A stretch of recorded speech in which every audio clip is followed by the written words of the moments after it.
Hello and welcome to my stream. Tonight will be our first ever camless stream because unfortunately during yesterday's stream, after a whole hour of working camera, it started to freeze and then I don't know what happened. I tried rebooting my computer, I tried installing the most updated uh, version of the software for the webcam. I tried checking for updates and nothing really worked. I even ran the antivirus and anti-malware to see if something was going on in my computer. No, I couldn't find the answer, so sadly, this is going to be our first no cam stream. Hopefully, it won't be too bad because I actually think that what we do the most in here is chatting and the game. So thank goodness nothing worse happened, like my computer completely crashed or something. So it's just a cam. Hopefully we can get used to that for some time while I still try to figure out how to fix it, or if I get a new one. I need to see what's going to solve it, right?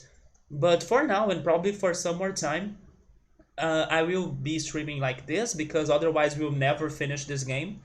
So until I fix it or I find an answer for this situation, it's going to be unfortunately without the camera.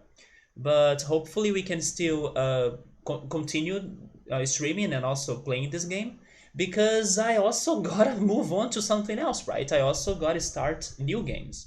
But anyway, on Digimon World, yesterday we couldn't do a lot because of the chatting at the beginning of the stream.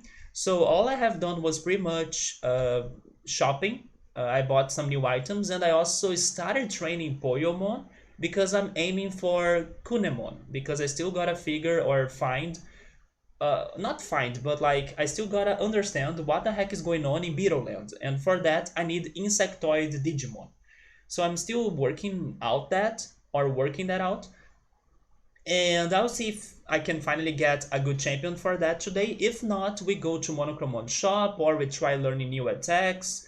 We will be also after, or we will also be going after the remaining cards we are missing. So we don't have a lot of things left to do, but we have those tiny details to work on, right? So let's go for it. Also, hey Nubble, hey Subaru, how are you guys doing?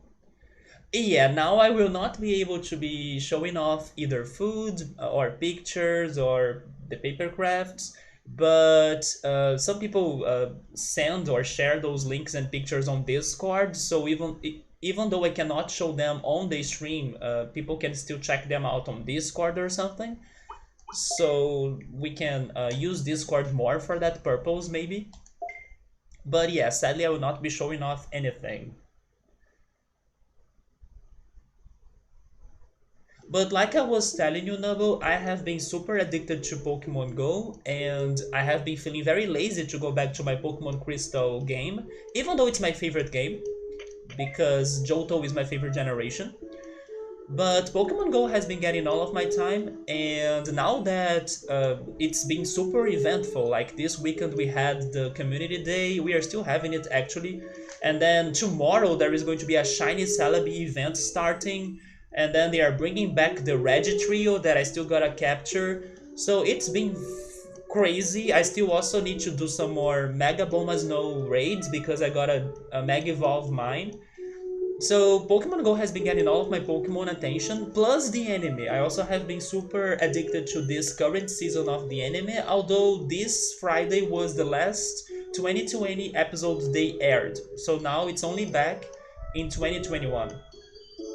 Sabri is asking me if it is the same camera that I have been using since I started streaming. Yes, everything is the same actually. Everything is the same. The computer, the camera, the microphone, and all of those things are inside the same piece. Like it's an all-in-one computer. Basically, it's a big screen, it's a big monitor that on its base, it's the hard drive.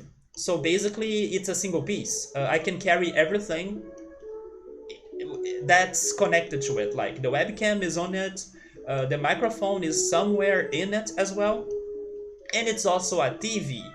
Even though I kind of do never use the TV mode of it. But yeah, it's the same setup since forever, since the beginning of the stream or the channel. So it kind of lasted a lot of time, and I still want to hope I will be able to find an answer or a way to fix it, because it was working fine yesterday. It happened out of nowhere for no reason, so I still kind of believe there is a chance I can still sort it out, you know. And I was testing it yesterday after it happened and today, and it kind of works for some minutes, but then after some time it freezes.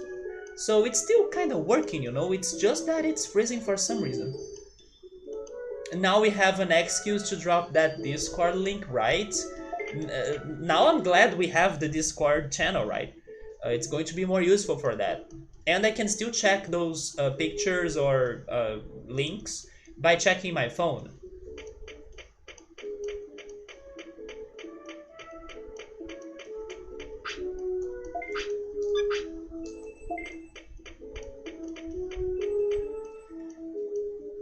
Wait, is he digivolving? He is. Okay, so we are getting Tokomon, right? Although I feel like I haven't trained him at all, because yesterday we only did shopping and chatted. But hopefully I can still make him into a good champion.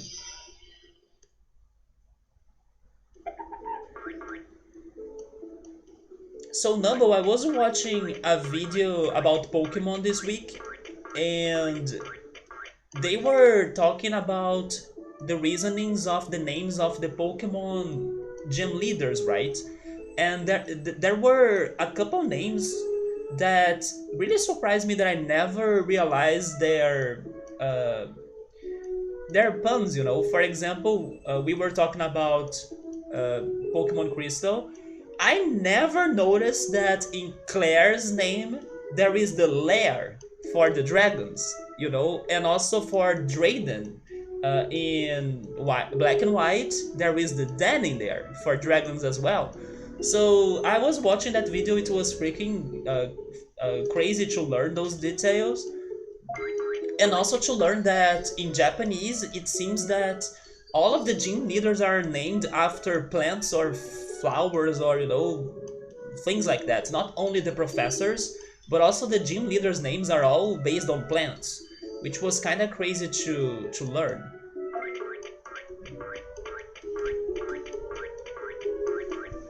Speaking of which, I don't think I ever sent the picture of a sunrise I took a couple days ago. Probably not, man. If you took it a couple days ago, then I totally haven't seen it.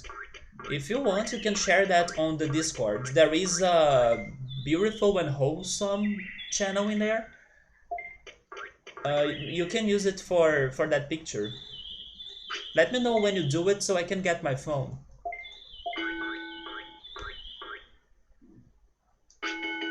You still like Faulkner's name the most of the flying type gym leaders? I need to remember what was the reasoning of his name.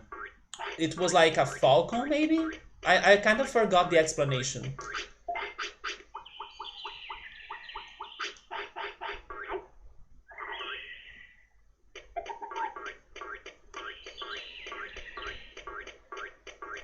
So I gotta remember that if he feels sleepy, I need to put him to sleep at Kunemon's bed.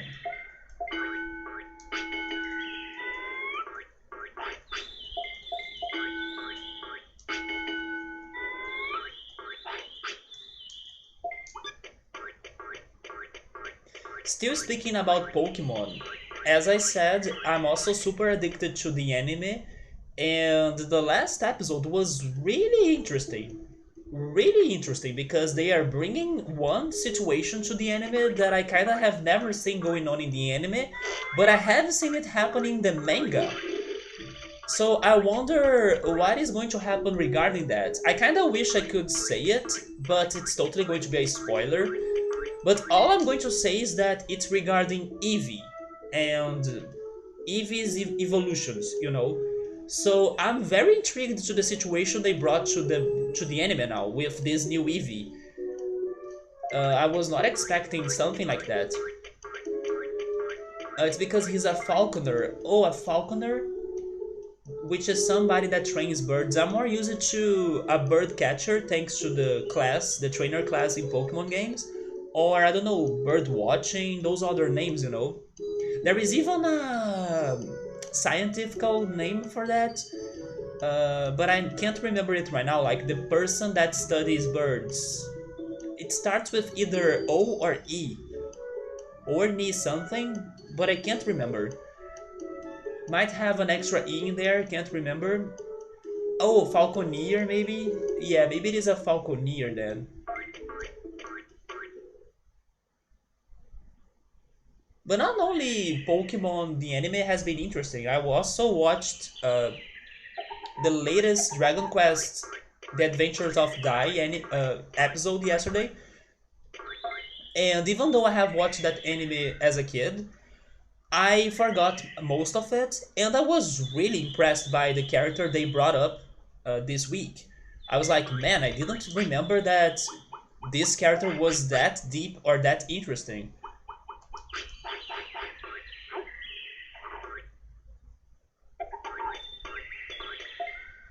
Oh, it is only with a single E? The profession is called falconry.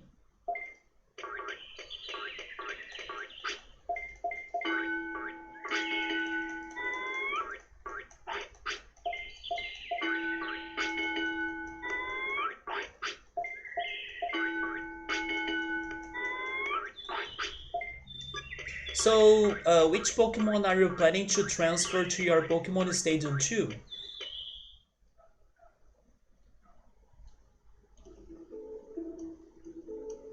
You said that you still need to progress to get the last one, right?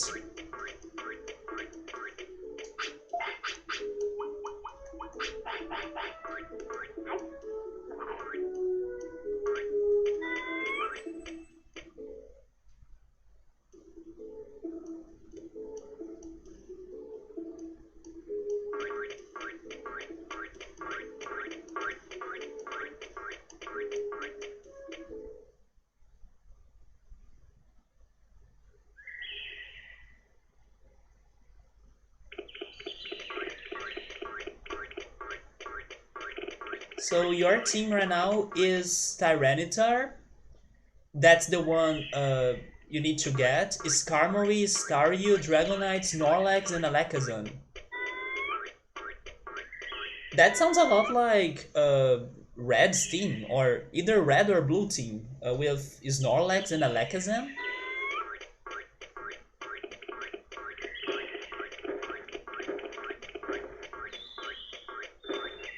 So you were able to evolve your Dragonite already? Man. I remember taking forever to finally get one. Because of the levels, right? And the grinding. Probably you were still grinding your Dratini or your Dragonair. Let me put him to sleep. And please become a Kunemon, because that's what I want.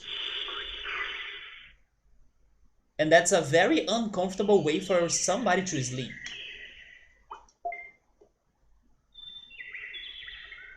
It is a Dragonair right now.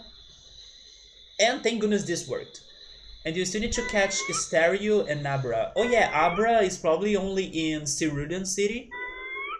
And Staryu probably in Cinnabar's Island, I think.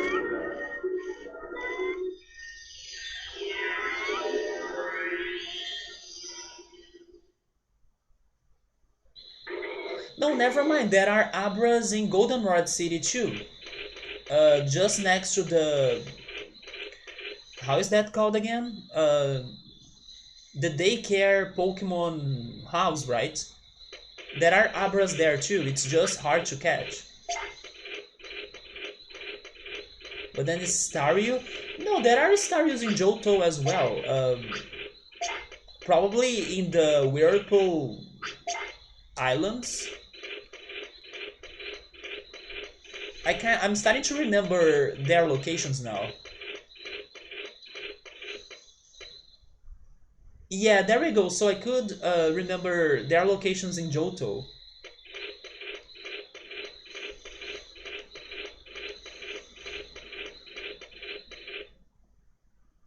I was also watching a video that they were discussing which mechanics you can expect or we can hope for the Diamond, Pearl, and Platinum remakes.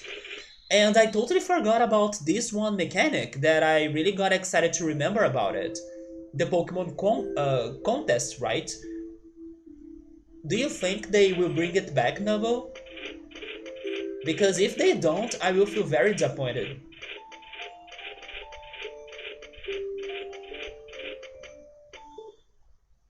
The video was saying that they should bring back the contests, also the underground feature, and the secret bases, and the day and night music changes as well. But the contests is something that I was not really remembering anymore. But now I must have it again. I will be very disappointed if I don't see it happening again. Not that I used to be a very good player in those contests, but they used to be very fun.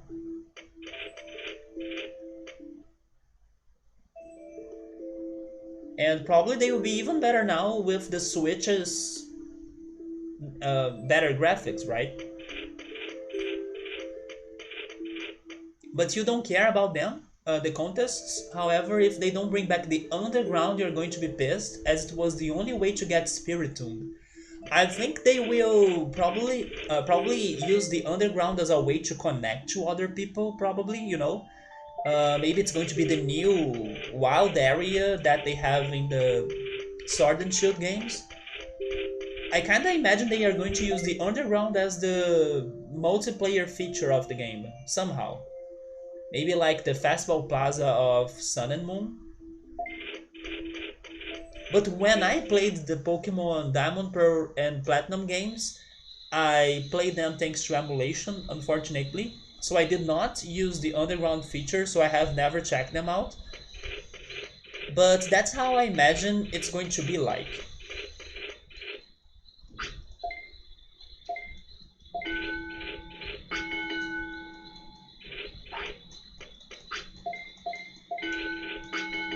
I'll get to 200 of speed and then I will change the training.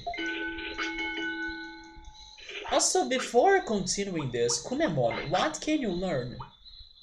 What if he can learn something that I still don't have?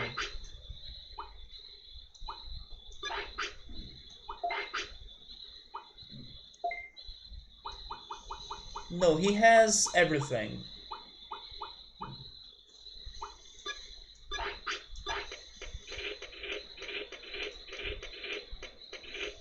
And Sabur, to bring you to the discussion here and change the topic a little bit, today I was watching a video about Resident Evil and like annoying things in Resident Evil that piss off the fans. And the number one thing was that on every Resident Evil they are changing the mechanics of the game. Like, oh yeah, this Resident Evil is like uh, a suspense game, and then the next one is action, and then the other one is suspense with action. They keep on changing that every time. But there were other things too they listed in there. I'm trying to remember now. Oh yeah, they hated how some characters, especially Jill and the Resident Evil 7 protagonist, how they kinda don't feel threatened by whatever is happening. They were saying they were very, I don't know, cold-blooded for the situations, like they were not too expressive, and then maybe the player could not really get into those characters because of that. Because like while the player would be feeling super scared, their protagonists wouldn't. So they were bringing that up that like those characters should be more scared of whatever is happening, or like show more reaction to that, or more surprise even.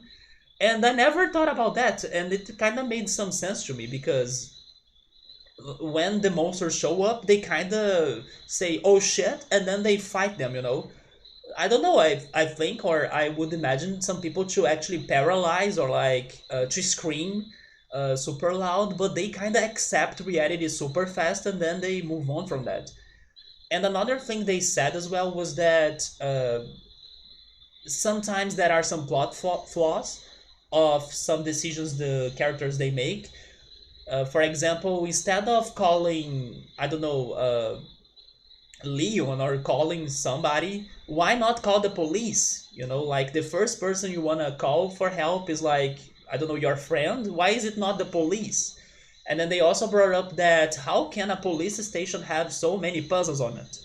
And then they were saying that they understood that it's a mix of police station with museum, but why is it even in the police station part of it, you know? So they were bringing up some things that I never thought about before, like, does this make sense or not? But yes, I remember that video now. It has its variations.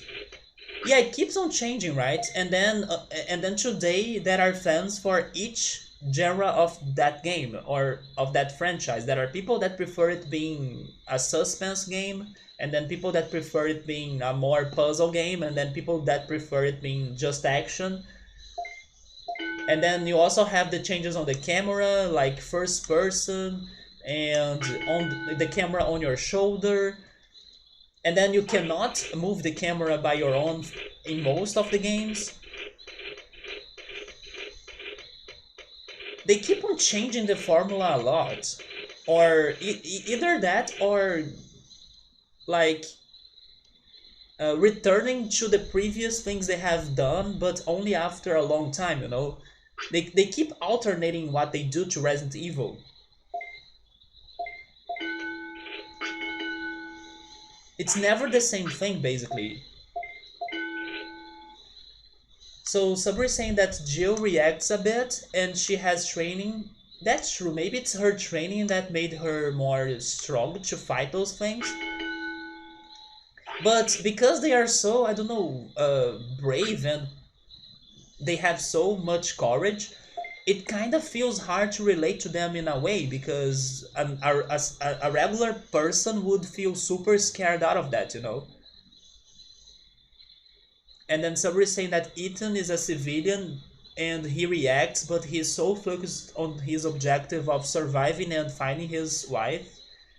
Double is saying that when he hears about Resident Evil, he always imagined a suspense horror game with some puzzles. That's how it started, but then they kind of were changing and testing other genres to that franchise with time. Especially after 4, I would say, because Resident Evil 5 and 6 are more action based than suspense or puzzle solving, you know. That's also a reason why 5 and 6 are not people's favorite game. Also, hey Ultras and Monsi, how are you guys doing? Sabri is saying that I don't think they react less than the other characters in Resident Evil, like Leon and Claire and wait, what's that other guy's name? I forgot his name. To me, they all react like the same way, but what I'm saying is that compared to a real person, they are very brave. Like, if those zombies were showing up in front of you, I don't think you would react the way they do. Chris, yes, I forgot about his name, Chris. So that's what the video was bringing up, that it kind of feels too fictional the way they react to the situation they are in. And that's true. I kind of understand they really react fast and absorb fast the whole madness that's going on in their lives, you know? I still haven't watched playthroughs of The Last of Us, but I wonder if in The Last of Us there are more time for the characters to absorb the madness and the situation they're in. Because maybe that's why people like The Last of Us that much. I'm just guessing because I still gotta go into those games. But from my perception or impressions of it, I imagine it being somewhat more emotional driven and I'm wondering now if that emotion that I feel from it is because of like the characters do take their time to comprehend the situation, and like there are zombies outside and then they feel scared of them. There is more depth to that instead of like in 5 seconds I understand there is this crazy zombie and then I'm fighting it. No, maybe in the Last of Us it goes slower and then in a more realistic way maybe. But I'll need to see if that's what really happens. I'm doing alright, Monsi. Sadly, we lost our webcam in here yesterday, but besides that, I'm doing alright. The only way to be ready for those kinds of situations is to be subjected to them to the point to get desensitized and it becomes normal. Sabri is saying that Claire, in the end of Resident Evil 2 Remake, she's extremely brave. And then in The Last of Us, it starts with chaos, but the chaos slows down after some years. Wait, The Last of Us lasts that long? Like, it lasts years? Man. But I still gotta check somebody playing it because I can't see myself playing it because it's not my game. But I'm curious about its story. Maybe it has a very good story. And just like Resident Evil did surprise me for its plot, I wanna be surprised by The Last of Us as well.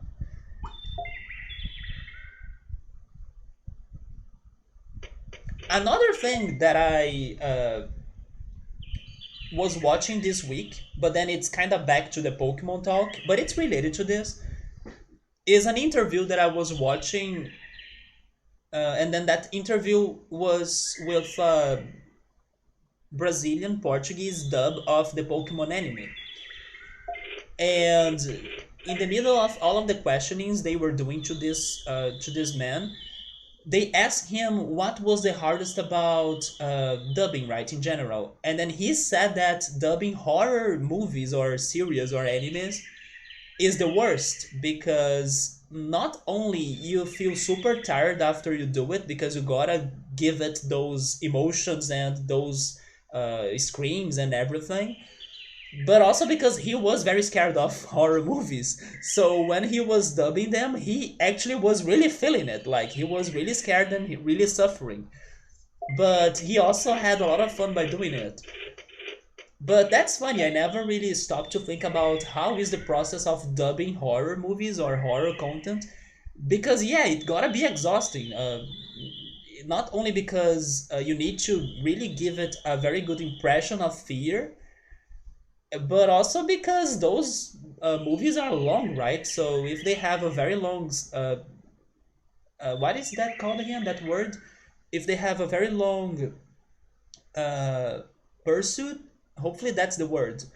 Chase, right? Or chasing. If they have a very long chasing scene, the person must be the dub in the case must be so tired of like dubbing a running or something. So I was also thinking about that yesterday. So Sabri's saying that there is the opposite view of Ellie because she's asking how it used to be before the situation happened. And then The Last of Us has a time skip of how many years?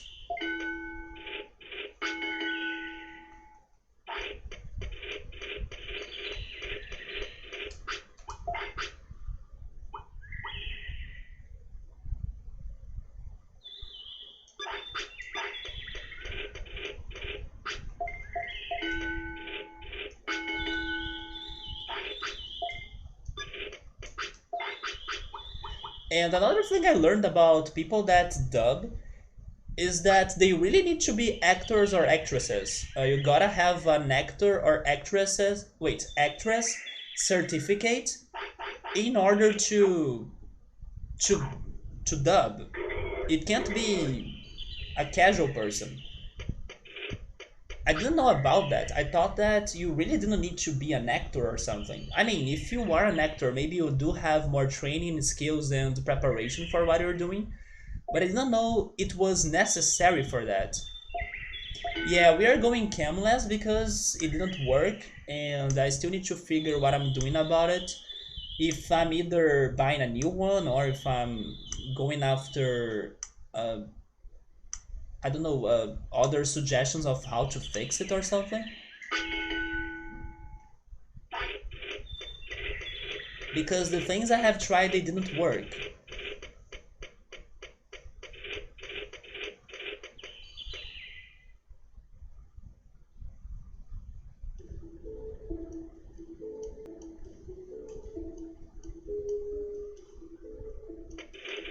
This feels weirder because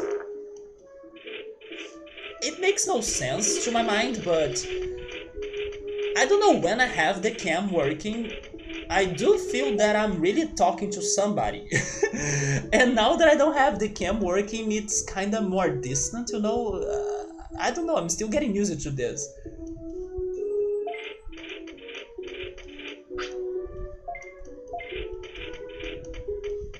It feels more empty, basically. Like, as I know it's only the audio, it feels more weird.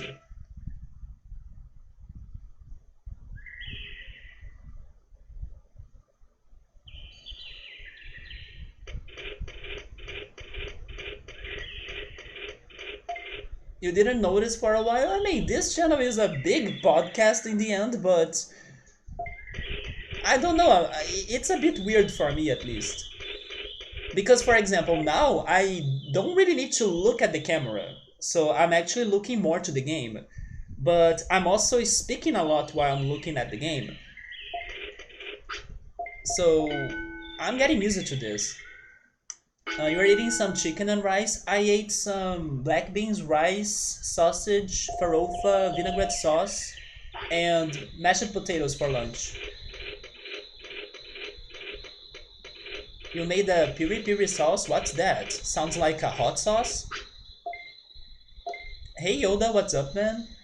Maybe it's someone who sounds like me, but it's not the real me. I mean, I have never heard somebody that would have the same voice as I have, but maybe there is somebody out there.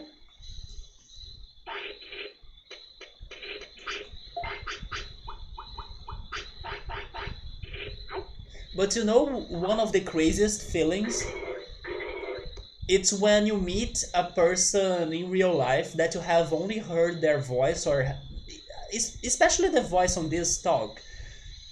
Meeting a person in real life that you have only heard their voice, like thanks to phones or I don't know, videos on the internet, and then meeting that person in real life and hearing their voice in person, that's one of the craziest feelings ever.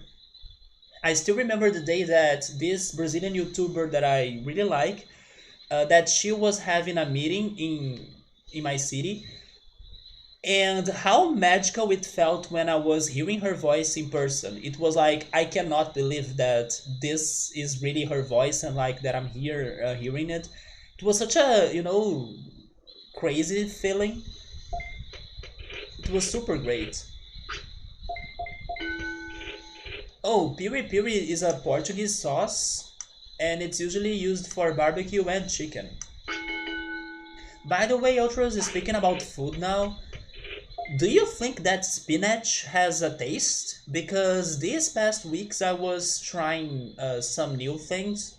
One of them was spinach. I bought spinach and then I made some spinach farofa by frying the spinach. And then, what was the other thing I tried as well? Man, I forgot the other thing. But I really thought that spinach doesn't taste anything. Or it has a very plain taste. Which is good because that means that I don't hate it. And then as I know it's healthy, I can keep on buying it and eating it. But I was expecting it to be more tasteful. And it didn't taste anything.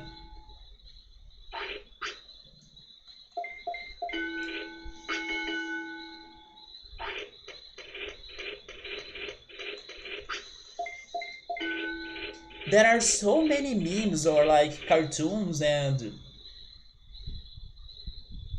situations where kids hate spinach. And then now that I gave it more attempts, I'm like, really? How can people hate this? It doesn't taste like anything. So I was really expecting something horrible to get to my mouth, but in the end, it was super chill.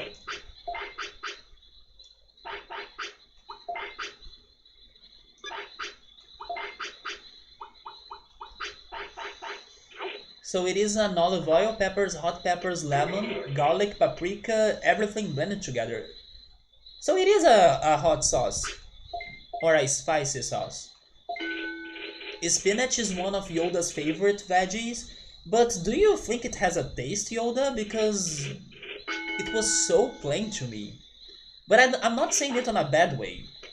Because it doesn't taste like anything to me, it's good. It means that I can eat it, get healthier without complaining. But I was really expecting something more to happen. Also, hello, hi Nestle, welcome. Digimon, digital monsters, Digimon are better than Pokemon. Digimon, digital monsters, Digimon is better than Yu-Gi-Oh! And go go Power Rangers! Ba-da-da-da-da. Nice throwback to the 90s. Good times, good days. Welcome to the stream. Sadly, you are joining when I don't have my webcam working because it kinda went down yesterday. But here we are trying to make some more progression in here. Ultras remembers a day or a time that a TV chef came to his school to do a presentation and he has a distinct voice and it was kind of surreal to hear. Yeah, it's a very magical feeling. It's something so little, it's such a detail, but it feels special for some reason. Maybe even more than seeing the person in real life, you know, just listening to their voice in real life sounds beautiful. So spinach is mild flavored, also depends if it is an adult or a baby spinach. And cooked it gets a little warm or grassy tasting, but it's nice if you add some cream, butter, nutmeg and garlic and just wait until the spinach collapses but not goes brown like you want to stop it the second it wilts. Maybe that's what happens to me then, because I fried it instead of cooking it. Maybe if I cook it, it's going to have more taste. But then as you were saying, it's a grassy taste. You know what? I think I will keep on frying it. Because I don't know if I will like a grassy taste. I think cartoons did the kids hate spinach. Yeah, right. That's how you kind of grow up. Uh, you kind of grow up with that idea. And then now that I decided to give it another attempt after so many years because I couldn't really remember the taste of it, and also I have been enjoying more healthy food in general and more veggies and everything. I was like, you know what, I'm going to buy spinach to see what happens, and then I ended up liking it. Pickled pig's feet is good. I pass because I don't eat a lot of either meat or pork.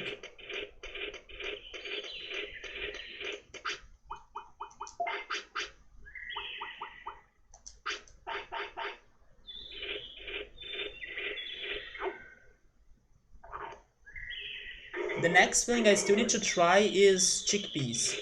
I'll see if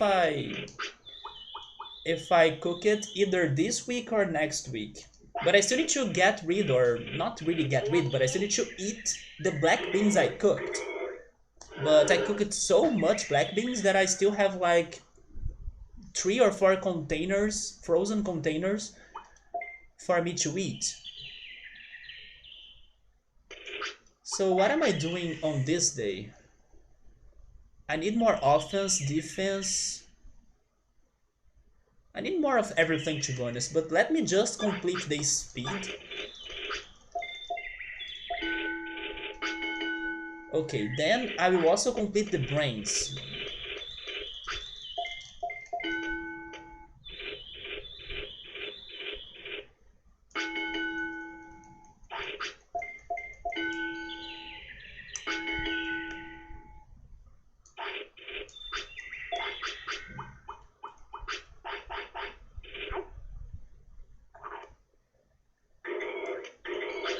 Are you a chef, Heinesley? Because Ultros right there is a chef. I'm not a chef, but I'm an enthusiast. Okay, there we go.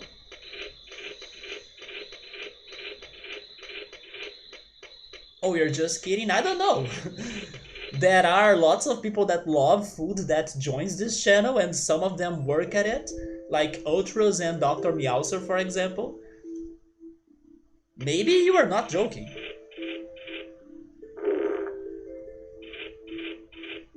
But you know what's funny? I will give the example of Brazil, where I live, that in here, in MasterChef Brazil, there are three chefs that became super popular thanks to the show, right? But everybody kind of says that once they visit those chefs' restaurants, they get disappointed. They kind of go there with lots of expectations, and then in the end, the food is not that great, or I don't know, it doesn't make up to the standards that those chefs they kind of uh, give it the impression when they are in MasterChef Brazil. So maybe Gordon Ramsay is not that great. I mean, he's totally great because he got that far in his career, but I mean, there may be some chefs that, they may not have a very good restaurant as you imagine. It's possible, at least it's happening here.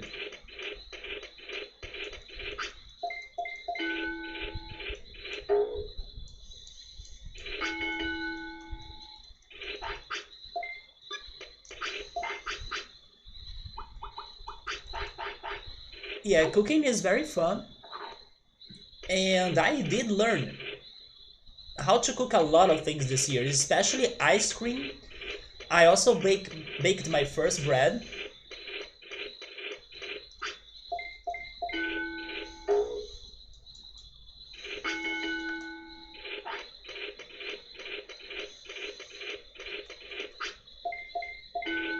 I still gotta bake my first pie though.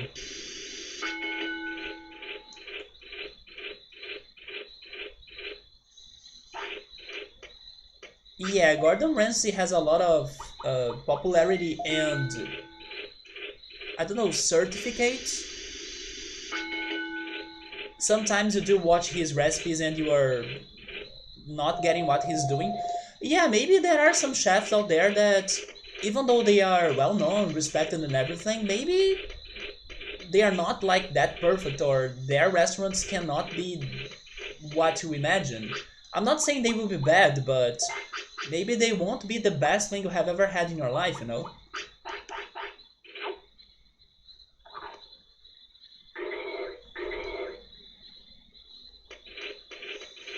He does some questionable things that any regular chef would be like, what?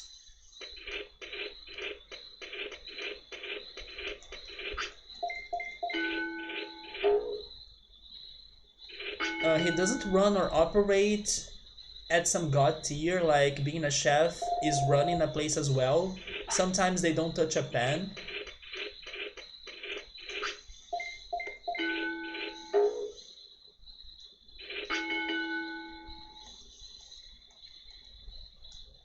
Well, about that, I think he had his time being a cook, and then now that he grew bigger and then learned a lot and got respected, now he doesn't really need to touch the pan and then go back to the kitchen and to cook. Besides, what is the word again? Being the manager, right, of the service. But I do understand and agree that being a chef is more than being a manager. You also gotta sometimes help people out and then join the kitchen and participate if something is going wrong in there. And hey, Gabriel, what's up, man? Yeah, famous is not always good. I was giving the examples of judges, the MasterChef Brazil judges in here, everybody that I talked to that has been to their restaurants, they say that they were not impressed. That are better restaurants they have been to. So I'm like, really?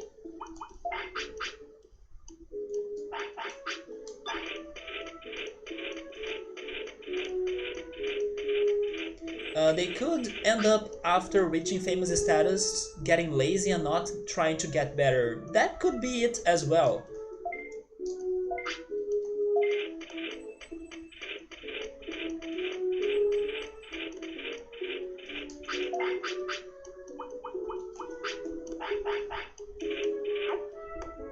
Season 1 of Top Chef Canada, the second place guy remained more famous than the winner. Sometimes the people that win the MasterChef competition, they are not like the favorites, or like they are not who gets the most popular. I remember some couple seasons where the winners, they were like the ones that people hated the most. So we were all disappointed and sad when that happened. He runs a successful restaurant, and you have been there a few times. He did close it and open a new different place in its spot, but you haven't been there yet. He actually did short cooking shows with your cousin's stepbrother, so you did know him? I was able to meet some couple MasterChef contestants. I actually met one winner.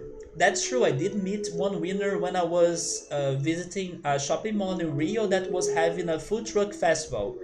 And then that MasterChef winner had a food truck in there. And then I took a picture with her. Another Canadian TV chef has a few restaurants and one Italian one that sucks. It's super underwhelming. You think the producers sometimes purposely do that sometimes? Like they know the second place guy is loved no matter if he wins or loses. Do you think so though?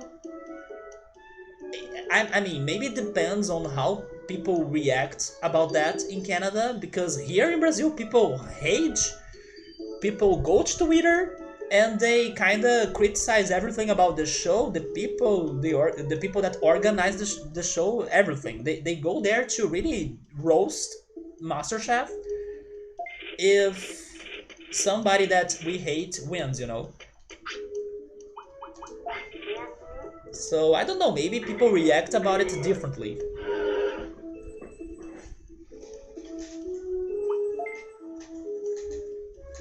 But of course, on the next season, everybody's watching it again, no matter what.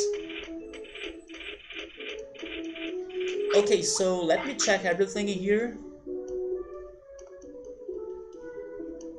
I need more defense, offense, HP. Okay, so I will go get a carrot. Do I have a carrot? I have a carrot. So Yoda has watched a couple episodes of a cooking competition for kids younger than 12. I know there are the MasterChef kids, but I kinda never watch those. You are pretty sure one of the losers will be more successful than the winners after they grow up. Is it because of that kid's personality or something? So producers sometimes do the decision making entirely, like the judges. They don't have a say in some cases. The producers pick on television quality, not food cooking. I wanna believe that's not what's going on in the MasterChef Brazil, at least. Because then if that goes out, that show is over for everybody. But I can totally agree that sometimes for some shows, that's what they do, right? Yeah, I don't like the kids one. The one that I need to go back is Top Chef. And I stopped watching at the beginning of the fourth season. And that show grew on me. Like, in the first season, I was thinking it had a very low quality, it was not going to get to me, but little by little, as I was continuing it, I actually got addicted to it. Even though it had a slow start, the show does get better. and crazy things happen in Top Chef seasons. I just stopped it because I'm focusing on anime more. And speaking of which, Gabriel, I watched yesterday the last Dragon Quest episode. I totally forgot how that character was deep and how his backstory was crazy. How was it called again? He had a very cool name. Uh, oh my god, I remember the end of his name, Yunko, but then I forgot how it starts. What's the initial letter? But I loved his story, like, such a messed up story.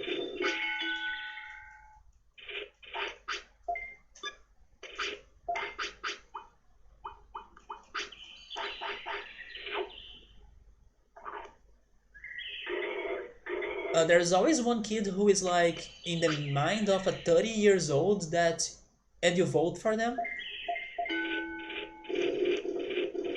It's for sure yes. You have done work in the reality TV world and just also being in the chef pipeline. The three judges don't like sit in a room and talk. They go to a room full of television producers and talk at a round table. So maybe the judges have input at most, let's say, but ultimately producer's decision. But then why do they sometimes get like very bad decisions? So they can hide it? That it's like all planned and fake? I don't know. Because you think it makes good television? Oh, really? This was really fast. I was expecting way more training. I think we messed this up, right? We are getting Numemon again after so long.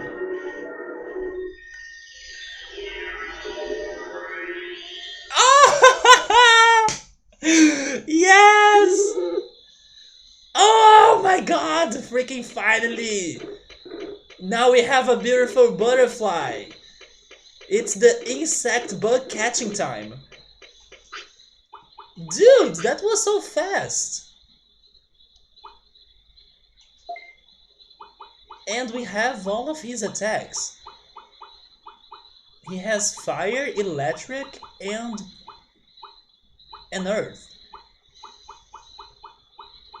That was so crazy. I could swear I still had like one more day of training.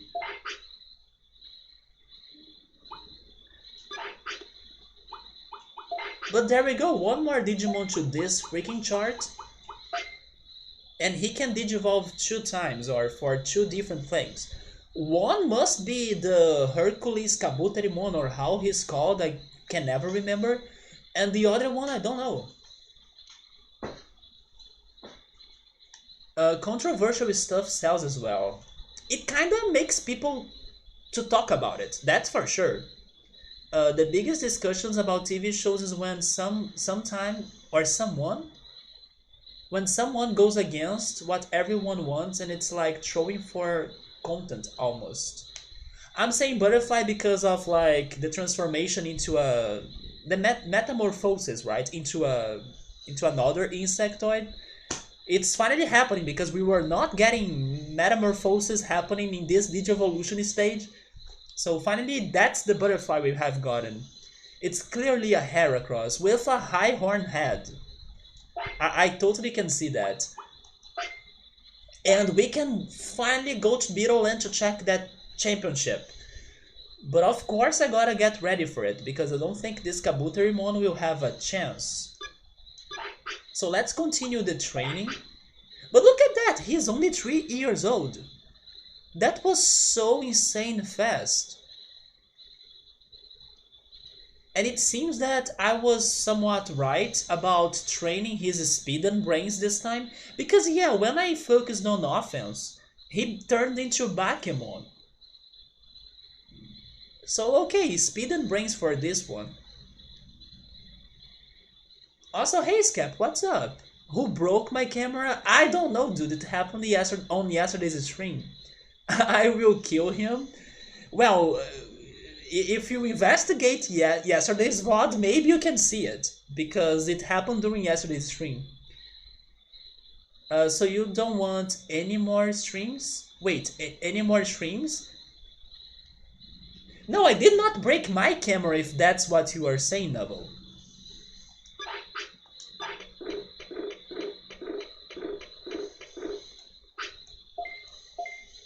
And hey Roberto, what's up? Kunemon has a higher percentage bonus of digivolving into Kabuterimon, and that's why it did it fast. Huh. So even though he has those bigger odds to digivolve into Kabuterimon, I was somewhat unlucky for the other attempts because I got Bakemon. Although everybody says that Bakemon is the hardest one to get. But I was like getting Bakemon 3 times. But sure, let's finally go back to Beetle Land. They are both bugs. Yeah, I can totally see that Kunemon would become this guy or Kuwagamon, that's my guess. But it did not work earlier. Like, I was getting 3 Bakemon in a row. And then people were like, man, you were lucky because you're getting Bakemon. But I was like, no, this is not what I want though. And then finally it happened. By the way, Scap, even though I don't think you play Smash Brothers that much, how was your reaction to Sexy Frog in Smash? I wish I could show the frog emote in here with my camera, but I can't. But there we go, freaking Sexy Frog in Smash, right? The secret to getting Bakemon is to pause the game more. You know what, Yoda? I will not say you are wrong about that.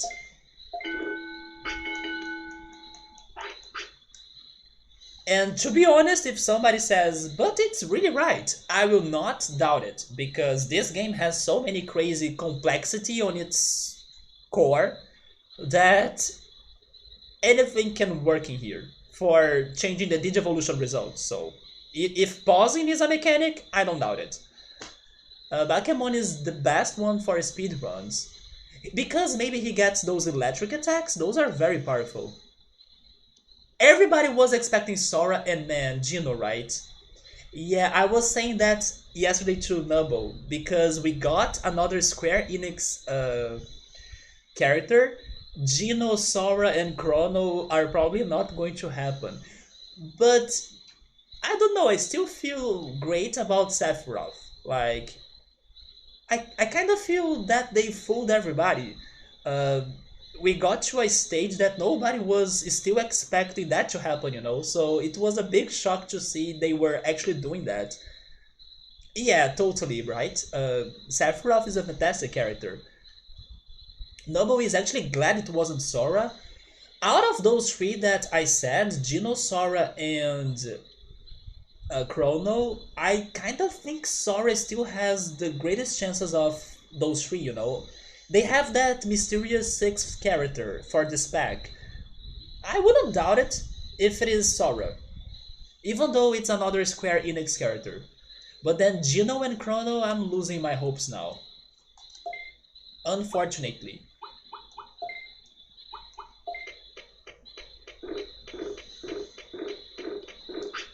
But that trailer was the best about the Game Awards.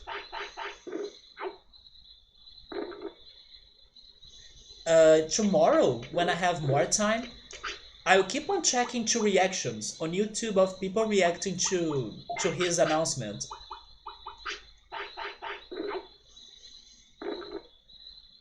But I still think the best reactions out there are from when Banjo was announced. There is a video on YouTube that it's like a compilation of both people on Twitch and on YouTube reacting to Banjo's announcement. And that video has like 2 hours, I think. It's 2 hours long or something. Man, it's so good to see people's reactions. I remember going to that video 2 or 3 times already. And it makes me so happy and so like excited, you know, it really I feel the energy of those people seeing Banjo, you know, I feel the love. But I gotta now check people reacting to Sephiroth. Chrono and Geno are forgotten franchises. Geno having the lesser chance of the two. I agree. Geno was only in one game. And that one game changed into other franchises, like Paper Mario and Mario and Luigi. So, at least Chrono had two games, right? Chrono Trigger and Chrono Cross. But you know what? Now that I'm thinking about Square games in general, they were able to put crazy Square Enix characters in Kingdom Hearts. Why did they not put Chrono in there, you know? Would they make it too crazy? Like, I have heard Kingdom Hearts lore is something that you cannot understand. Is that why they're not adding Chrono there? Because as they have Final Fantasy characters, they have the World Ends With You characters, and maybe they have other franchise characters in there as well. Add Chrono to the mix. I kind of feel like he would fit it, you know?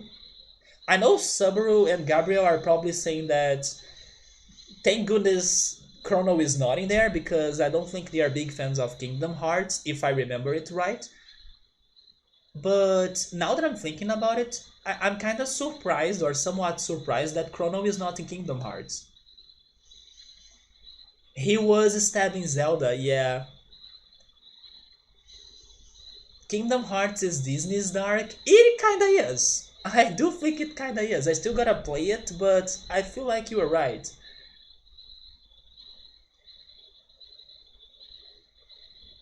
I think it's time you smash some more ice cream. Which flavor are you going for, Ultras? He was a very small cameo in one of the Mario and Luigi games that got ditched on the remake of it. That made me so pissed. It was in Superstar Saga, I think, the first one. But if he came back like Pit did in Brawl and started being around more again after that, you can dream. Wait, if he came back, which character? Oh, do you mean like Gino? No, there is no reason for Chrono in Kingdom Hearts. I don't know. I still gotta check it out. But I was imagining it would fit it because it has the character from The World Ends With You. It has Final Fantasy people. Why not have Chrono? You know?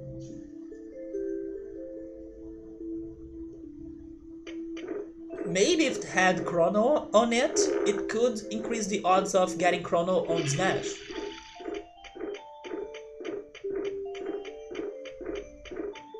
Coffee and green tea ice cream? I think I would like to try the coffee ice cream, but the green tea one, I don't know if I would like it.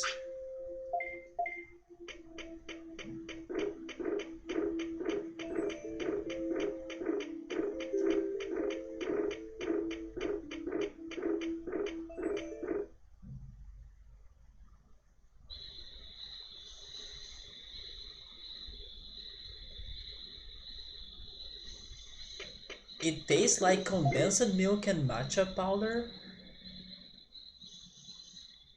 So it's very sweet because condensed milk is ultra sweet. I made my lime ice cream some weeks ago with condensed milk or by using condensed milk, and the only thing I regretted about it was that it was super sweet. If anything Chrono was put in Kingdom Hearts, you bet it would be Magus as an optional hidden boss. That could be awesome in my opinion. Magus is just like Sephiroth, like regarding how cool they are.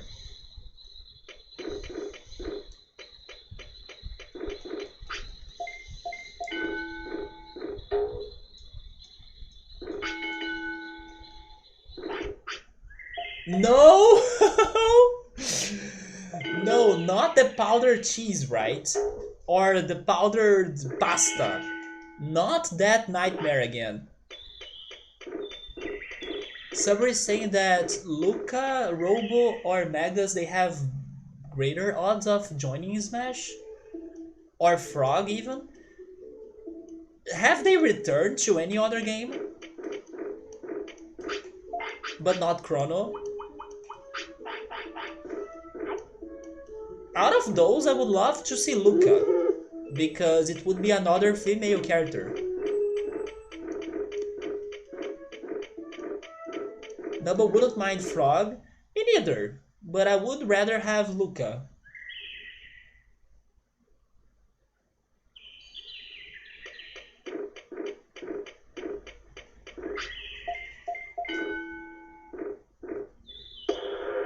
Sabin, oh my god. Sabin is my favorite character from Final Fantasy VI. Even though I could never use his blitz attacks very well, he's still my favorite.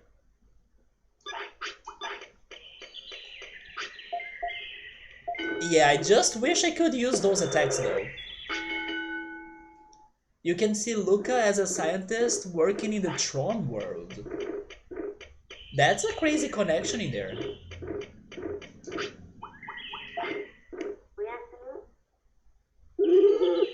So Nubba would rather have Megas because he wants a pole arm user in Smash. Wait, what is a pole arm again? Wait a minute.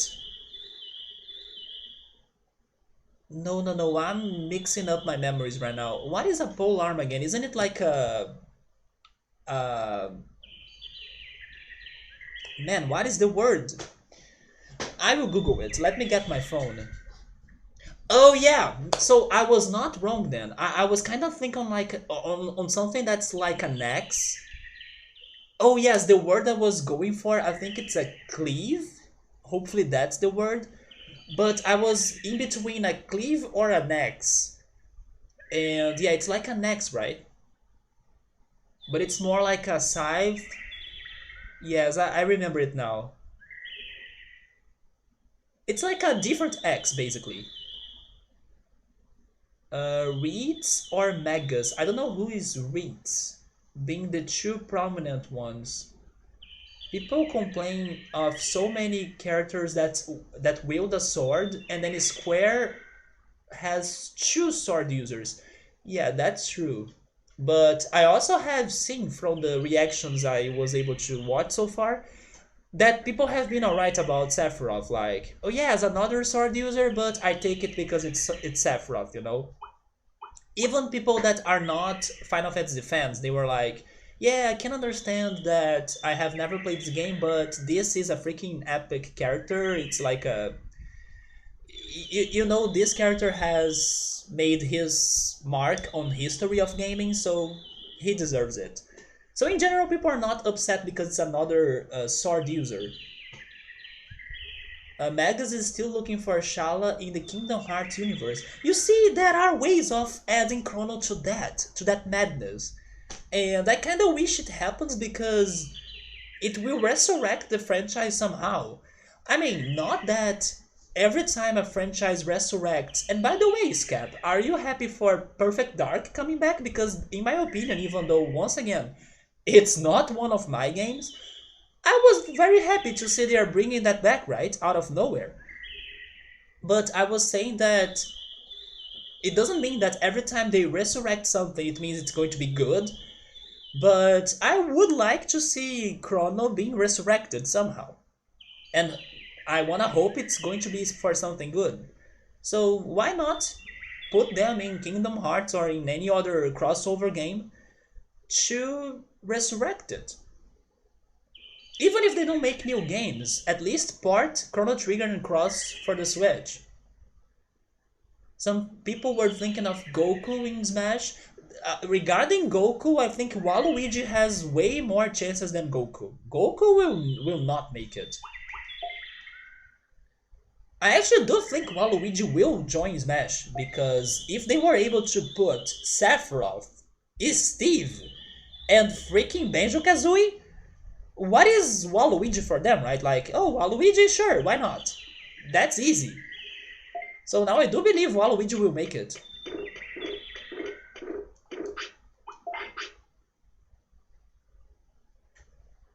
I was going to buy another carrot. Let me do that. So Reeds is a spare user from Trials of Mana. Oh, good call. It's another Square Enix IP that still needs to get a character as well in Smash. Sephiroth has free pass, in my opinion, as well. Even though he crossed the line that had Chrono, Gino, and Sora, I can swallow that.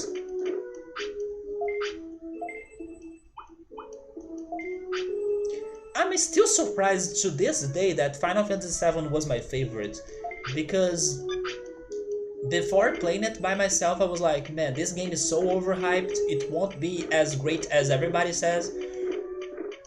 I had to eat my words, it was freaking awesome.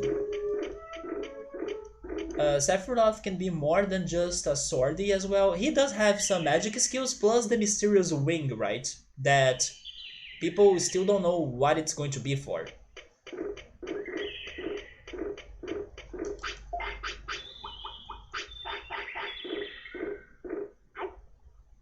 Yeah, right, Perfect Dark. You still have the OG cartridge waiting for you to stream.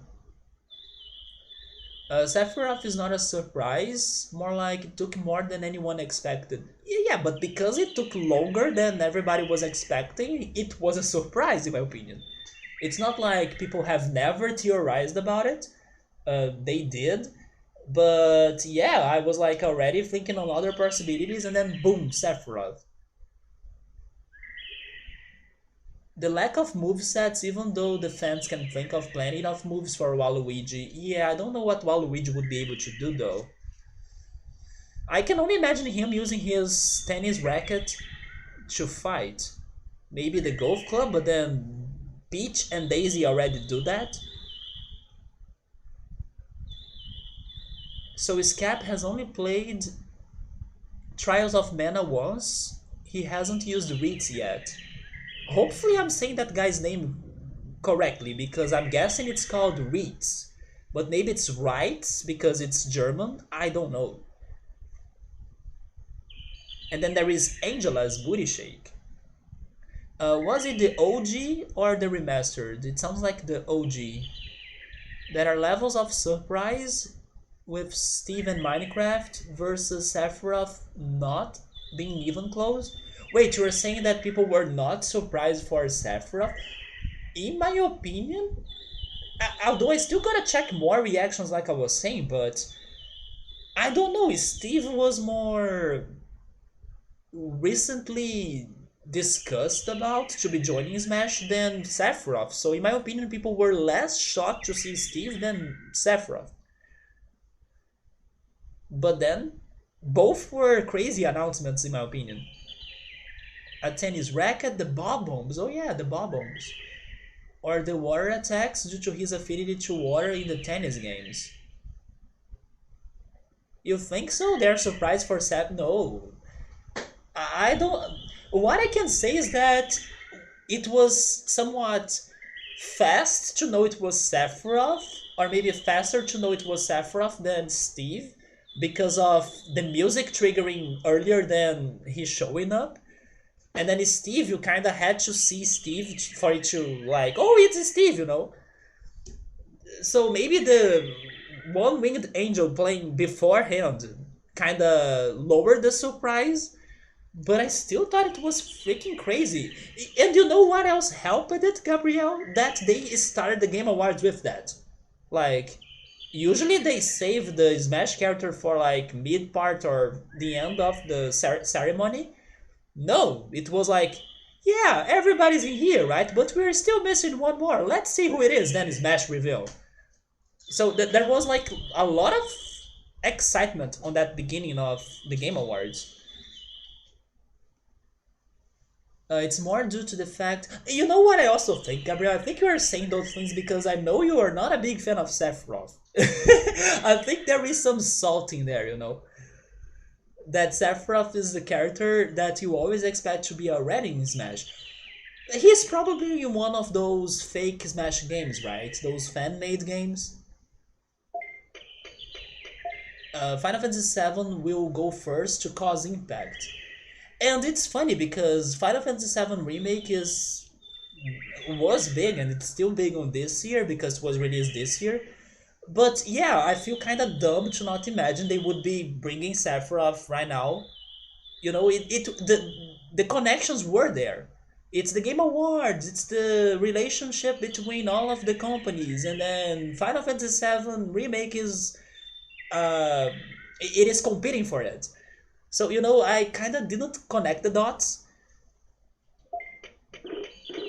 Maybe some people did connect the dots and then it was not surprising to them, but I was on not another vibe. I was like, maybe it's Crash, maybe it's I don't know who else, but not Sephiroth. It's because it's been too long since Cloud was announced. And then after Cloud was there, we kind of thought that nobody else would ever come from Final Fantasy VII again.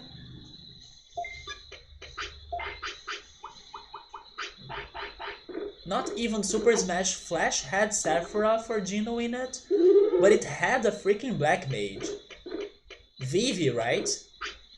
The first Black Mage I remember meeting in Final Fantasy. Exactly, it's a character that it's in all Smash games people add using mods. I mean, not on that one Nubble brought out. The ice cream is divine. Is it hot in there? Or is it somewhat a cold day? Yeah, I know it's not Vivi, but Vivi is my first one. It's my reference. What else am I training? What else am I doing? I'm getting lost on the game right now. I gave him the carrot. So I need more. I need more of everything, but maybe not speed and brains. So I will get 2000 of HP, magic points, 200 of offense and defense. By training magic points, I'm getting defense, right? So I can do that in here. There we go.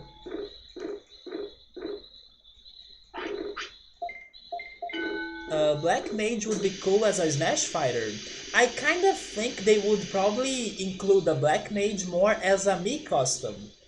Even though Mii customs like suck, but I kind of think they would be doing that instead of announcing him as a character.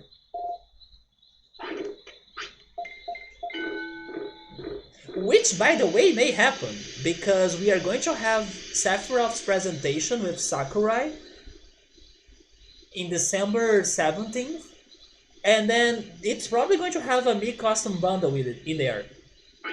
And it's probably going to have some Final Fantasy VII related Mii's, right? Maybe not only 7, but Final Fantasy related Mii's. Maybe there is a Black Mage in there. It's -8 degrees Celsius? But Ultras, you are making me miss eating ice cream. Wait, not only ice cream, but I was thinking on acai, right? Or acai. You are making me miss acai. I think I don't eat that since February or March.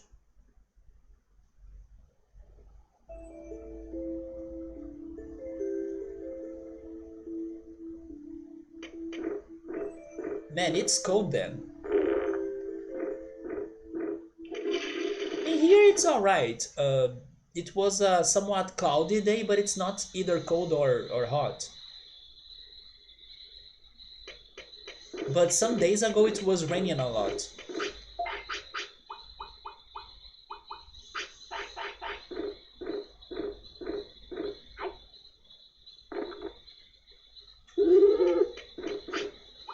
So now I need to go back to magic points.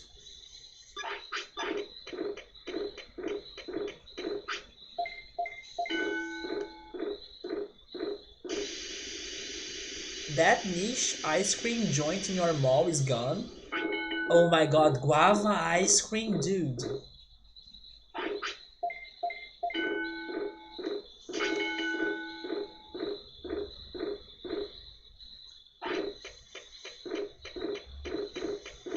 You still haven't tried guava paste, right, Scap? You gotta try that out. Even though like German said once that it tasted, not it tasted, it smelled. It smelled like armpits, and I kinda understand what he said, but it does taste good.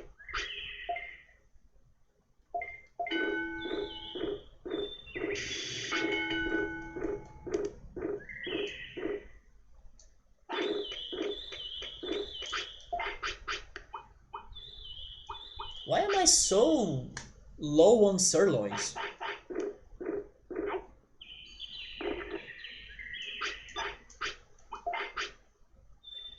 He's still hungry.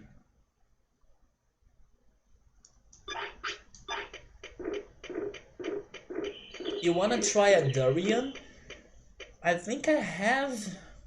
Have I tried a durian? I know I have seen a durian, but it smells horribly. That's what I remember from it. But I don't remember the taste.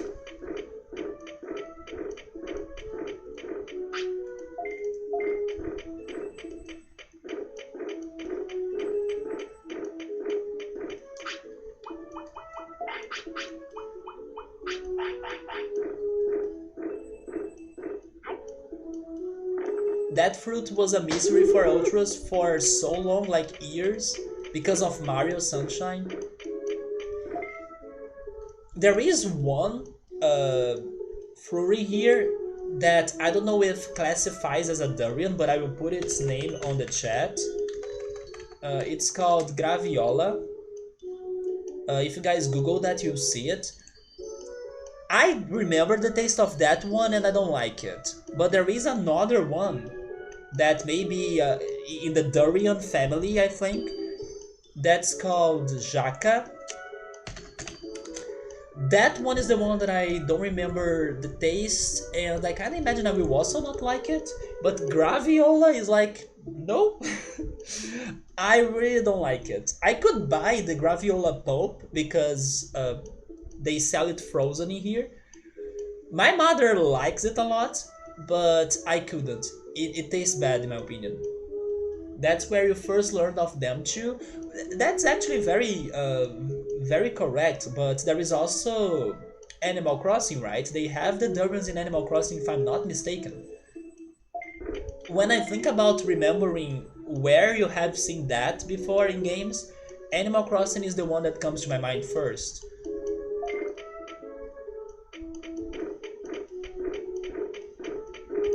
Which, by the way, I kinda wish Animal Crossing had gotten the game of the year, but maybe another time.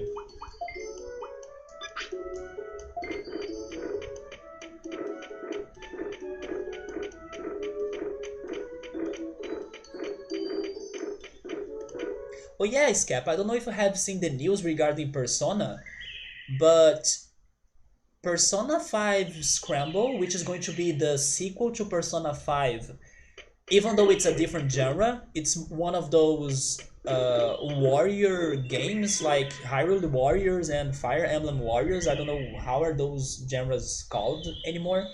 It's one of those games. That game is going to be released also on Steam.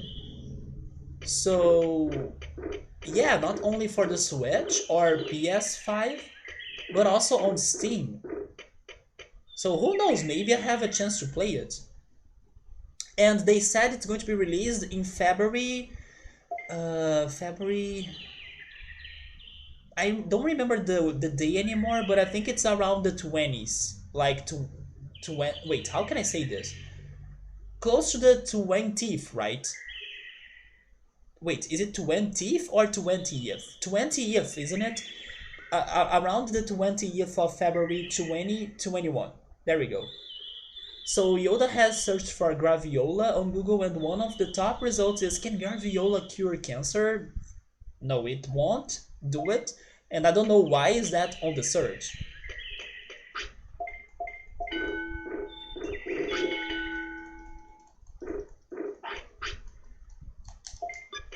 And speaking about Persona, today I was so happy to see that one of the YouTubers that I followed because of Persona, because of his playthroughs of Persona, he finally started playing Persona 3.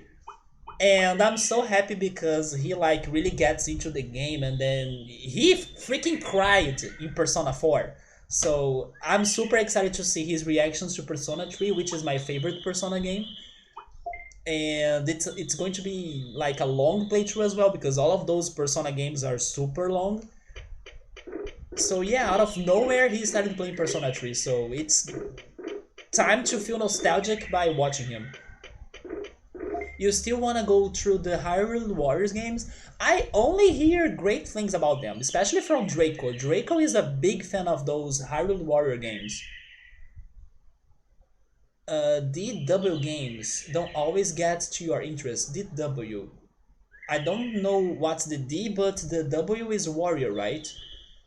But that's probably the name of this genre that I forgot. Dynasty, that's how it's called? Dynasty Warriors? What a such weird name, right? Dynasty? Why not only warrior? But anyway, Dynasty. I need to remember that it's also Dynasty. I also gotta try those, and probably I won't like some of them, like if they are not from a franchise that I'm a fan of. But I'm expecting to enjoy the Zelda ones, this Persona one that's coming up. But like the Fire Emblem one, I will skip it. A Dragon Warrior? Wait, Dragon Warrior? Is that another game or another genre? Don't you mean Dragon Quest though?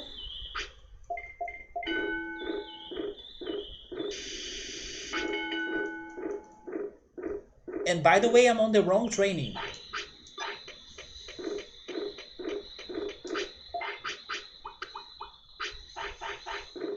Oh, that's the title for the NES Dragon Quest. Okay, I see. Me too, man, especially because I have been watching the anime. Dragon Quest, The Adventures of Dai.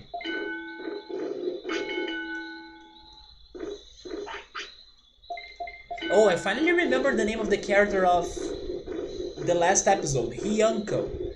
I really liked his name and his backstory.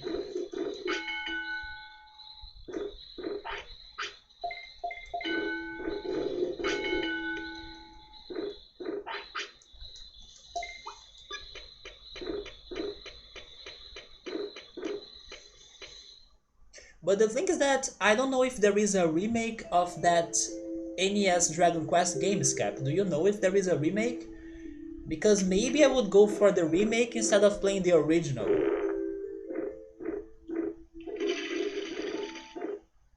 Like Final Fantasy, they call the rest of the games Dragon Quest to avoid some confusion by making it more making it more confusing.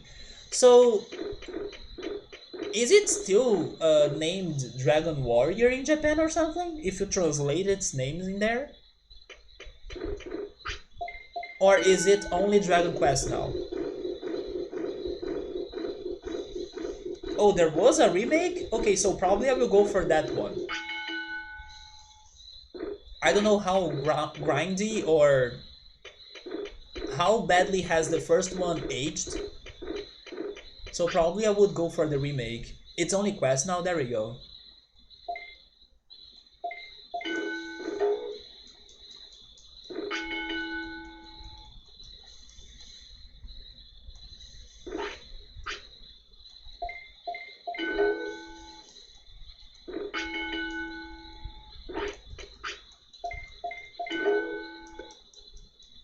You might start out with 3 or 5.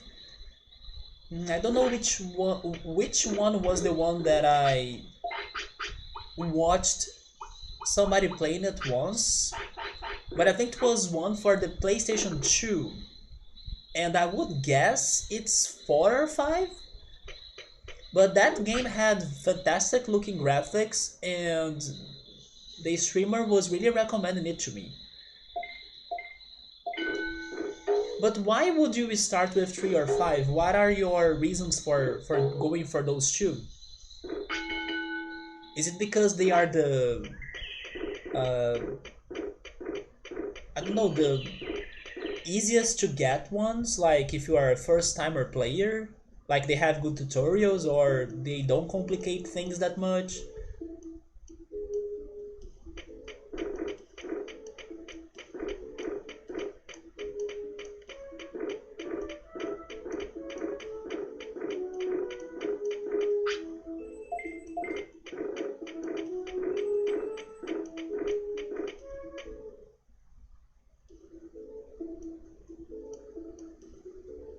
It's because of the looks. It was the best looking one of the Super Nintendo remakes. Okay, yeah, the one I have seen before for the PlayStation 2 also interested me because of its looks. And Remojamon is finally back, but I'm pretty sure we are not going to get something fantastic out of this. That's okay, right? It's not what I really wanted, but sure. Am I sending you again?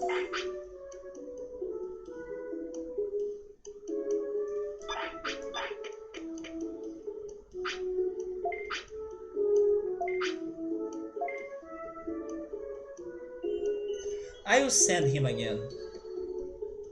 And then Five's story is the game version of the Your Story movie that came out a couple years ago. Your Story movie? Oh, the... Is it the Netflix one? I gotta watch the Netflix one.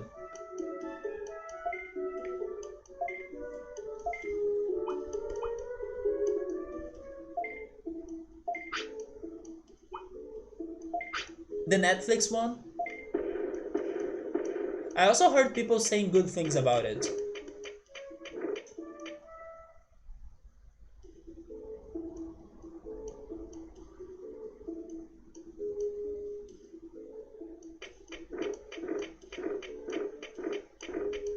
I think I will go to Beetle Land now. Maybe we are not crazily strong, but we have some variety of moves to use. And we can test this out, and if we go badly, we can train harder. We should go there just for first impressions, right? To see what is going to happen to us.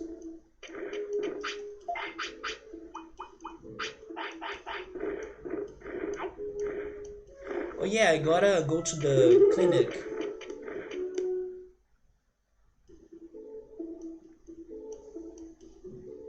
If I have gotten the flute, not yet. Good call.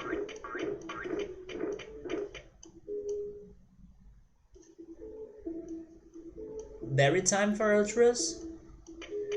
Some weeks ago I had a canker sore on my mouth, and because of that I couldn't eat a lot of oranges, because I was loving to eat oranges before going to bed.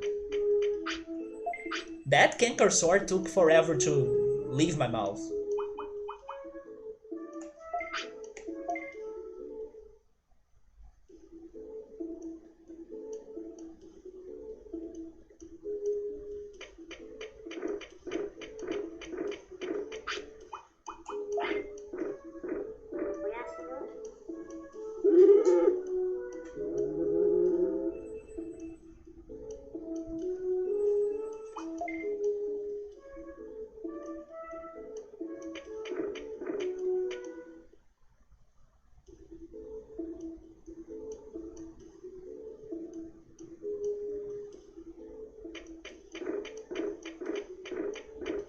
Oh, you started watching it?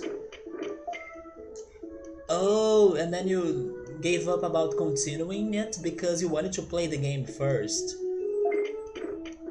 I wonder if there is a game that it's based on the anime that I'm watching right now, Dragon Quest: The Adventure of Dai. I don't know for sure, but I know the character model is totally based on the character from the anime. That's for sure. One of the heroes on Smash Brothers is exactly like the main protagonist of the anime that I'm watching, but if their stories match, then about that I'm not certain. But I kinda hope it matches, because even though I would be spoiling myself on the game's plot, I will totally want to see it happening in a game. But as a kid, I started watching that old show of Dragon Quest, and then it happened before I could play the game. I will continue watching it as the anime, and then I will play the game later.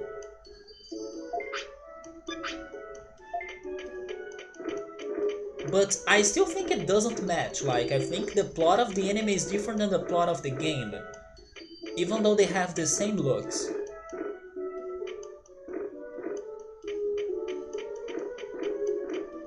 It looks fantastic though.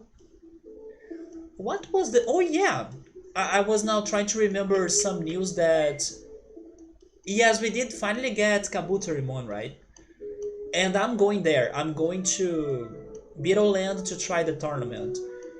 I was here trying to remember what were the news that I heard this week about adaptations of games, and isn't there going to be a Metal Gear something anime or movie? I don't know what it was, but are you guys aware of that? I'm pretty sure I heard something about a Metal Gear adaptation of some sort. They were talking about like the actor that's going to play a role or something. Yeah, there is going to be something like that, right? And I know Scapra there is a big Metal Gear fan. There is going to be an Uncharted one as well? Okay, I haven't heard about that one. Is it a HBO series or movie in that case? If I'm not mistaken, I heard it was going to be an HBO production, but I can be wrong too.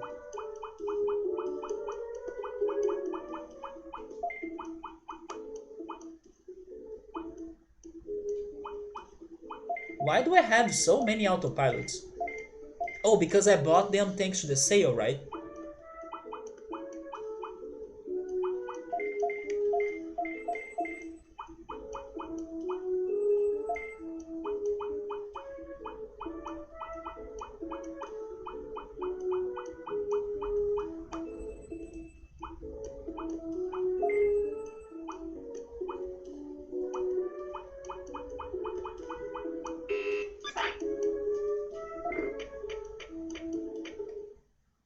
So Scap is excited for Oscar Isaac as a Snake.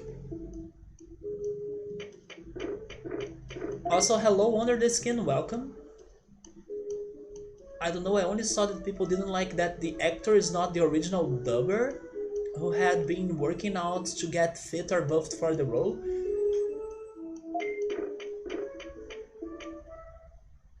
But then, I don't know, like...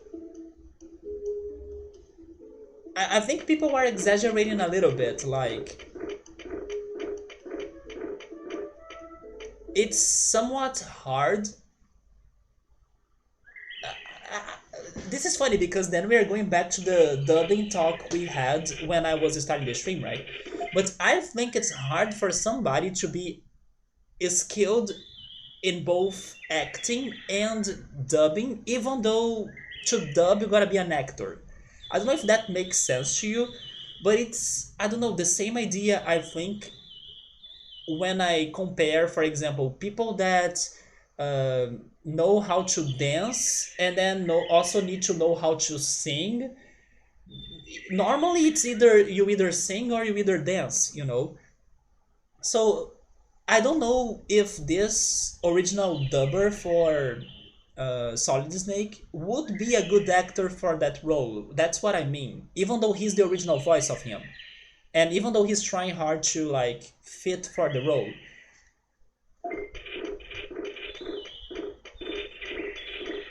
But I think people are exaggerating, like maybe it's not because he's a good dub or the original dub for that character that he could be the one or the best choice for being the actor for it, you know. I think it's independent things.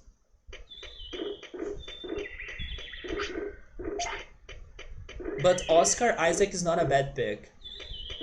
Noble has never heard of a Metal Gear movie, but he did hear about an Arc TV show. Oh yes, that's true. That has a lot of famous people in it. That's true. They announced that on the Game Awards. Not to mention Vin Diesel, right? I will say that I was somewhat. Uh, what is the word I want to use in here? I felt weird about Vin Diesel in that game. I don't want to say it's bad, but I think it's going to take me time to get used to the idea of having Vin Diesel in that game. Like, well, thankfully it's not a game that I would play, so whatever, right? But I don't know, it doesn't fit. Like, it's weird, you know. It kind of ruins my immersion on that game because I keep remembering myself that it's Vin Diesel instead of like thinking on which character he's playing. It's weird because I know Vin Diesel. It kind of corrupts whoever character he's trying to be in that game. Basically, that's the idea. Every time I look at Vin Diesel, I see Vin Diesel. So that's why I kind of didn't like that character in Ark, but in the end, I'm not going to play that game either. So, but it's also crazy that even though Keanu Reeves is in Cyberpunk, which is another game that I won't play, especially now that people have been complaining so much about it, I did not feel the same way. For some reason, Keanu Reeves fit Cyberpunk when I saw the trailer and the announcements and everything. But Vin Diesel, maybe it's the Too Fast, Too Furious and Fast and Furious idea and impression that I already have on my brain. That's like, wait, it's about cars, it's not dinosaurs. So you know it doesn't match. And then the Matrix movies of Keanu Reeves and then Cyberpunk, you know, there is a connection in there. But yeah, Vin Diesel, it did not uh, did it for me. But that animated show they are working on, it has a lot of famous names on it for the dubbing again. You don't know what to think of Spider Boy as Nathan Drake. Nathan Drake? Is Nathan Drake Drake? I'm not sure if I know who's Nathan Drake. But seeing it as a prequel to the games, I'll give it a shot. And then Mark Wahlberg as Sully. I need to know those actors because I can't recognize them. Oh, he's Uncharted. That's true. That's true. Yeah. A Velociraptor draft.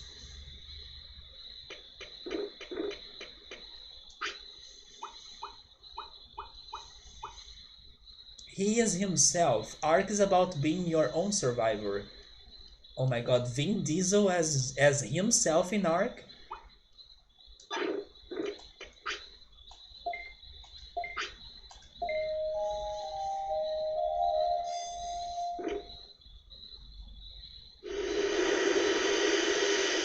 The Uncharted games are fantastic games. Would you compare them to Tomb Raider, and is that why you like them? It's just a guess. I don't know if they are any close to each other, but it's an impression I kind of have.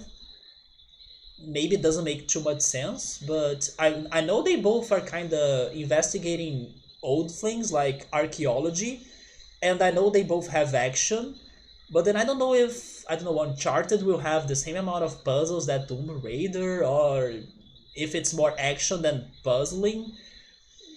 Kind of. Okay, so I'm not going on the wrong path then. That's why I think Scap likes it then, because Scap loves Tomb Raider, and then that's how I see Uncharted being like as well.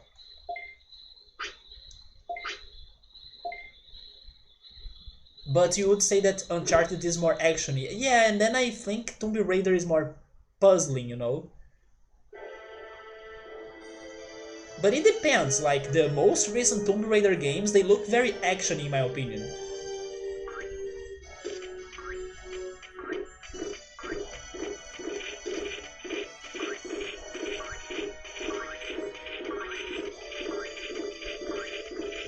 It's like if the brown coat from Firefly replaced Lara Croft. Yeah, I also still have never played neither of them. Me too, I always had the impression they were kinda similar. But then Uncharted always felt more like a movie game to me, you know, one of those games that have a lot of long cutscenes and stuff. That's the impression I got from it.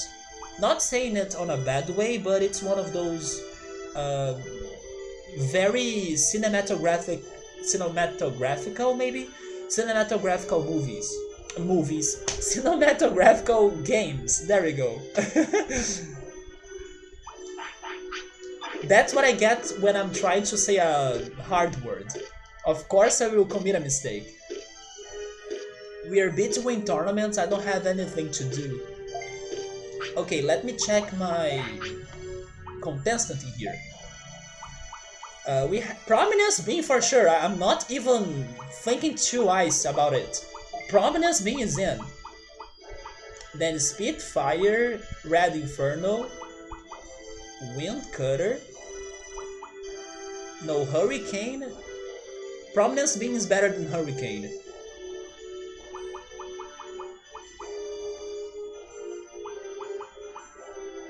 Poison powder! Yes, we can use poisoning to help us out, right? The charm perfume.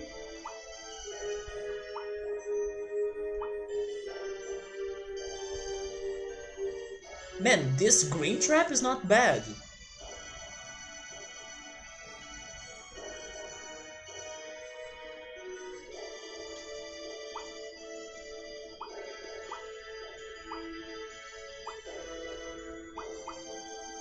I will go for the green trap.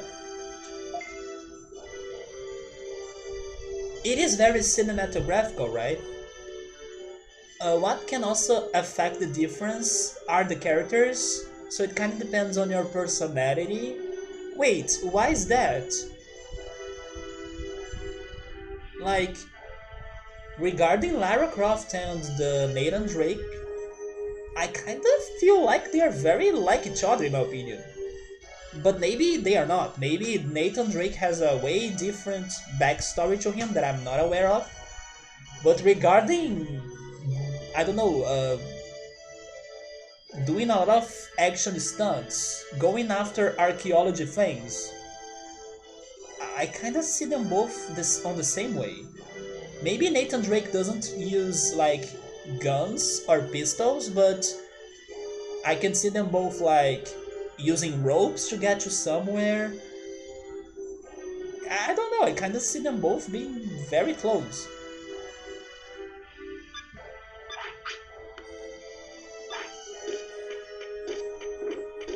Well, while I'm here and the training is not open, I will go train, right? They also have a training site in here. Let's go for more offense.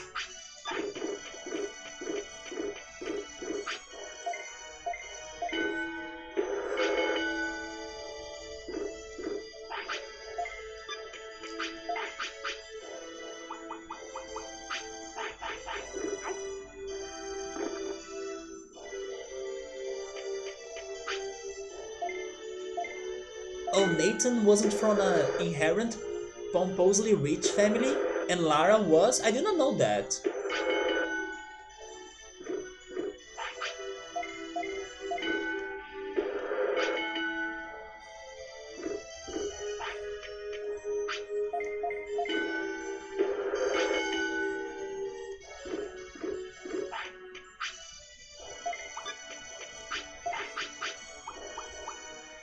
So did Lara Croft's parents also went for... Wait, did they also go for, right? Archaeology and treasures like she's doing? Or she's going for? Is that like the tradition of the family? He doesn't have his own mansion like her? I have seen a mansion before in one of the Tomb Raider games. Nathan is more like a thief. I see, so that's the difference then. Lara is more like a treasure hunter, and Nathan is also a treasure hunter, but maybe as a thief way.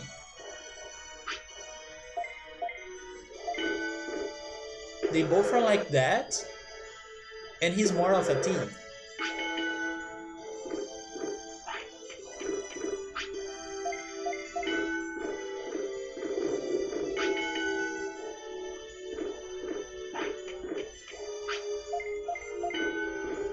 Locke holds me at knife point. Yeah, I miss Locke.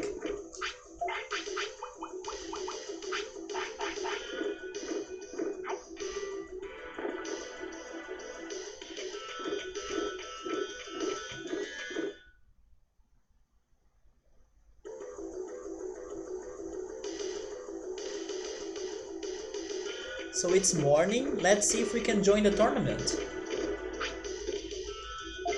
Wait, when is this going to... Wait a second. Is there a specific day that I need to come here for this? Oh my god, maybe there is a day. I have a note in here saying that the insectoid tournament happens in days with 20s to 22nd. It's day 13.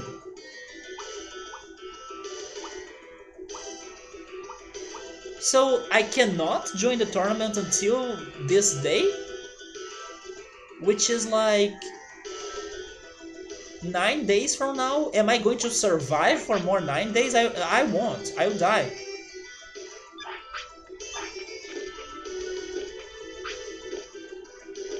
Oh my god, I got the right Digimon, but I'm not at the right time for this. Okay, I actually want some chat help here. Am I right about this? Do I need to come back here on this one day that I have on my notes of like 22nd for me to join this tournament?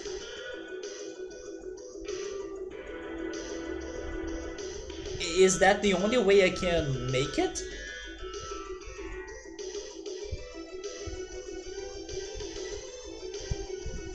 I mean, of course, if you know what's going on in this game, right?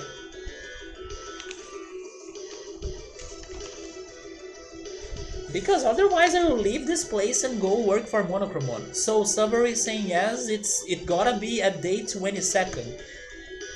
Oh my god! I don't think he's going to survive up to that day unless he digivolves. You know what? Let's try that then. Let's try digivolving this guy. Our odds are low because getting an ultimate is super hard. But we did it last time with Skullgreymon, so who knows?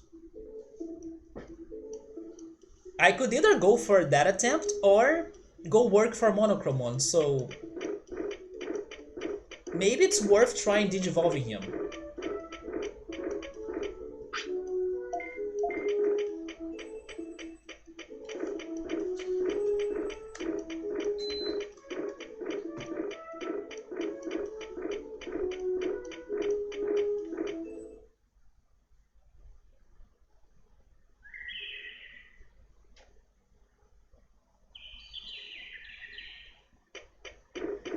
So let me check this again.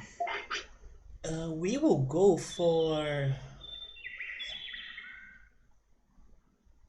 I will go for more speed and brains. That's what helped us to get Kabuterimon, so hopefully the pattern is kinda like the same for whatever's next.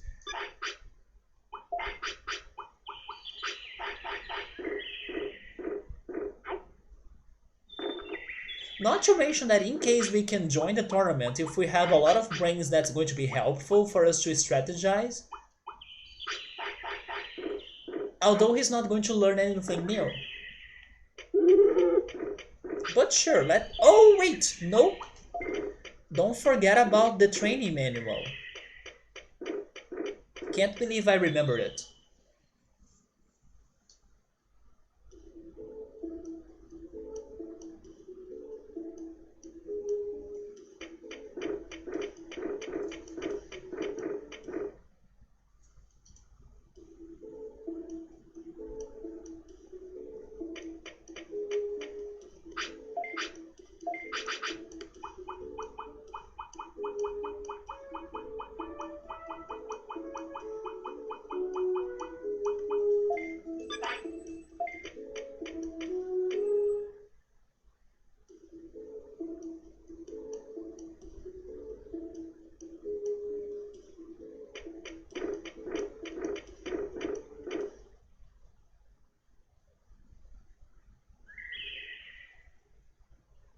Hey X5, what's up, man? How are you? We got a champion, like an insectoid champion, finally. But sadly, the tournament has specific days to happen, so now we'll try to digivolve this guy because he won't survive up to day 22nd, it seems. So my only chance is if he digivolves. Yeah, finally, right? It took us a while. But then I went there for nothing, to Beetle Land.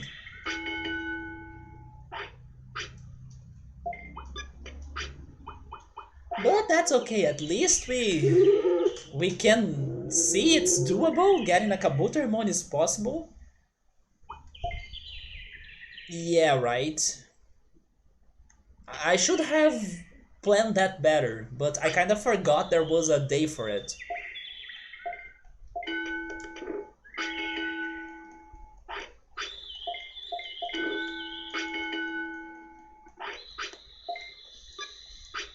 You're still trying to find where Kabuterimon is? To find? Do you mean in this game? That one that's next to me? Do you want me to tell you?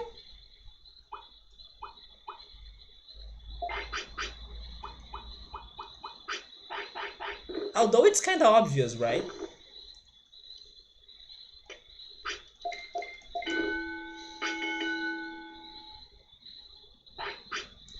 You will totally find him, it's kinda obvious.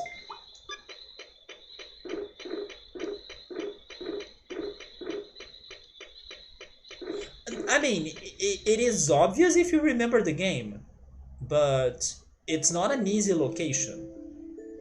Like an easy location to get there. But you totally find him.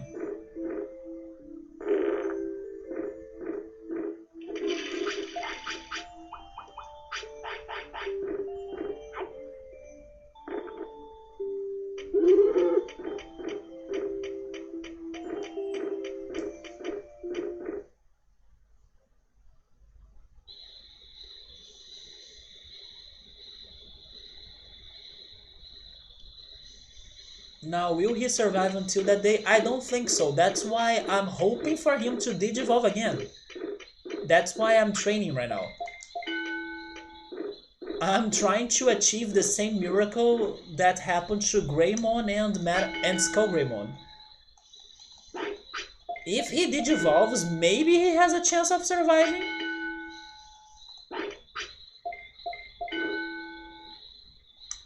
I do have some chips. I still haven't used those.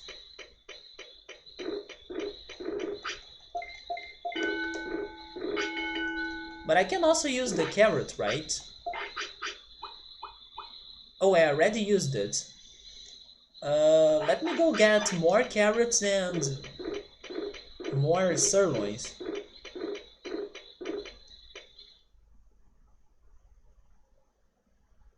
You know who else we could try getting in another cycle? Angemon.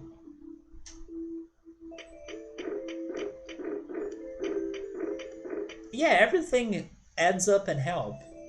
I just need to remember about them. But at least I'm not forgetting about the training manual.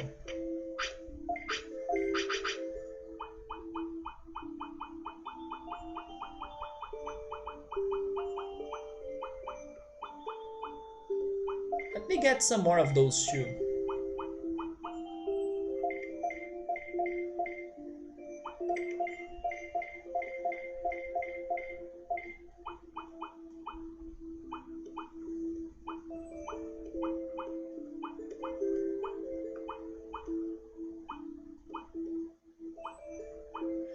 By the way, I have been thinking, and I will ask you guys what you think about this. I still think we are going to take a long time to really do the things we want to do in this game, right? Especially if I really go for the attacks and the Digi evolutions. But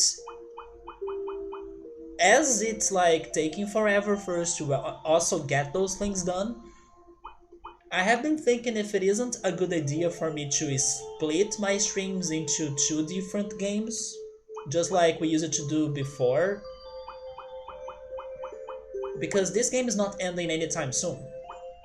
But then now that I had the situation with my webcam, I kind of don't want to start a new game without in this case, right? Without the webcam. So while I have this webcam issue, I will keep on going with this game on both days.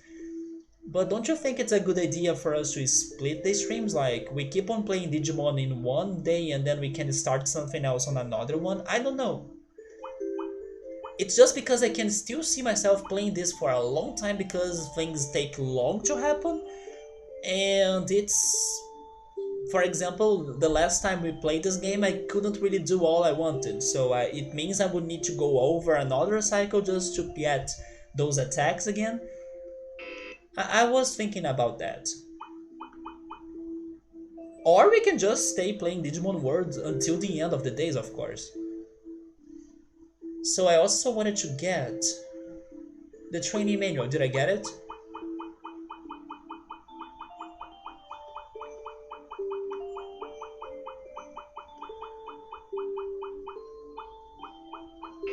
Maybe I did. Yes, I have it. Yeah, I don't want to start a new game without my webcam. I don't know how long is it going to take me to fix that, but I think it's better for me to keep on going with this in the meantime. Yeah, it is taking forever, right? This is already our second longest game, I think, at least regarding the amount of streams. Nothing will ever beat Roller Coaster Tycoon in its days, and we will even need to go back to that at some point. Because Roller Coaster Tycoon had like 60 plus streams so far. But this is already second place with 36 already. And unfortunately, these little things in here, they take forever to happen. And I don't know if I wanna go for, I don't know, more 3, 4, who knows how long, trying to really get every little thing, you know? But at the same time, I also don't wanna give up already. Because I could just like, oh yeah guys, we did our best, let's go beat the boss and then that's it. So I was thinking, what if we split the days or something?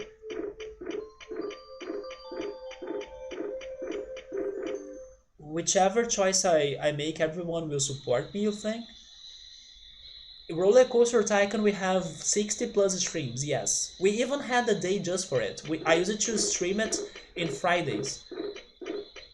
It's actually my favorite PC game, but I forgot why I stopped it. Like, I had a reason. I think I was getting tired or something. And then I had a reason to stop streaming it on Fridays, and then I focused on the weekend streams. But I still gotta go back to it. It's not over. I got to the last expansion pack, but it still has the last half of the levels in there. So I can finally accomplish my childhood's dream of beating all of the levels of that game. But this is the second place right now regarding the amount of streams. The third place was Final Fantasy IX, I think, with 31 or 32 streams. And then after that, Xenogears. Not to mention Polybridge as well. Polybridge took us many streams.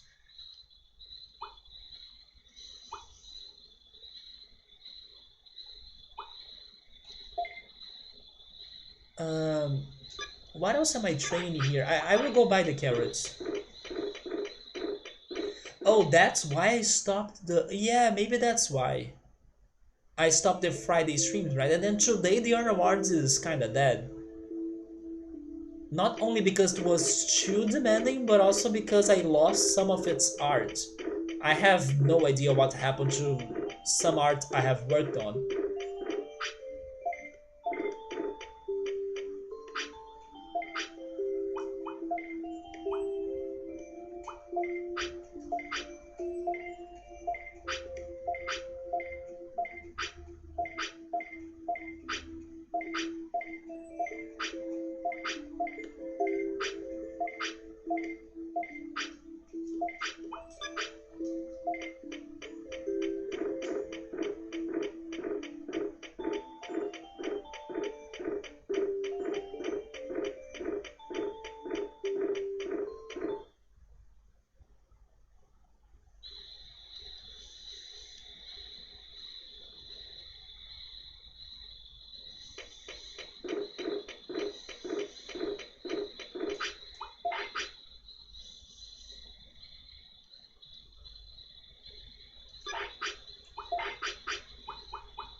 But we could also, I don't know, try to focus on completing File City, and then maybe we don't really need to get all of the Digimon or learn all of the attacks.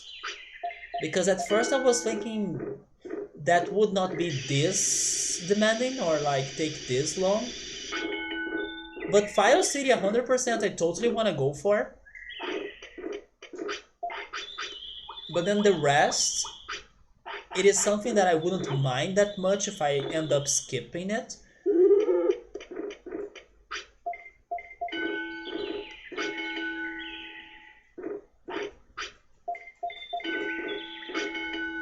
But at the same time, I still don't mind playing this game that much.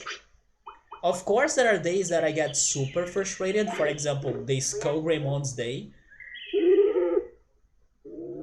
But it's still somewhat chill, and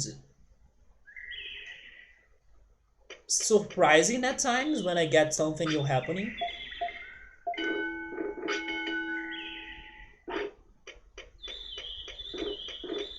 And challenging as well, right?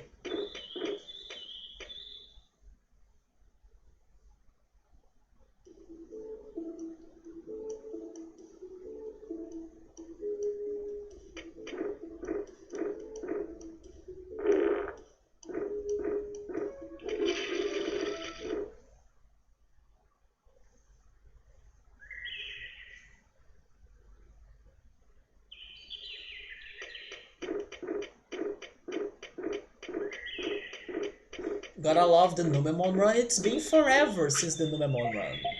Maybe that means that I improved my skills at this game. And you know what else has changed? I finally have one level.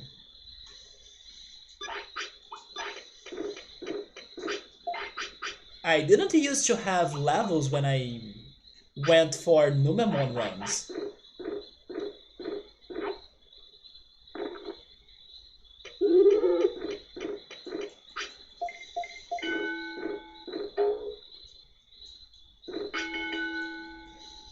I'm actually surprised that Kabuterimon can't use mech attacks.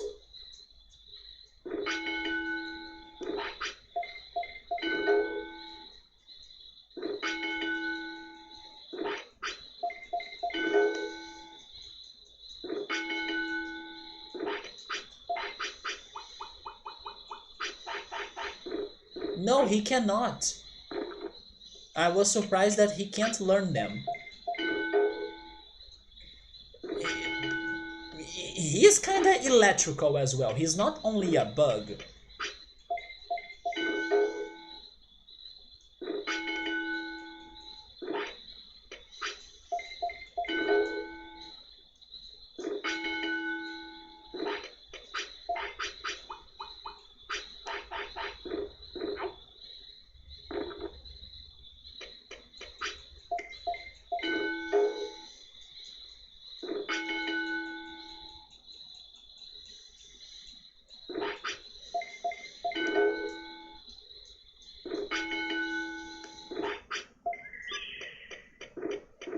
So he's tired. Let's go to the clinic.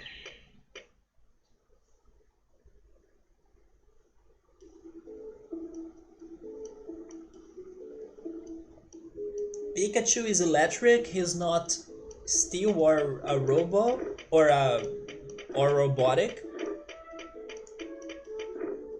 Yeah, but Pikachu doesn't have anything iron, steel, or metal based on his body like this guy.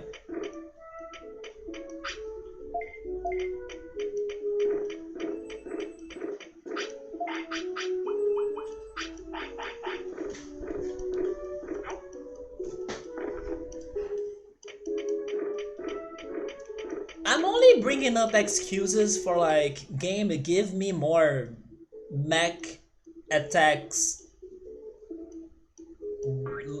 that can be learned to more Digimon, please, because like we never get a Digimon that can learn those. I'm just like asking for the game to be nicer regarding allowing us to learn those skills. And Kabuterimon was a chance, but now it's a lost opportunity.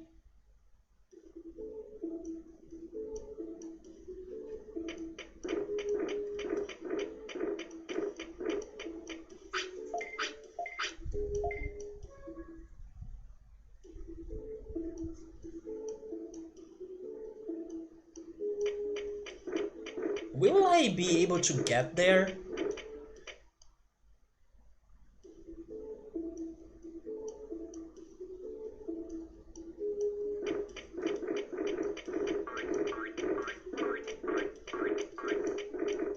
We believe, let's go.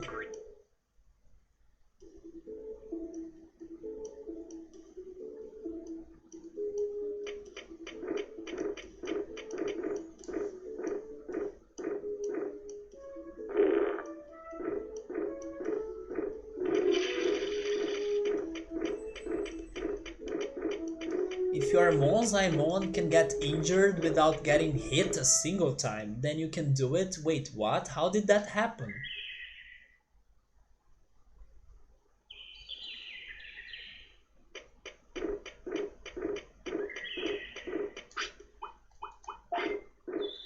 You really don't know how? That's strange. It's not because of what happened to us in Friesland, that bring a fire Digimon here and then he may get injured. Sabri is saying he tripped.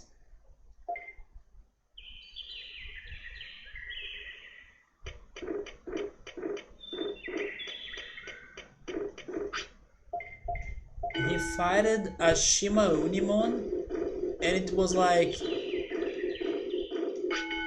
1.8k HP.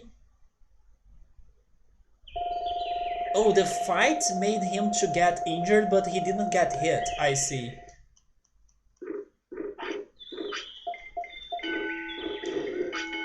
Yeah, that was strange, right? Speaking about strangeness, I think my bug has a bug.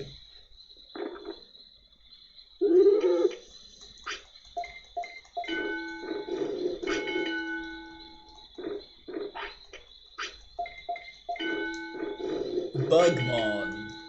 Is there a Bugmon? I wouldn't doubt it. They have Warmon already.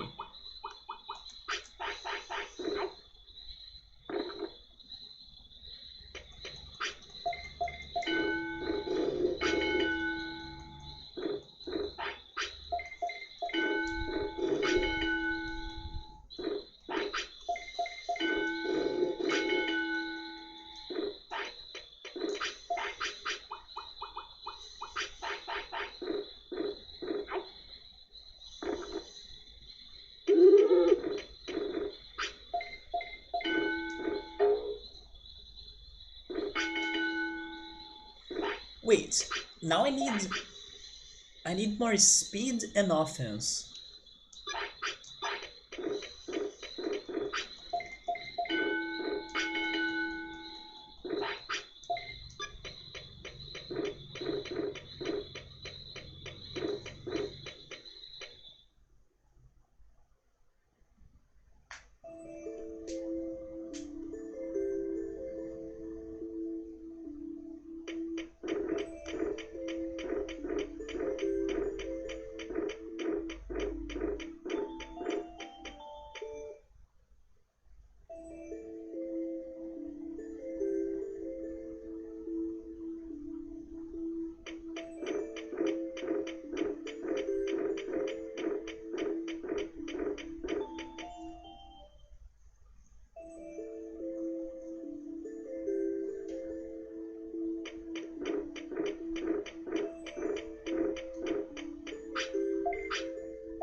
I'm still pretty sure that once we finally can get to this tournament, it's just going to be a tournament, you know? It's not going to be anything different than the arena of this city.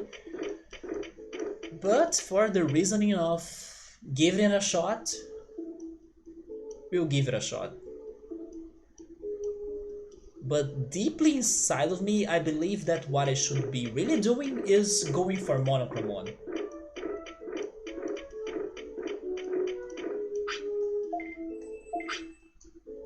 Maybe he will glitch because that arena will be full of bugs.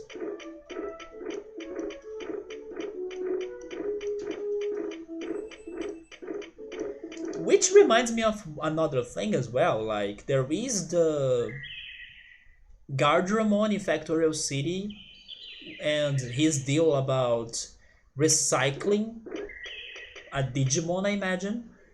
What if he can recycle Kabuterimon? Probably not, because I have the feeling it gotta be a mech Digimon. And Kabuterimon is not that. Are you Data? He's a vaccine actually.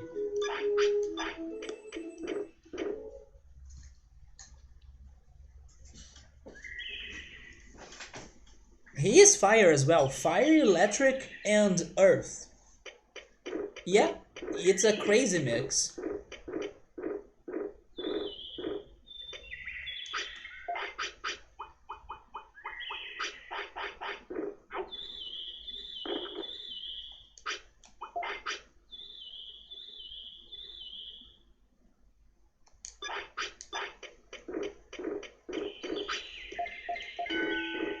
This is more crazy than Dark Rizamon having fire and ice attacks.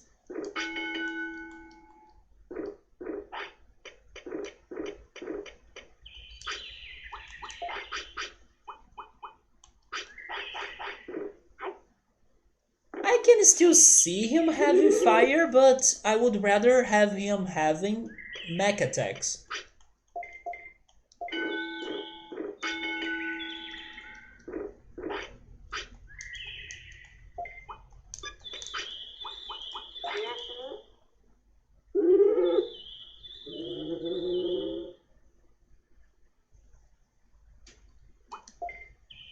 So has anybody played Cyberpunk?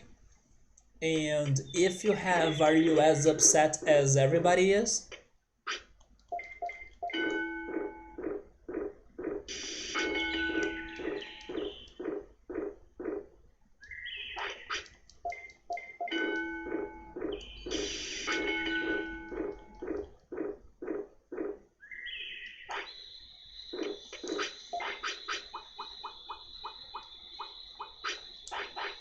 Your PC can run it at the low settings only. You don't keep up with games. I keep up with some games, but only games that interest me. Cyberpunk was not my game. You think we'll pass on it? You don't want to fry your GPU? But yeah, it's full of problems as well. Like everybody has been complaining of its bugs and glitches. And some other problems, for example, there is an option in there for you to disable the copyrighted music. So in case you are a YouTuber or you upload your playthrough on YouTube, you don't get flagged because of the music. And then people said that it's nice of them to give you that option, but sadly, when the game is starting, they still play a music that gets copyrighted. So like, people were like, I'm safe, I'm going to play this game and put it on YouTube and then rip because part 1 will have the copyrighted song, you know? So it's full of those tiny problems plus the bugs that made a lot of people disappointed. Cyberpunk, yeah.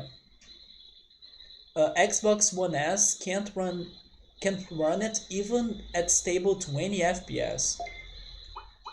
I still think they should have postponed it more. I understand it sucks to tell people, hey, we need more time or something, but it's better to postpone something that will become good at some point than releasing something bad, right? It's like what Nintendo did with Metroid Prime 4. I'm sorry everybody, but we are not liking it so far, so we're going to restart the project. That sucks, but it's much better than releasing a shitty Metroid game that the fans have been waiting forever. So I still don't understand why they really went for like, let's release this game full of problems instead of like, we need more time, please wait for longer. And you know what's the worst? Not only they end up releasing it with all of the problems, but also they pressure the workers a lot. Like the workers were working for extra times and hours every day and everything, and then now it feels like it was for nothing because everybody's kind of hating the game. So it's a very sad story, this Cyberpunk. Sabri is saying that up to 2077 it will be working. I mean, if you're on old gen consoles, it's really bad. But on PC, most stuff was fixed. Thank goodness it was fixed. They tweeted about it and they said that for the moment to mute the music. But that's like a, I don't know. It shows that they were kind of rushing. You know, how would they not notice that song would be copyrighted? It's something so obvious, in my opinion. It's been pretty much unplayable, and they also had a 1 day patch. It's like Chinese democracy. There's also heavy counterpoints for my argument. When doing software stuff, no matter how much you test it out, it's the user who will find most problems. I agree with you about that, but some of the problems they were having, from what I see and heard, they felt like big problems. Oh, Ultros hasn't heard about it at all the day it launched. I well, the day it launched, I heard it broke records. Like it broke records that even put Steam down.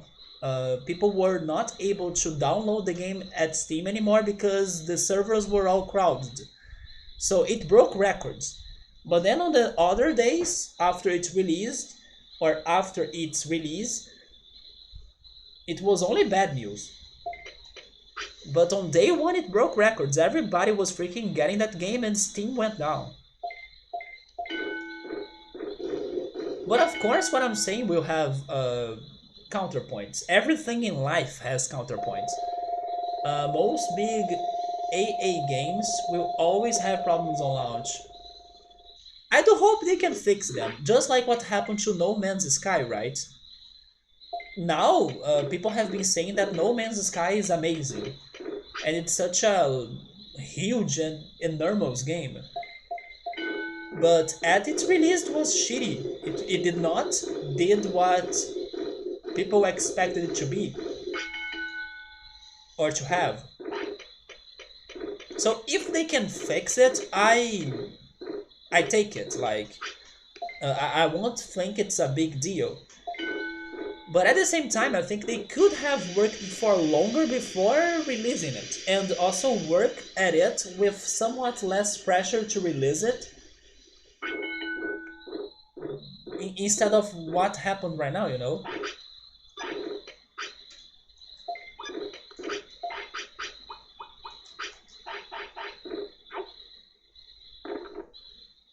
So if your band takes Chinese Democracy was a Guns N' Roses album that took like 10 years to record or something. So if your band takes a lot of time to record an album, it's called Chinese Democracy. Cyberpunk took 6 or 7 years of work, if I'm not mistaken, which is a lot of time.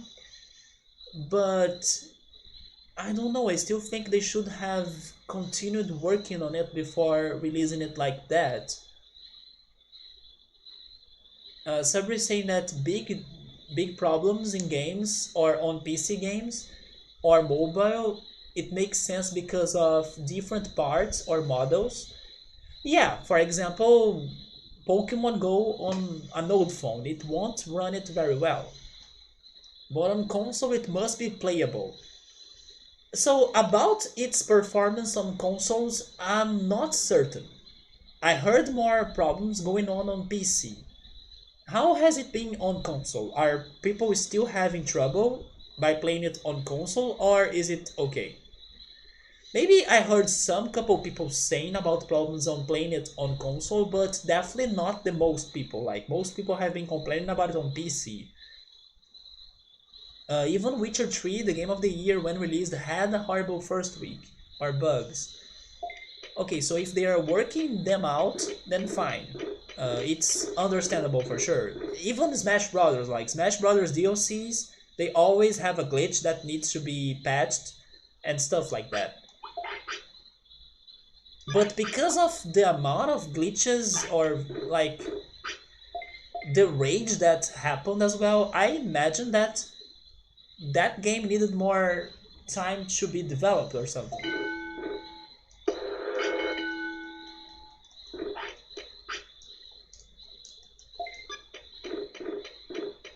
On console, it's worse. On PC, you didn't have any bad stuff to call it horrible. And then day one, it's always buggy in modern games. Okay, let's see how it's going to recover from that then.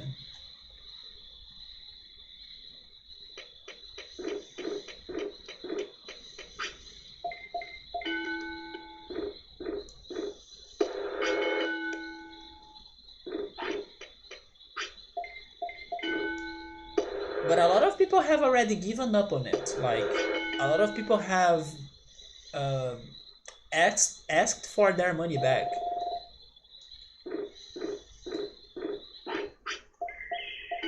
You had cases of NPCs. Oh, so you have been playing it. That you kill like falling down, like when you push a rock. No, never mind. You're talking about The Witcher, I think.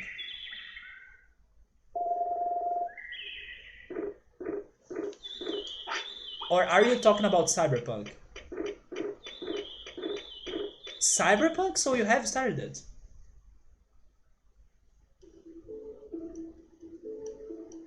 And also you can kill NPCs? To be honest, Ultras, I'm not sure. I'm imagining it's a somewhat shooter, but I'm not sure which sort of game it is, to be very honest.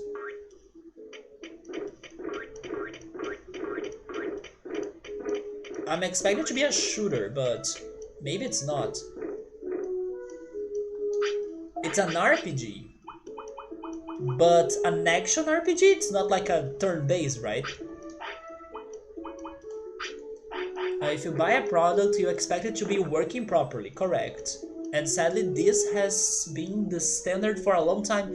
Yeah, and Project Red has a big reputation, so people were with like huge hopes about it.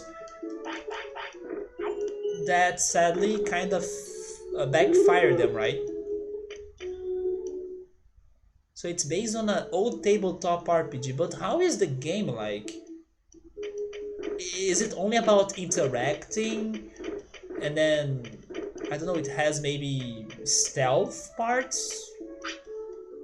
Maybe it's a mix, right? Maybe it will have stealth parts, story time parts, and action parts and shooting parts. Maybe it's a big mix because it's an RPG. But at first I thought it was a shooter.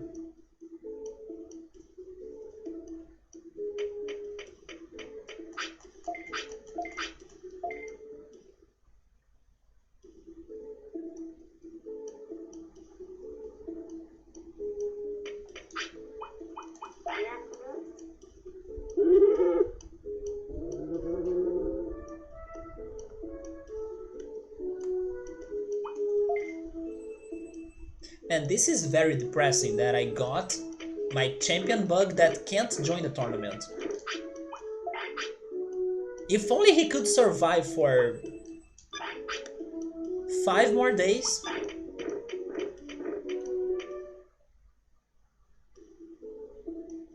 And that's the problem. See, a lot of people that bought it seems to not understand that it's an RPG. I actually didn't know what it was. I assumed it was a shooter. They did not make it clear. on their trailers then, in my opinion at least.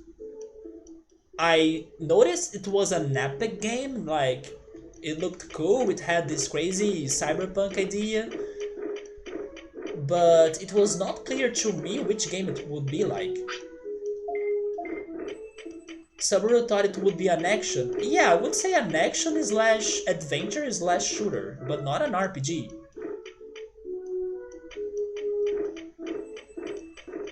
The focus is the story. Okay, about having focus on the story, I also got that, but I still thought it would be a shooter. But yes, as the trailers were not showing me a lot of gameplay per se, I also imagined the story would be a big part of it. It's basically Witcher 3, but it's based on the future, so it's a good game. Once they fix the glitches, it will be a good game.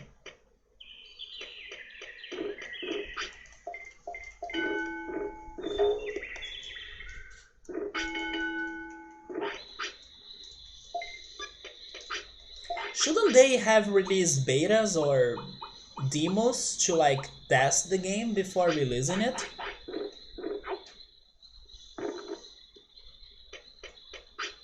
Hopefully they are learning a lesson as well for their next work.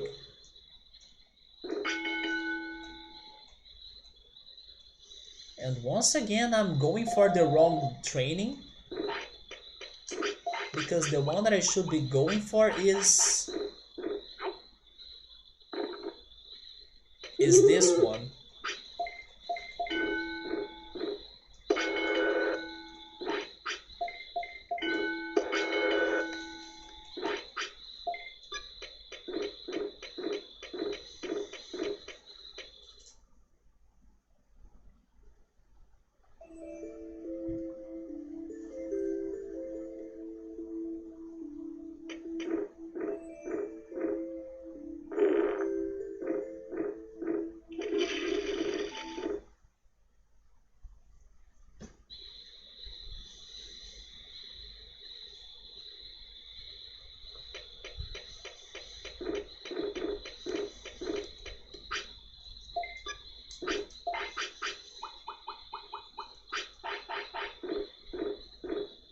Yeah, I didn't know it was an RPG.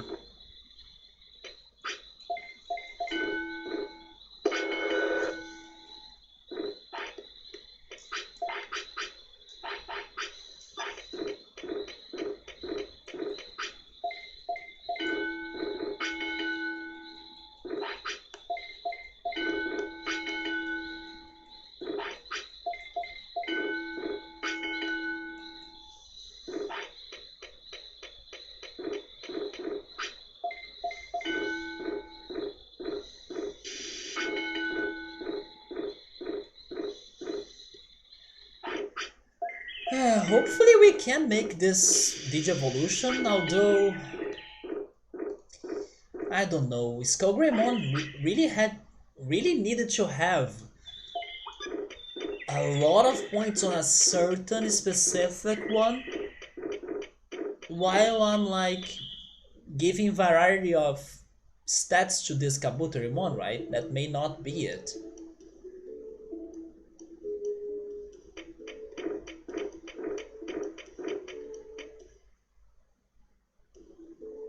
But at least we have two chances because he can turn into two different things.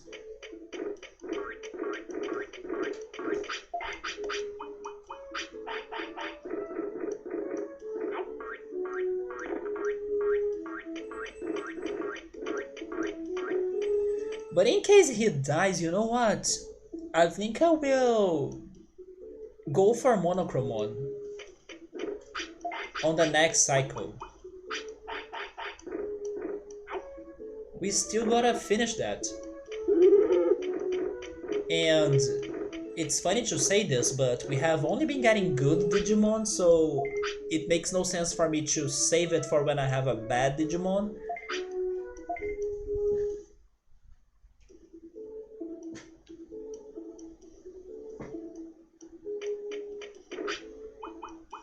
Yeah, Kabuterimon is almost dying.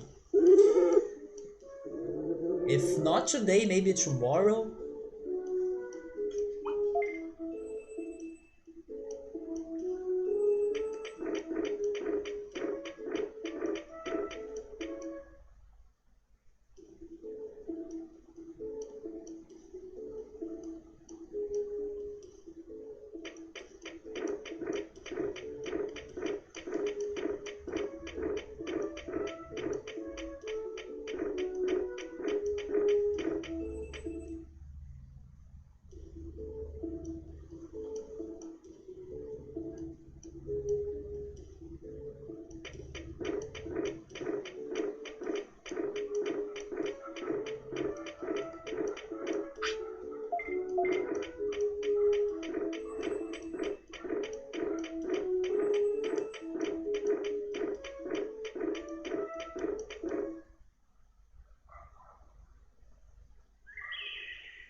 Why does the super carrot drops his happiness?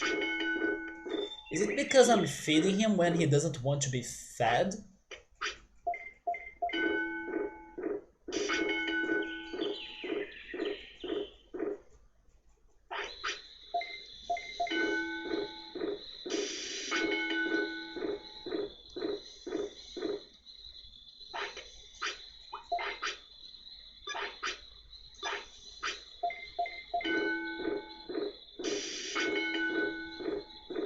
Well, I got to 4,000 or 400 on everything I wanted, so now I really don't know. I think I will go for the Skogreymon strats of like focusing on a single stat and then hope that's the right one. Sure, I will go for speed because that's the one that I kinda went for and then it worked. Either that or brains. Brains was the one for Skogreymon.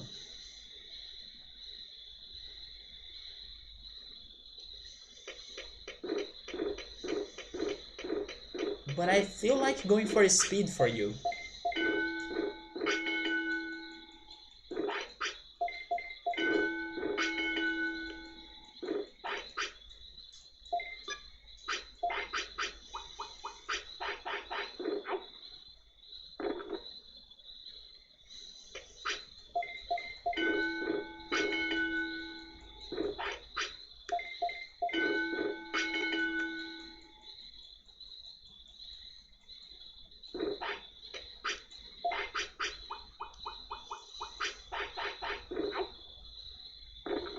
I know, right? I hope they are for something good. Because we did train him a lot on everything, but now I will only go for speed until the end of the days.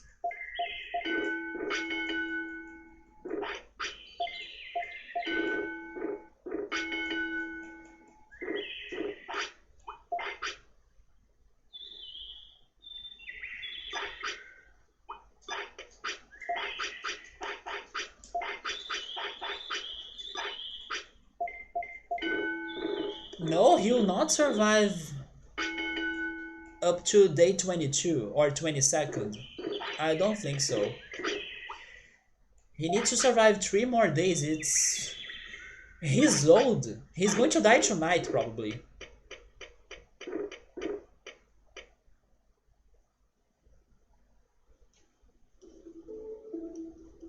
I really do think I would need him to digivolve for that.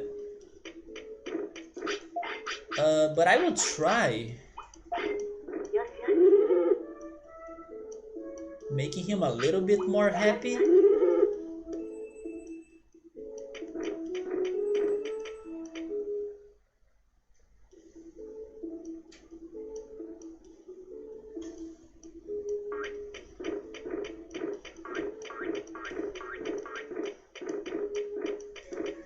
Well, at the very least, we could get him. So even though we are not progressing, we got a new Digimon to the chart. So at least that, right? At least it's not another Bakemon.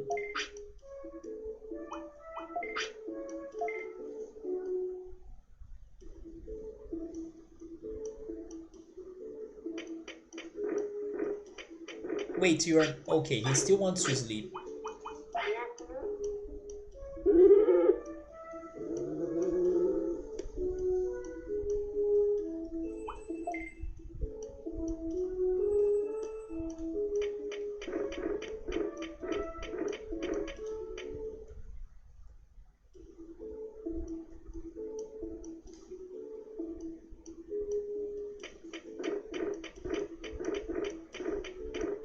Speaking of the devil Bakemon, let me go through. If Kabuterimon is only Kunemon's Digivolution, so far it seems so. Actually, now that we got him, we can check that, right?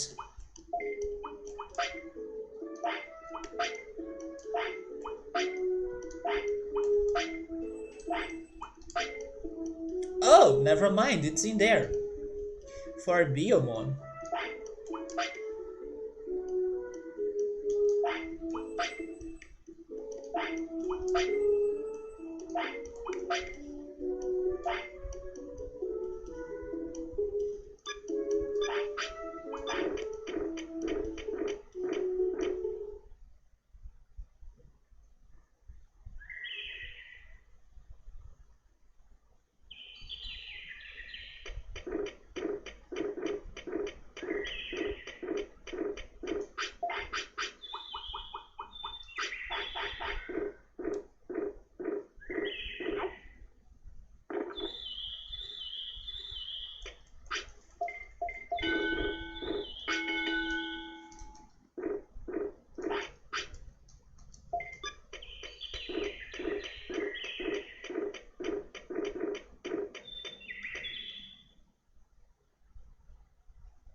By the way, did you guys see that next free game of Epic Games, welcome back X5, will be a somewhat big game because they have a countdown and everything for it?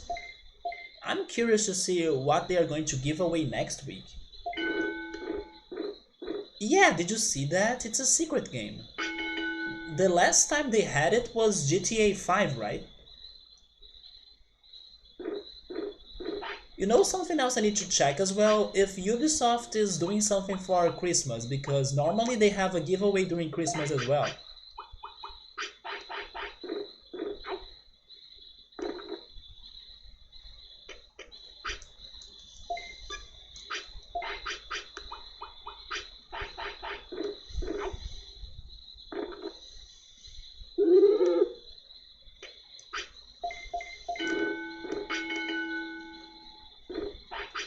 I'm pretty sure whatever Epic Games is going to give away, it's not going to be a game that interests me that much. But I'm very curious to see which big game they are going to give away. Wait, they are going to give away a game every day? They did that last year, right? Last week we had, actually not last week, this week it's still counting. we are having two games. But they did that last year. Sabri is saying it depends on what's going to be released in the following weeks. Because there is going to be a sequence of games and then the first game will be free. Oh yeah, maybe it's not like a single big game, maybe it's a bunch of small games or smaller games in days in a row, right? I was not thinking like that. Maybe this countdown is for the sequel of games in a row instead of a single title.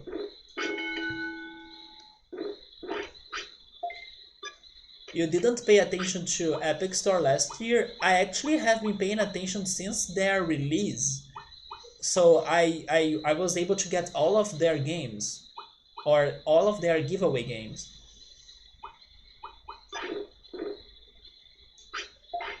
The first one, if I'm not mistaken, was Subnautica. Monster Sanctuary officially has released this week. I saw some fuss about it this week as well. It was even on Switch, right? Wait, 15 games?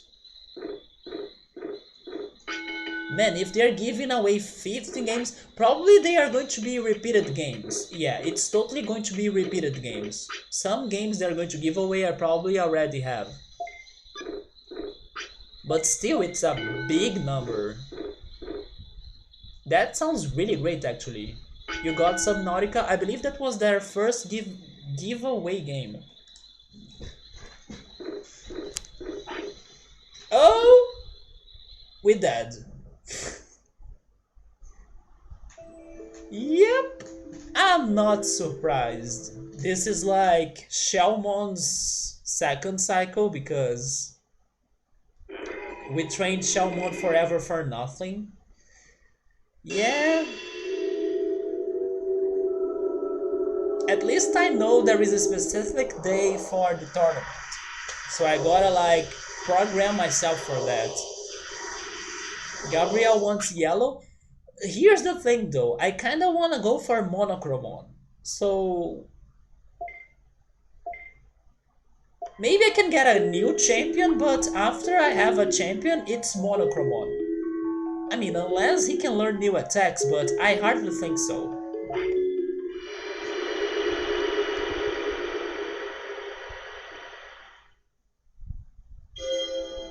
Oh, Sabri is saying maybe if there is a big franchise game that's going to be released, its prequel or the game that was like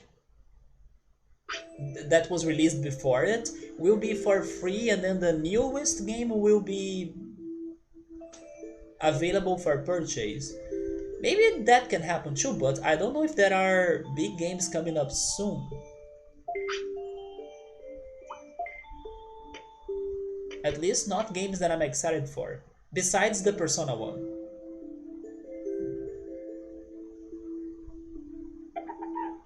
Yeah, I do imagine they will repeat the games they are going to give away. It's a good opportunity for those that missed some of their giveaways. But I have been getting them all. If I wanna get Monochromon, no, I wanna work for Monochromon and finally finish that side quest. No, Persona 5 is not even on PC yet. I wish so. Yeah, not right now at least. You're craving melons? It's been a while since I last have had melons.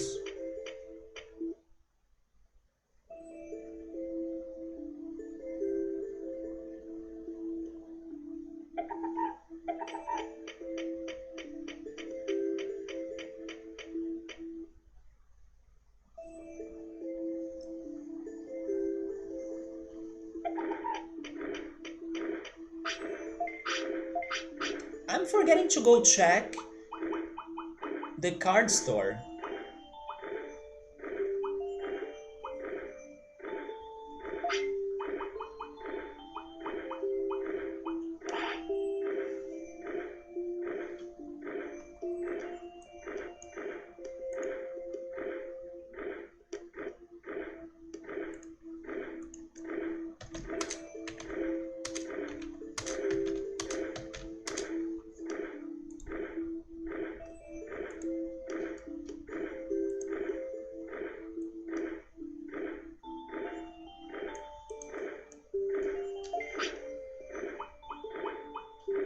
Yeah, because in order for me to ban somebody by just using my mouse instead of like typing it, I need my message or that message to go above. Because when I click on the username, the banning icon doesn't show up to me, the pop up or pop out, right? The pop out. So, yes, as the message is at the bottom of the chat or the window that I have in here, I need his message to go up so I can get the icon and then ban him. Otherwise, I would need to type his username, but as it's a crazy username, I would rather uh, make the messages go upper or to go, yeah, upper, right? And then I click the banning icon. Yeah, for some reason I cannot do it if the messages are at the bottom of the chat, because it only shows me like other information as, oh, this account was created on this day, but then the important thing, which is to ban or to timeout, it's at the bottom of that new pop out that doesn't show everything about it to me. So I do need to make the chat goes up. I will not buy more things in here. No, I'm good.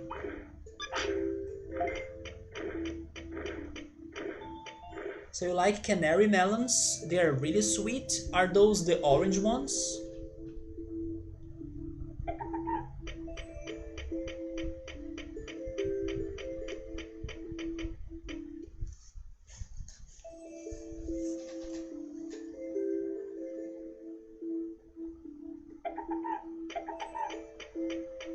So I think I got food, but I will check it.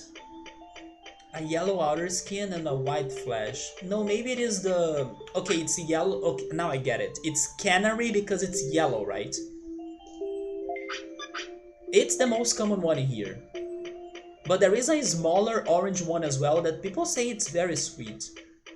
But I think they are greener inside. A honeydew. Yeah, that one is the most common one in Brazil. The canary melon.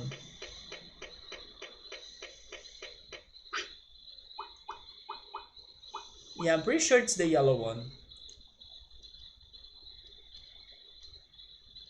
Yep, that's the one that's the most common in here.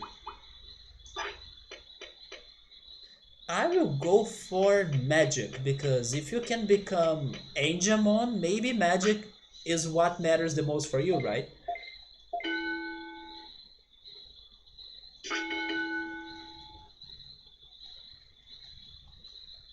The Santa Claus melon. They taste the same. I don't think melons have a big difference on their taste, right? It's such a uh, I don't want to say weak, but it's a simple taste. It's not a complex taste because it's mostly water.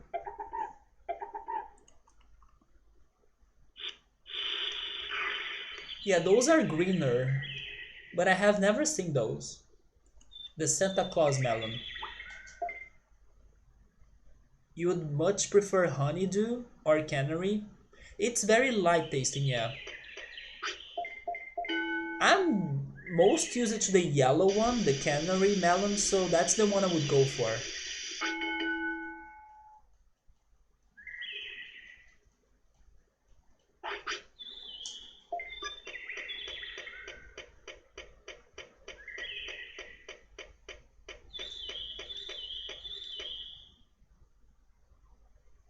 Ultras, by the way, have you finished watching 24?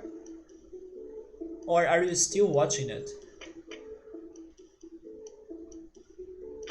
A yellow watermelon? I also have never seen that.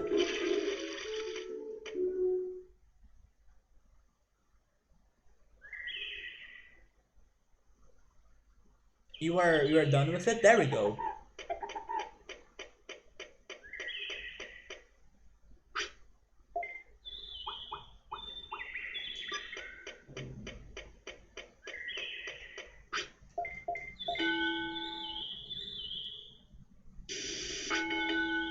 One of these days I was talking to my sister and she was telling me that she was watching Star Trek.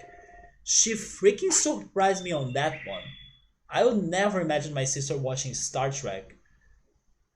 I remembered her right now because she was the one that made me addicted to 24. We have a lot of shit around this gym. True that. Because my sister, I don't know, she normally doesn't watch those things.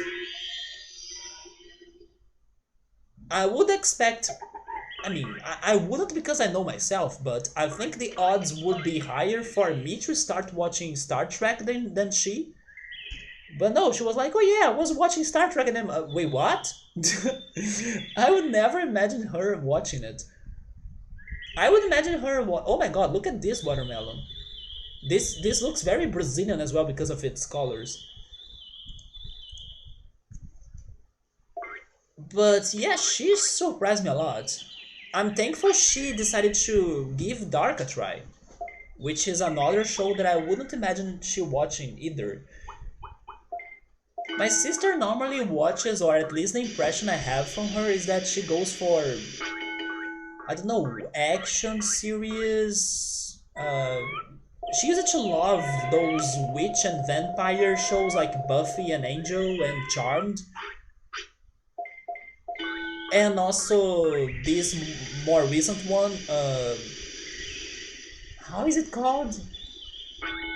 I even watched it a little bit too, but it's not Sabrina. Um,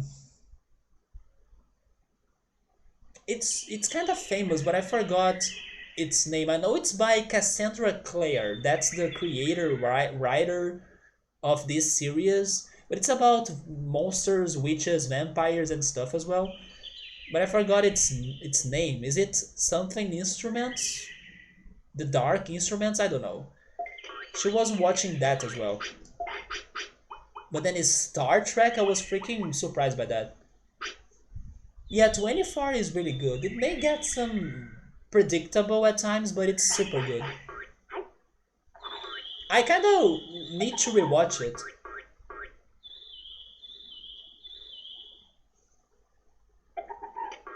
It's not something actually. Yes, another reason why I would not expect my sister to be watching that. But my sister likes Game of Thrones, so maybe that's why she went for it.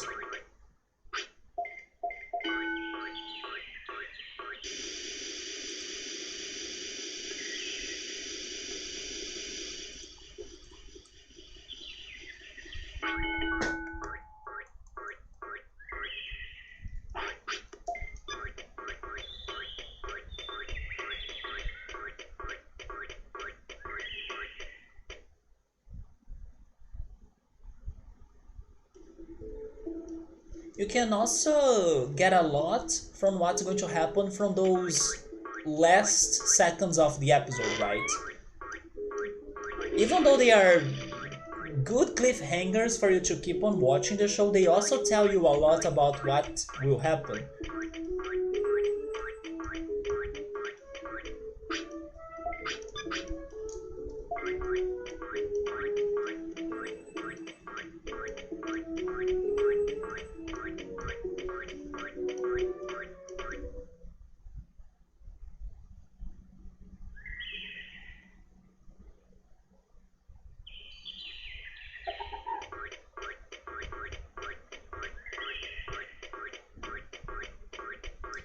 Maybe I should jump on YouTube and, check some videos about 24 just to remind me of some things.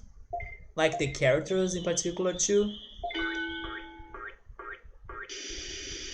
You are on your phone and you don't know how, but you have an ad playing and also my stream at the same time. Wait, what? That happens to me when I'm watching anime. I have been watching a lot of Rema. I'm finally back to that. And every time I play the video like of the episode, the ad is playing, but on the background, the opening of Rema is playing as well. But yeah, I'm finally back to Rema with all force or full force. I don't think I will stop it like I did in the past now. The dragon fruit, I still need to try it. I gotta see it in real life. I will not be able to see it in real life. But there is a restaurant in here that they sell a dragon fruit cream that sounds delicious. Although I also have heard some people saying that it's kinda overrated, so maybe it's not that great. But I will totally try it someday. The video players are glitched, better read the manga so this doesn't happen again. My friend is a freaking Rama manga addict. I have been telling him that I'm watching the show and it surprises me that he still hasn't watched the show. But yeah, Rama is so good. It's been so chill as well.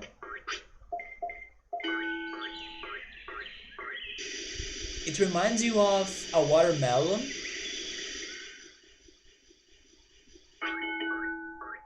It tastes like grape, so it's good.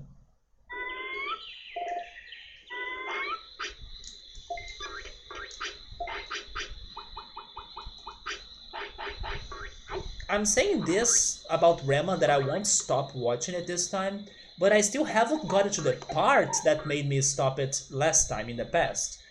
So I do hope I can finally make it through because it's about a crazy tournament that starts in the show, and then I always felt it was somewhat boring.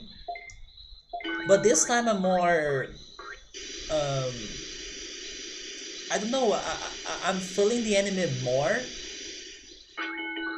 so I'm hoping I won't get bored when the tournament starts. And I'm also paying more attention to the dub, to the Portuguese dub of it. And I'm loving one specific character because I'm loving the dub of that character. It's like an old grandmother. The dubbing of her has been the best. It's been so funny. That's a lot of magic points, right? Because Digimon gotta have the magic points. That's why I'm going for that. And once he becomes, hopefully, Patamon, I will work on the other stats. Are you going to buy it now, Ultras? Do you know any shop that has it open right now? Oh, I have no idea where to buy a dragon fruit. I could try going to the, let's say, bigger chain of fruit markets we have in here. But if they have that, it's going to be probably very expensive. So I don't know if it is worth. But to taste it, I will go for this restaurant's dragon fruit cream. I know it because it's the only thing I'm training. But only after he turns into a rookie, I will go for the other stats.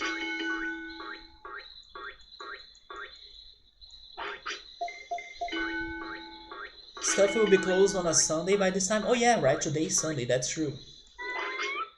I was only thinking of the time.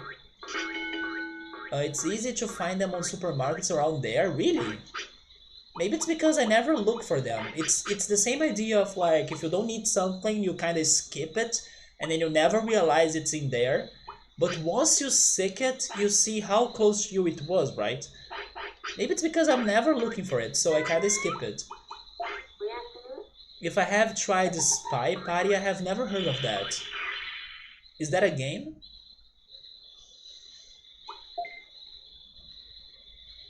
Oh, they have an Asian grocery store.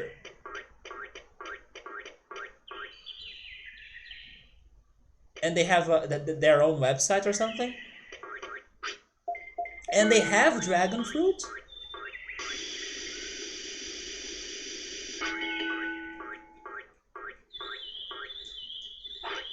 I will need to buy vegetables this week, probably tomorrow because I'm out of tomatoes. And I gotta have my tomatoes for everything. Tomorrow I'll be doing some vegetable and fruit shopping. Hopefully I can find cilantro as well because I couldn't buy it last time.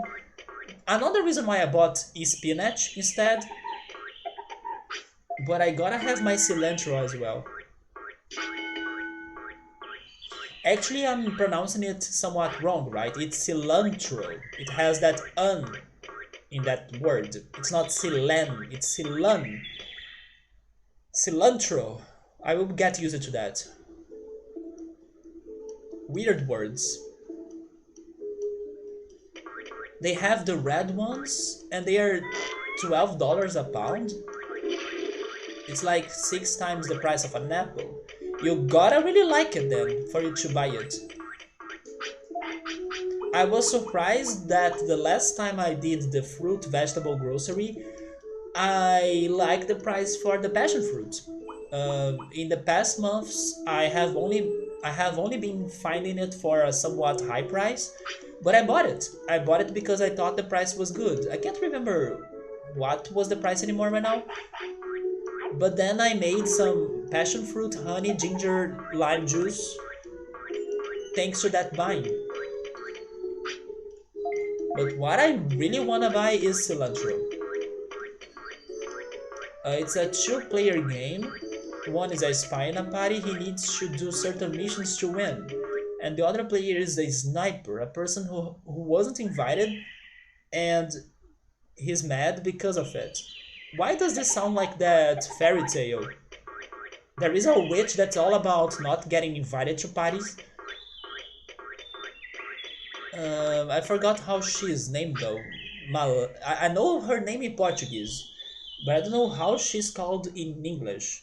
But in Portuguese, she's called Malévola, like the evil one. Maybe it's close to Spanish. You would buy it just because of how it looks, Ultras?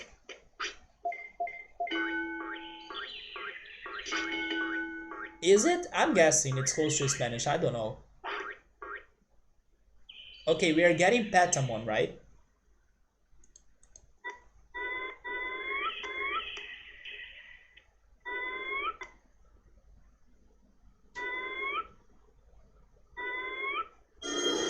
Oh, that's the Asian website you were saying?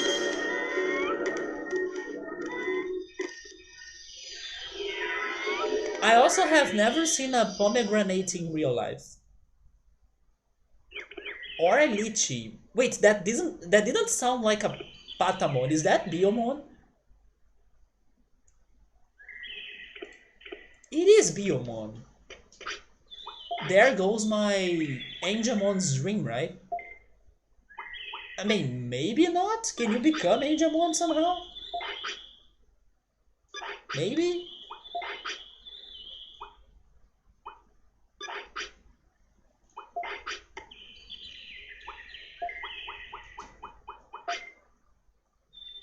Well, maybe she can become Angemon, but she can become two of the main champions, Kabuterimon and Birdramon, so who knows?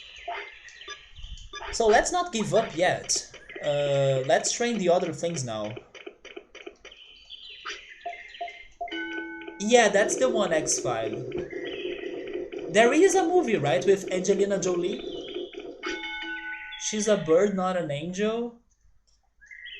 I cannot hear that word anymore without thinking on bells, frogs in Paris, jingle bells, ham and cheese, bells, frogs in Paris, jingle bells, ham and cheese, sexy frog. Now on Smash Brothers Ultimate. Sexy frog. Yeah, the one-winged frog. What do they have the guava paste, huh? Maybe you should go for that instead of the dragon fruit. I did something kinda crazy this week. Not too crazy, but somewhat risky. So I had this old white bread that was like forgotten for me to eat it. And it was expired on 9 days. But when I was looking at it, I did not see a single fungus. So I ate it with guava paste. And probably today I will be risky again because I think I will go for a somewhat old milk. But I also think I will survive.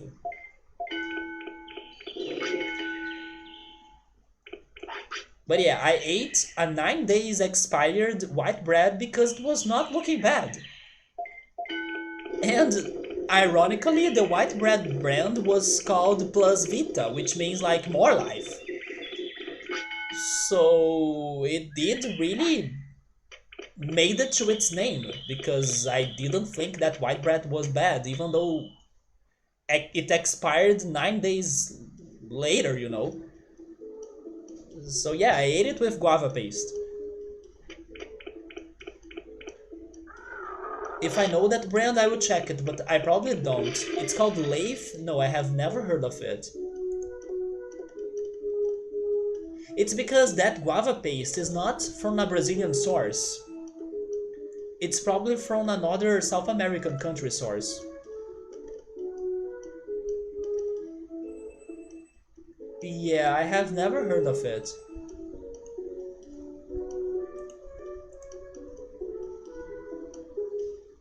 But try it, Outros. I do think you'll like it. I can't say that phrase without remembering the Rambo's game enemy dialogue. He's a man, not a god. It's still so mind-blowing that Rambo is in Mortal Kombat, right? Sephiroth in Smash, Rambo in Mortal Kombat. 2020 the year of crossovers still. People have been celebrating that his music is getting to Smash. That's true because Cloud only gave 2 songs of Final Fantasy if I'm not mistaken. Hopefully now we can get the good stuff. Please give me some Final Fantasy 8 songs too, like the Man with the Machine Gun. If they put the Man with the Machine Gun in Smash Brothers, dude. Man, now I will dream of that. I really want to see or to hear the Man with the Machine Gun on Smash.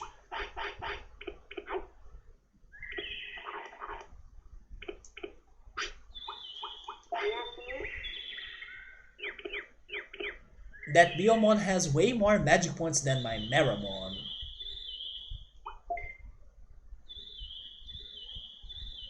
But don't worry, we'll be balancing everything now.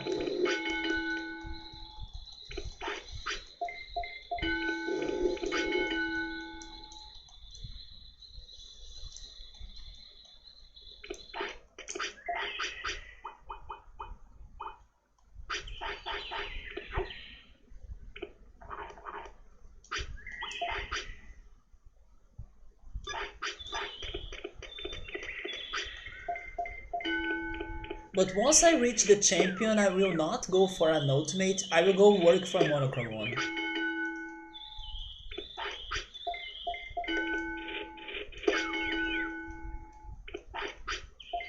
She has a bird brain of a now, right?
When am I stopping streaming this year? So I'm not planning to go visit my parents for Christmas and the New Year's Eve, but probably I won't be streaming in case it's a weekend during Christmas, right?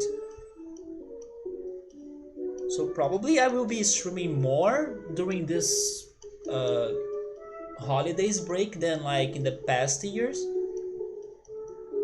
But I need to see when those events are really happening.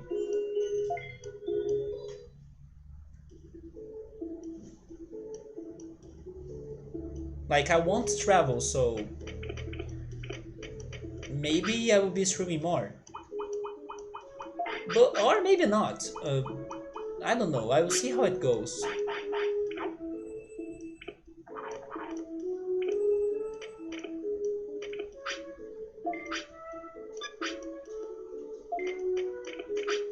But for now, I would say I will be streaming.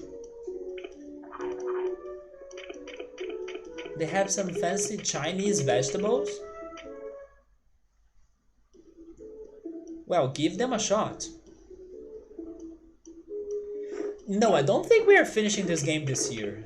Unless I skip what I'm doing right now, which is trying to get all of the Digimon and trying to get all of the attacks and maybe even the cards. If I skip those three things, we can totally finish this game this year.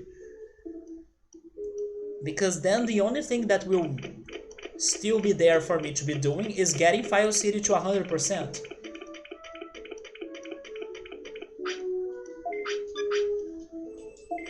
This game is eternal. It's been eternal.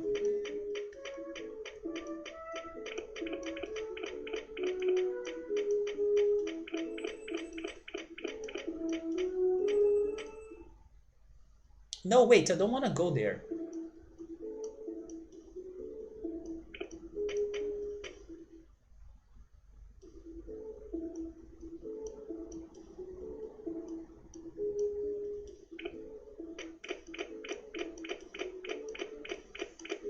But are you guys going to travel or to, I don't know, do something for the holidays?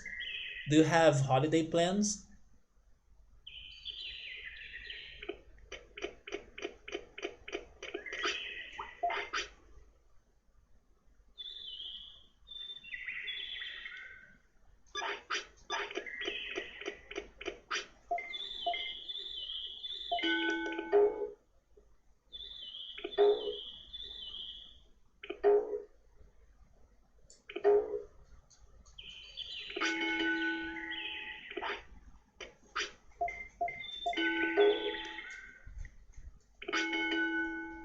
Saber wants me to try to get the medal of playing this game for 10 years in real life. We got the 10 years in the game. Ultras might drop off some gifts and do some short visits and that's it. That sounds like regular Christmas in my opinion. Just being at his house and then your brother's birthday after Christmas. I will see if I make like a video conference with my family because even that we haven't done. But I will see how that goes.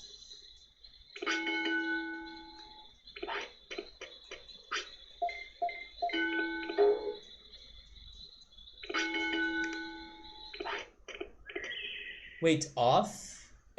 Off what? Is the string down? It's not. You're hoping your buddy will want to hang out during the New Year's, but he kinda has some preemptively get out of plans response. I see. Maybe he's hoping to do something else. Honestly, I just want to stay at home during this New Year's Eve, and for most of them, I kind of just want to stay at home. Although last New Year's Eve, I was with my family at my sister's house, and as she lives like next to the beach, we went to the beach to see the fireworks, and I also baked them pizza. So it was kind of fun. but I wouldn't mind just staying at home and then watching the fireworks on TV or something. They have the durian. Maybe you should try it. Even though, be careful because I don't like it.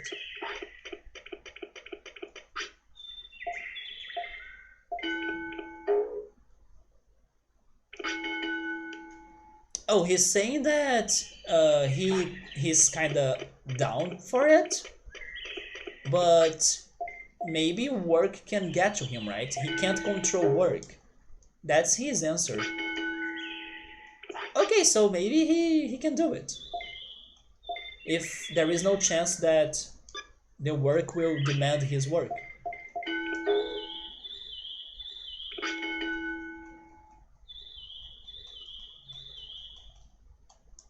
Is she tired? No, she's okay.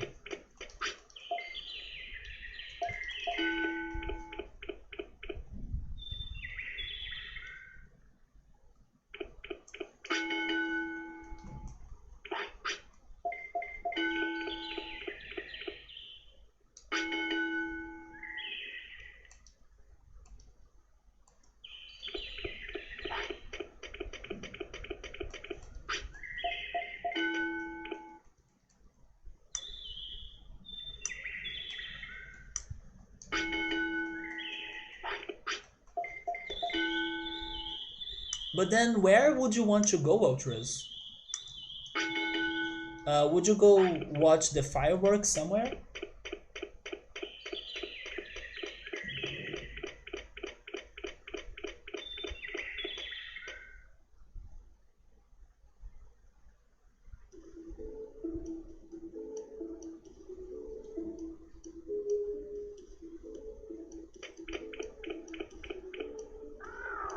In here they even cancelled some of the New Year's Eve events, right? Because Corona is hitting us is strong again. It never stopped.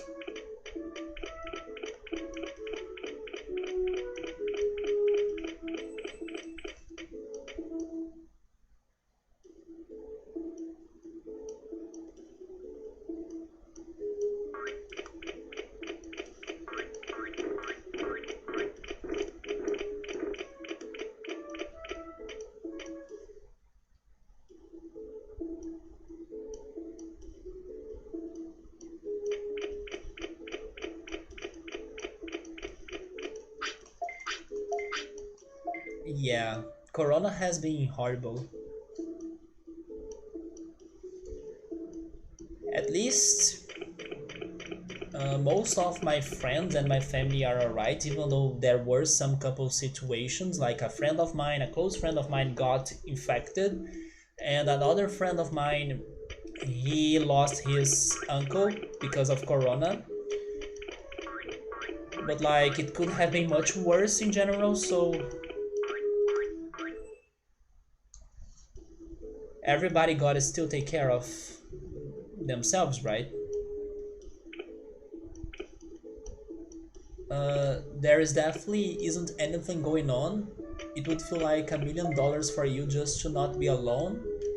So haven't thought too far ahead that if someone wants to come by and just hang out at your place and have some booze and just talk, you're good with that. To be honest, that's like the best plan ever. You don't spend a lot of money, you can have a lot of fun, it's safe. It sounds like a good plan. You definitely find ways to keep busy or entertained, like video games is a good way, or music, or a movie, or anything pretty much, while containing ourselves, not being around people but still going to places.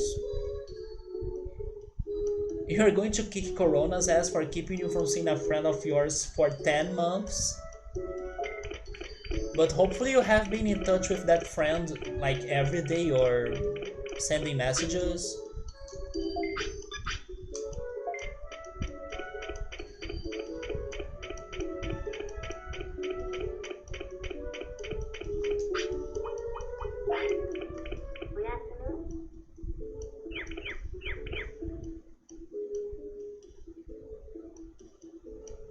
This year made me totally like text my family more and my friends in a certain way as well.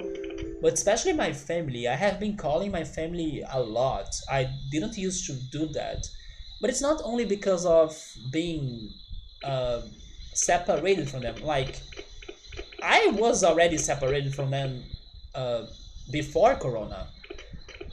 But it's also because we are closer. We are working together on my father's project, and I'm also helping them with the investments. We are like working together, you know?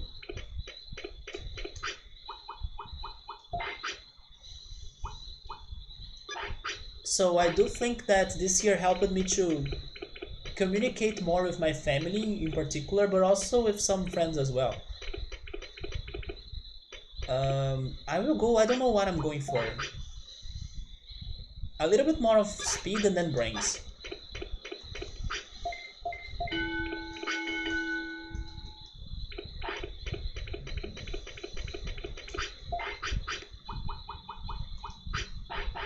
Oh, you have been, and then you saw her last week actually. There we go then. And you missed hanging out with a friend.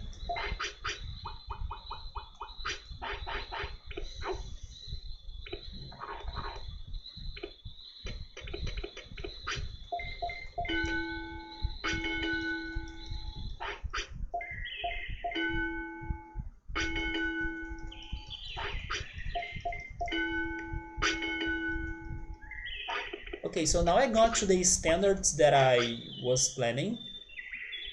Now what am I going to do? Maybe I should go for more HP? You know what? I will go for more brains. For the entire game, I have been ignoring the brains. Let's go for more brains. Let's change things a little bit.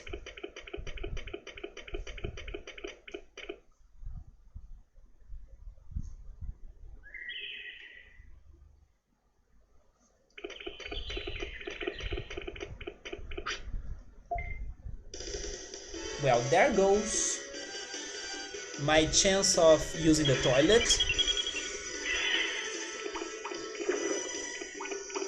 But having a fight today won't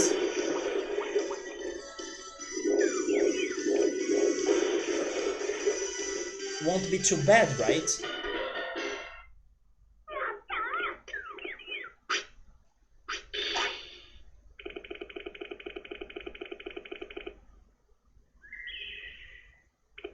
Never mind, I still have time. So please turn the right way. I think so. I need to check that, but I would imagine she has learned all of her skills. Biomon's wave is at the level of a bird.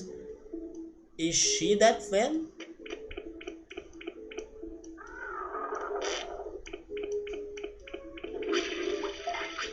She is actually, oh my god. Is Numemon coming back?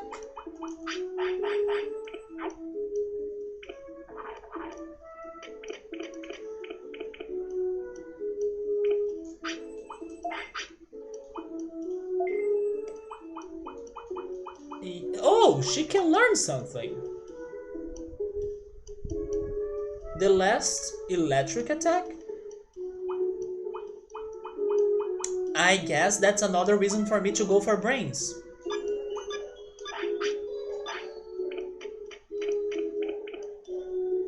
Actually, I will go for... Do I have carrots?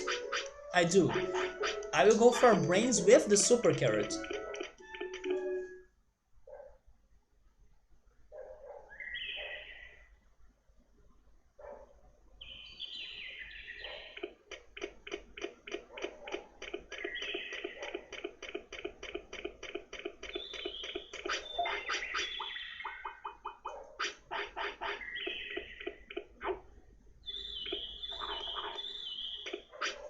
Because I of course have no idea who would teach me that skill, plus I don't know if I would be able to learn it, because after what happened regarding that other battle skill that seems to be so impossible for me to learn it, I don't even know if I wanna hunt this final thunder attack. So I wanna deposit my odds by studying here.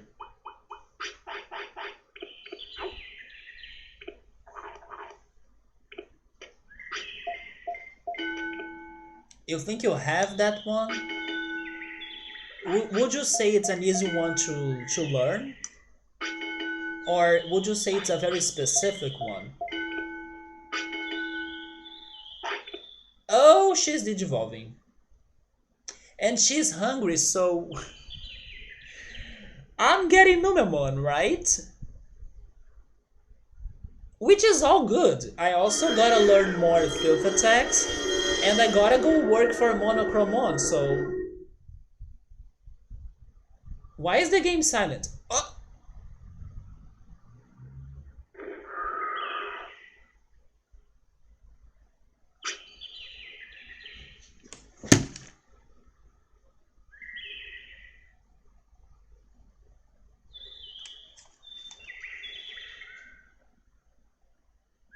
Never freaking mind. Numemon, you have changed your looks, right? Have you been to a salon or like some sort of spa? You look different. Have you done some plastic surgery? We have gotten not the one-winged angel, but the two-winged dragon.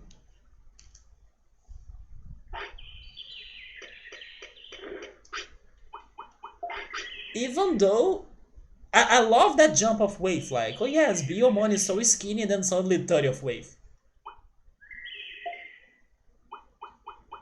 And they can still learn the last air attack, thank goodness.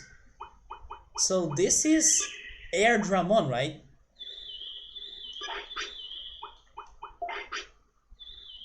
And I got another level for some reason, even though I was raising a champion, which is kind of like a first for them to give me a level thanks to that. But great, we got 2 new Digimon today. Maybe we won't take forever to complete this chart. Imagine if we can complete the Digimon chart faster than the attack chart. Wait, the attack chart. There we go. And he has 2 Digivolutions as well. One is probably Phoenixmon and the other one is the... wait, where is it? Is it... No, Mega Sidramon? That's not the one that I was thinking. Isn't there this one? Yeah, maybe it's this guy right here. But then I imagine Phoenixmon is an option. What is the first electric attack? Let me check.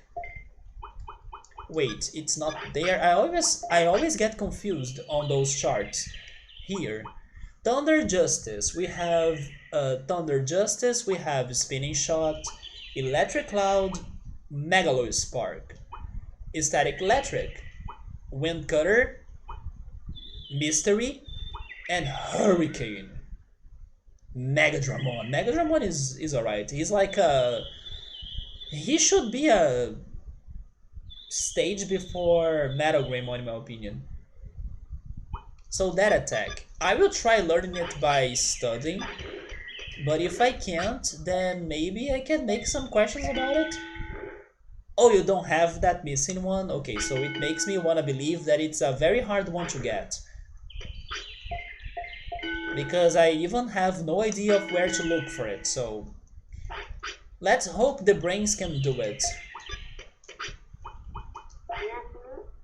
Thunder Justice is really great. But I think Megalo Spark is like the... Let's say... easy to get and OPAF attack. Thunder Justice gives you a lot of effort to get it.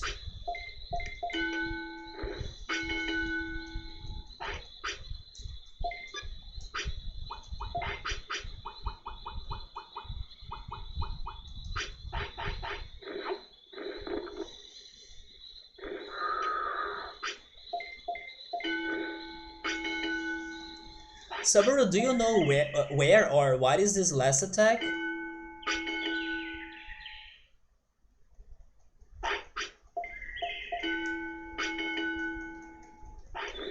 And in case you know, do you think it's worth seeking it or hunting it? You know it? Do you think it is an easy one to find, to get, or anything like that? Or would you say it's better for me to keep on learning those brains? I will keep on trying, but if this doesn't make it, I may need to go after it, right? You got it after defeating the Waru Monzaimon. So Monzaimon could learn it? So I was very unlucky that he didn't learn it. Every attack is worth. That's true. The filth attacks made a big difference for the runs when we had Numemon.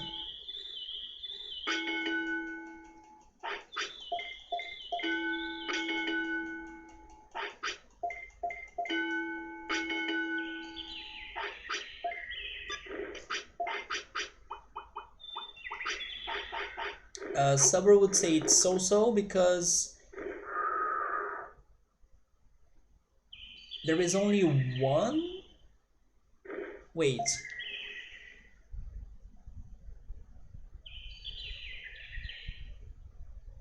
There is only one of what? One boss or one enemy? The order of your words in there is making me confused. Oh, okay, never mind, I get it now. He's saying that there is only one Digimon that's not a boss that uses it. Okay, there we go. There is only one Digimon that's not a boss. Yeah, one Digimon that's not a boss. When you said non-boss, but like in separate, you made me confused. But I had to understand it as a single word. So non-boss, yeah, there we go. Non-boss, right? So there is an enemy that uses it, but it's not a boss. Huh.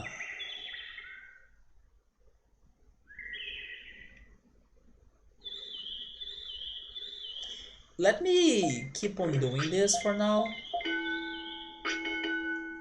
I don't remember seeing electric user enemies in Mount Infinity so far.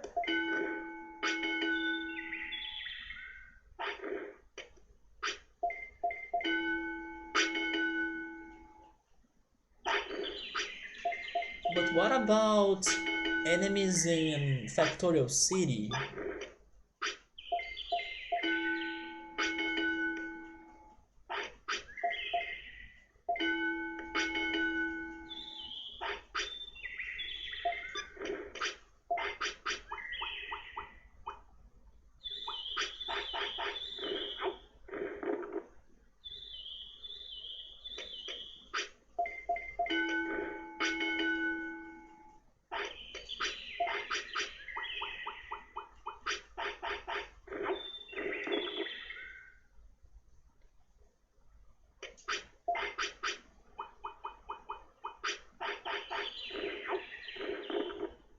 What if it is one of those Soulmon? We could learn some skills from them, right? You wanna tell me which boss used it? That's okay. I think that can help me to try to remember it, right? Sure. But if I need to guess, I would say that boss is probably Mamemon. One of those Mamemon guys, right? Or the one that's Gearmon? Those are my guesses.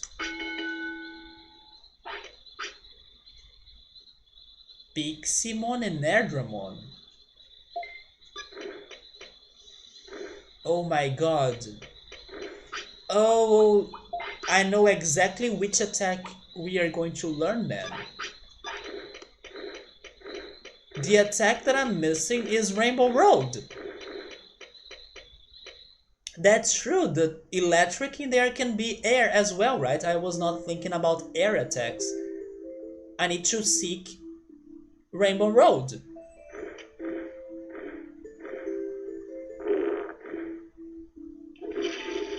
But an enemy that uses Rainbow Road without being Piximon or Airdramon, that's complicated.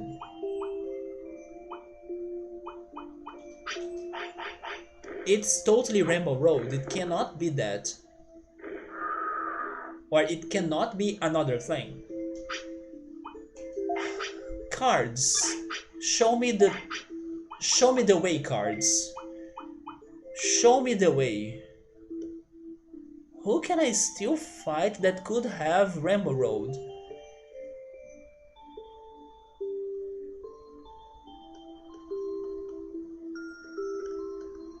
Those Yamamon, they are very strong, but they don't use that attack.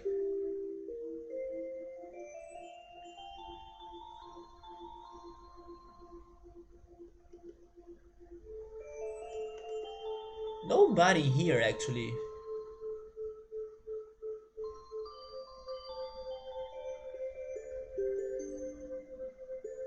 Okay, next question is this one Digimon that uses Rainbow Road, because it gotta be that attack.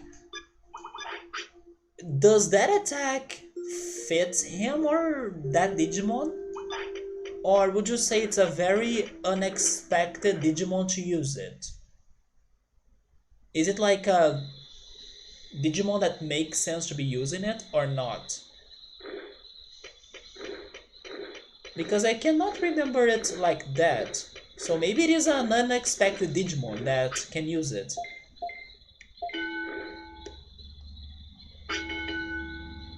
Wait, technique? Oh, never mind. It's a command.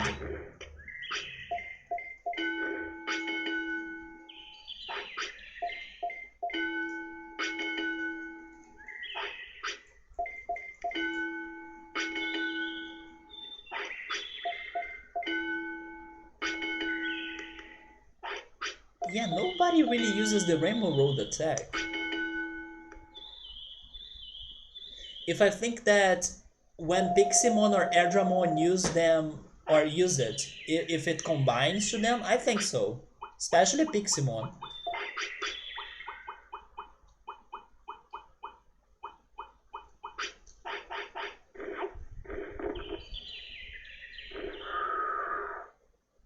I'm thinking on air attack users, but the strongest one that I can think is Flarizamon. Not Flarizamon, sorry. It is called Saberdramon. But I have never seen Saberdramon doing that. So you're saying that, yeah, it combines?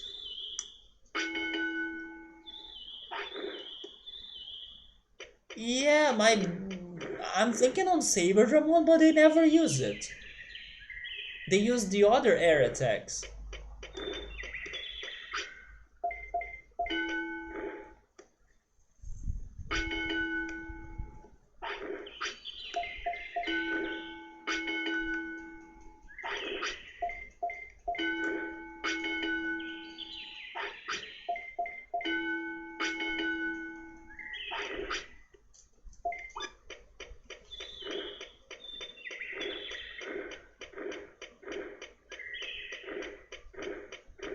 Next question, would you say that this Digimon is a common Digimon or a somewhat rare Digimon?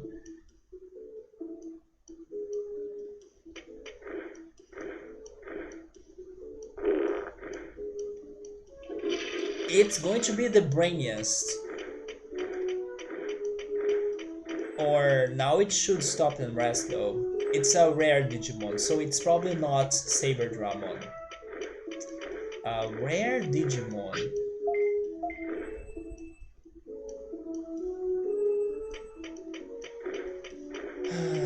I gotta also ask this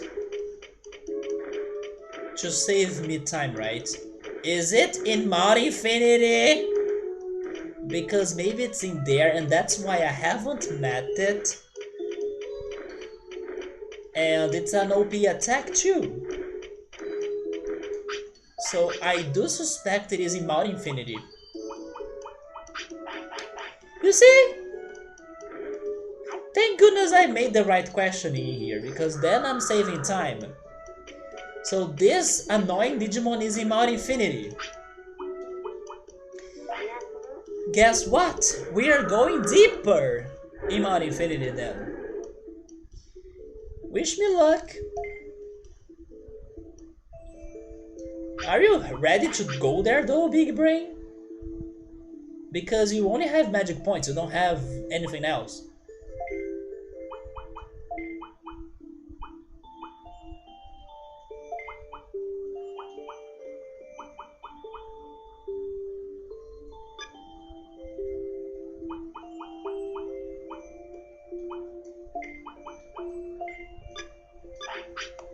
We would go there. Do I have restores? Why don't I have restores?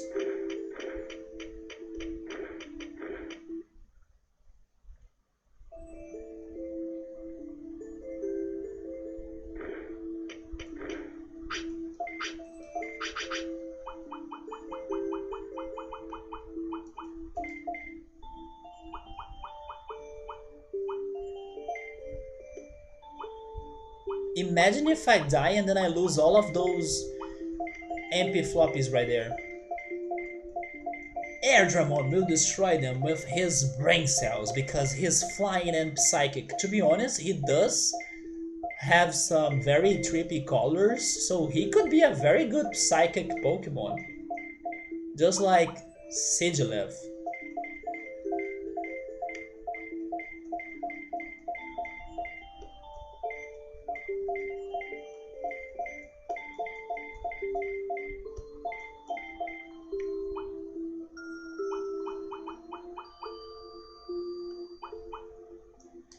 I will train a little bit more.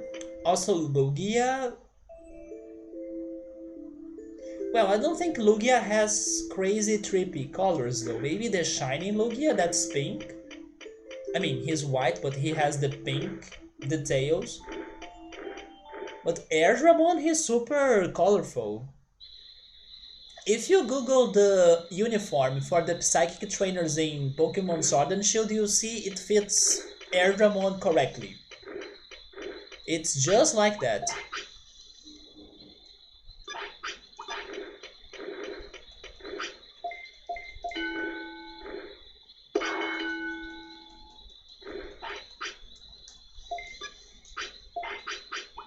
So we are going to go after this one attack, and in case we get it or it doesn't happen, we go for Monochromon. Yeah, Lugia is psychic and flying, but Lugia doesn't have the crazy trippy colors, in my opinion. By the way, I don't like legendaries, but Lugia is my favorite legendary. Probably because of the second Pokemon movie.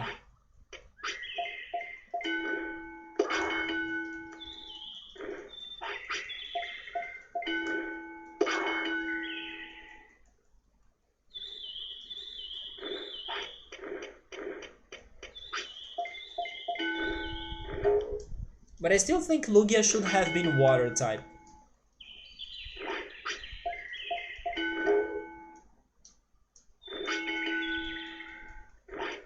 Love the Dogos? You mean Raikou, Suicune, and Entei?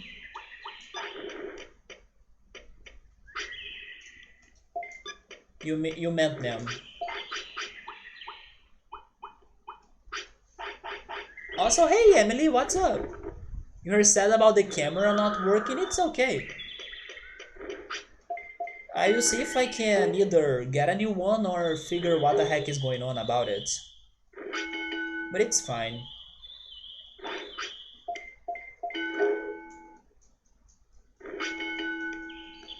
Emily, do you like spinach? This week I was cooking spinach and then I realized it tastes like nothing. Which means it's good because if I don't hate it and if it's healthy, I'm down. But yeah, I was cooking spinach.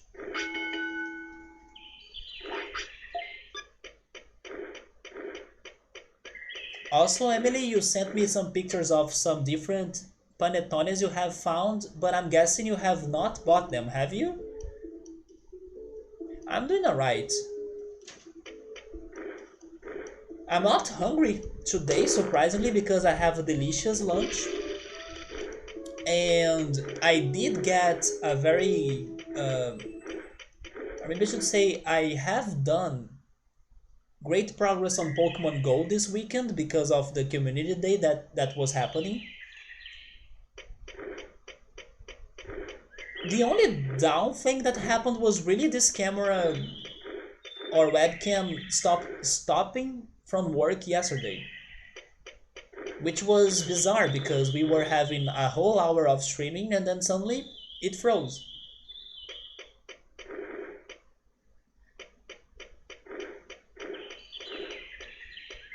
But besides that, everything is doing okay.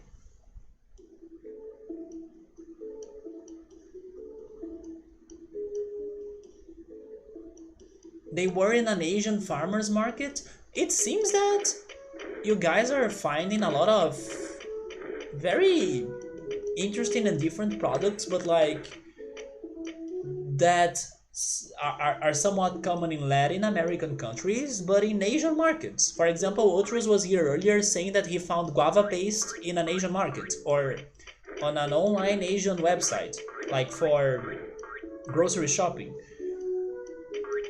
And then you are saying you found the panetones there too, like maybe it's getting to Asia and then I have had no idea. You go there every couple of weeks with your dad.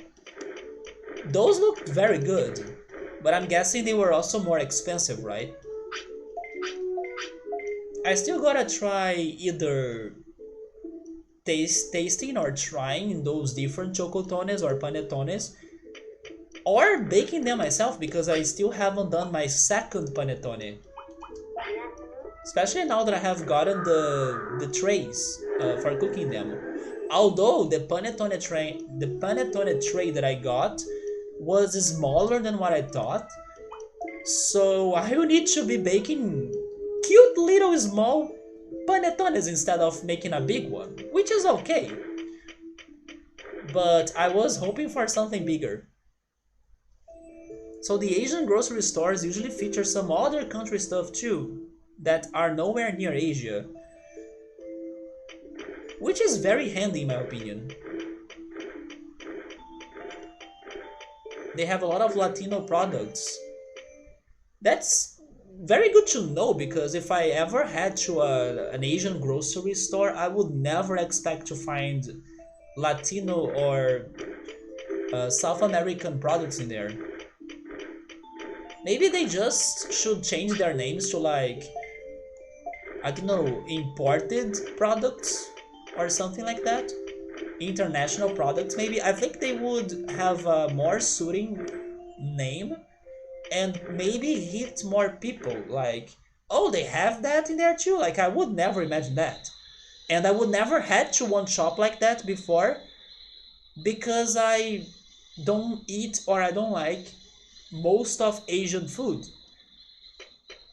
So, they are probably losing some customers because of their choice on their name.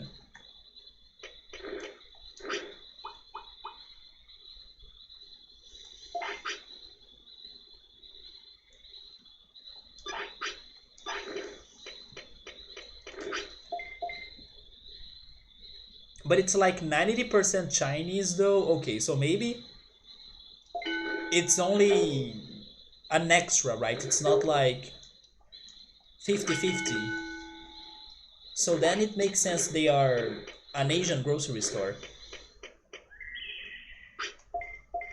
It's mostly depending on the shoppers that go there. It's not called an Asian farmers market.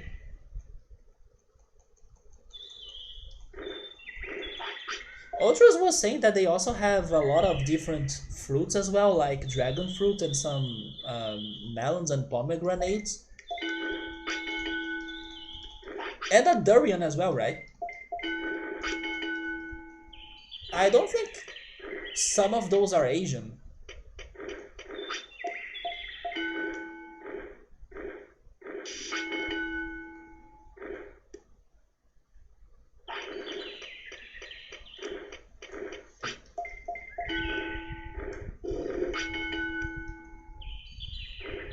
The name is just Farmer Market. It's too vague now.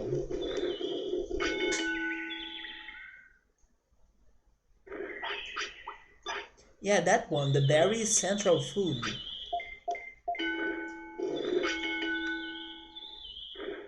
But they have the fruits and the guava paste, right, Ultras, in the same place. I have never had pomegranates. I think I tried something artificial flavored before, but I also do not remember the taste of it.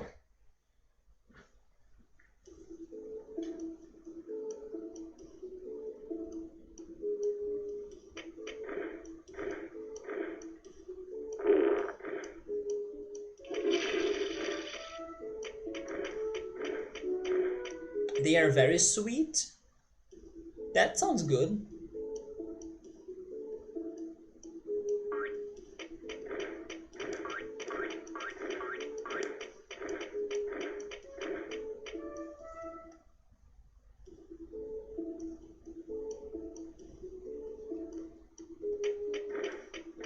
By the way, here comes a random question that I was thinking about this week. Because I was watching a video of like uh, most uh, not dangerous, but like they are somewhat dangerous as well, but like hard places to explore in the earth. And then they were listing a bunch of different locations around the world that are somewhat mysterious or dangerous, for people to go there. There was even one place in there that was in Poland. So next time Sir Taki is around, I need to ask him about that place. It's called the Crooked Forest that has many trees that are curved for no reason. Like nobody knows why those trees are all curved. So I need to ask him about that Crooked Forest. But that video made me think that it was something that they didn't show on the video, but it made me imagine on crazy places and locations that have weird nature situations going on. And it made me think that I also have never seen in my life a geyser. And at this current moment of my life, the place that I want to travel the most is a place that has a big and huge waterfall, which is called Iguazu Waterfalls. Probably X5 knows about it because it's actually a frontier with Brazil and Argentina. My most desired place to travel at the moment is that place. But then after watching that video, I also kind of felt like, man, after I'm done with this waterfall trip, I wanna seek a geyser. I wanna see a geyser in real life. And I know there are some in the US because I have watched some seasons of The Amazing Race, and boy, I miss that show. I used to love watching it. And then I wonder, have you guys ever seen a geyser in your life, or is there a geyser near you? Or have you ever thought about going after one to see it in real life? Because after watching that video of crazy locations in the earth, I remember the existence of geysers and I kind of want to see one in real life too. Also, there is snow, but maybe it is easier for me to see a geyser than snow. I don't know. I don't even know if there are geysers in Brazil. I need to look for that. But it's something that I never really considered before, but after that video, I kind of want to go for that. It may sound something weird, but I kind of want to get the natural energy from that event. Just like I have this desire to see the big waterfalls and then feel the energy of nature from that. I'm pretty sure if I ever see a geyser, I will get some energy from it, some sort of connection. But it's something that nobody talks about, it's not popular, it's uncommon, it's rare. But then I'm bringing it up because I know there are some in the US at least that are like some visitation or spots where the geysers are common, because I saw it on one episode of The Amazing Race, but I do not remember where it was.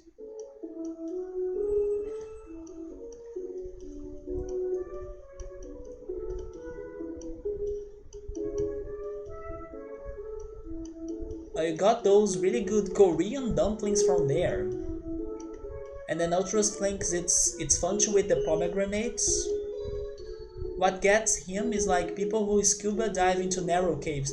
I have seen Ultros, like on that video of dangerous and mysterious locations in the earth. The number one location was a underwater cavern that has like uh, a complete toxic environment. And then it's super dangerous for you to visit that location, but people should check it out, they need to dive. But of course, it's like a special swimsuit with cylinders and stuff. And only certified people can go there because it's extremely uh, toxic and deadly. Because it has ammonia and other chemical compounds that are completely bad for life in general. But is people or like researchers, they go there because they believe that the life they can find at that cavern is the closest to how life would be like in other planets, since it's such a different environment with like toxic things and gases and chemicals. And then on the video they were showing a lot of worms and some crazy bugs, but especially worms. And then they were saying that they go there to study those creatures because they can survive such dangerous and crazy locations, because that's how maybe life is like in other planets. But yeah, they were diving to get to that cavern, and then you made me think of it.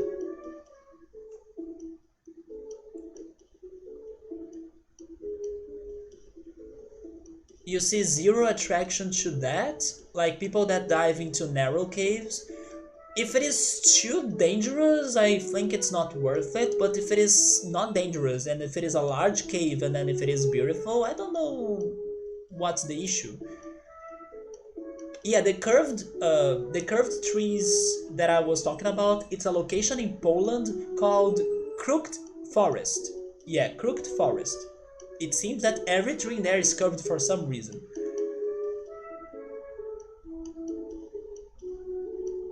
Emily has made some strawberry jam today. Ooh. I miss buying my... It's disgusting by its name, but believe me, it's good. My Cow Fits Protein Jelly. I miss that. I haven't bought that in a while. You have never been to Cataratas de Iguaçu? Yeah, I want to go there so bad. It's my first pick to travel. Because I want to feel nature's energy. I want to be re-energized by something, I don't know, something, what is the word? It's not like epic. Something beyond us. And I think that a big waterfall like that one can be it, but maybe a geyser as well. Which place? Crooked Forest in Poland. If you want to talk about crazy, around 13,000 notices about UFOs that happen every year, but by percentage, only 1 out of 10 people ever go out to notice or talk openly about seeing something weird. Yeah, man, the last content about that I have watched was in the Unsolved Mysteries series on Netflix, also highly recommended. The episode they had in there about people spotting UFOs and like having a crazy experience of them in the US, I think 40 years ago. It was in 1969. I don't remember the location though. That episode was freaking crazy. It was super good. And then I started watching season 2 that was released this month. But I have only watched the first episode. I'll see if this week I can catch the second episode at least. I need to go back to it. So we're saying that Woody Woodpecker also had the waterfalls. Yeah, but that one was the Niagara. Yeah, the one in the Woody Woodpecker was not Iguazu Falls. It was the Niagara Falls, which is another destination that I want to go. And X5, The Amazing Race, man. I miss that show so much. Ultras has been or was rewatching 24. I would love to rewatch The Amazing Race. I'm pretty sure I watched at least 10 seasons of that show, but I would rewatch everything from the first one because I love it. If only it were on Netflix. The Amazing Race is so good. I think there are geysers at the Yellowstone Nation Park. Maybe that's the location they went. So after this week, I decided that I should add a mission in my life to try seeking a geyser. I want to see one in real life. Maybe it sounds dumb to some people, but you know what? I don't care. I want to feel the energy of seeing a geyser. I want to feel the energy of looking at crazy big and huge waterfalls. And I want to feel the energy of seeing snow for the first time. Those are my natural dreams. Or like dreams regarding nature.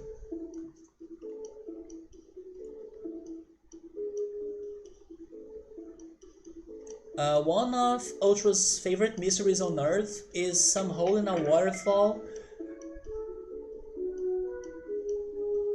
That was listed there too, Ultras. It's in Bolivia? No, not Bolivia. Maybe... It's in here. It's in South America. But maybe it's not Bolivia. I can't remember. Maybe Peru. But I saw it too. It's a crazy waterfall that the water enters the rock. That's also not something that the geologists would predict to happen because it's a rock that rarely allows holes on it or something. And then it goes on two directions, right? And then nobody knows what is really happening in the center of that rock. I saw that waterfall on the video as well, but I forgot where it was from. I know it's in South America. Either Peru or Bolivia, I would say. I think it's Peru, actually. And it's like a very black rock, right? And then the scientists have put like trackers and stuff in it, and they never turn up again. And it's definitely large enough for a person to fall into. Apparently there is one geyser in Brazil. It's in Minas Gerais, it's close by. Let me actually Google that. And if I'm ever returning to Minas Gerais, I'm totally going to love their food again.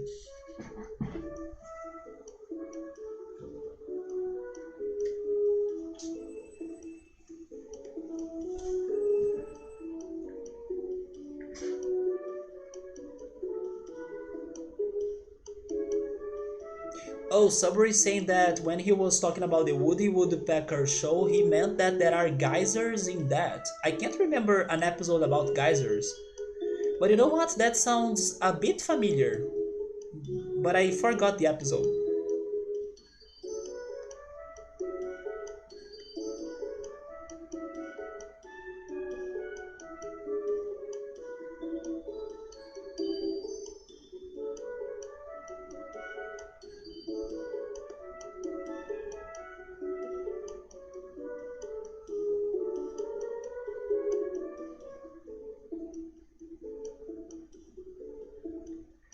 So I'm checking Google in here. It seems there is a geyser in Minas Gerais, but I don't know if it is still open to public because there are some news in here that it got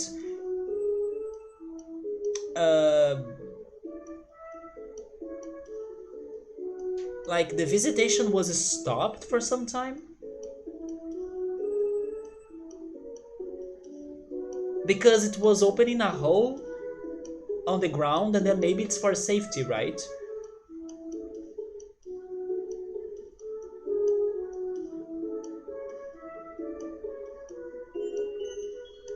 But yeah, I will totally check more info about that later.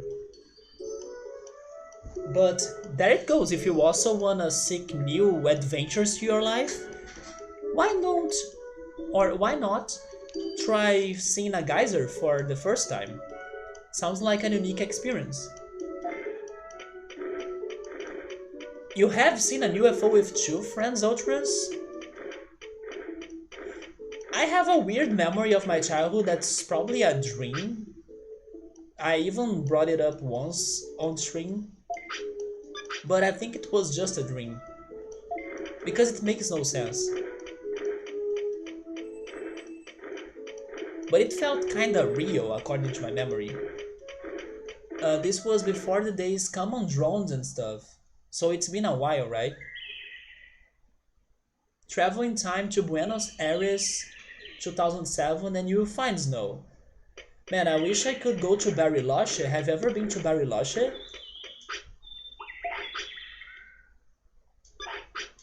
That's where the snow is. At least you have seen snow, X5. I still haven't.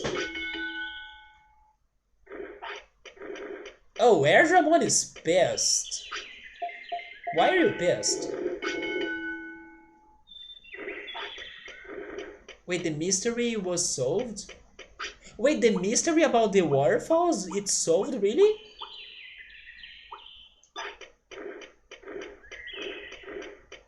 The episode that has a bear with his... Can you say kid for a bear? No, it makes no sense. Wait, how do you say, like... a son, right? Even though it's an animal.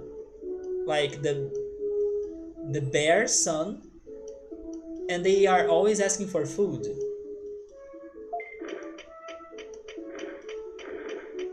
But you cannot say a kid, can you? Like a bear kid? Maybe you can, and then it just sounds weird.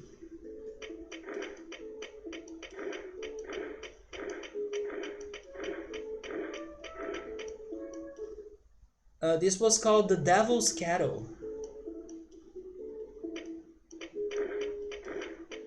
Is it in Peru or Bolivia? Did I get it right?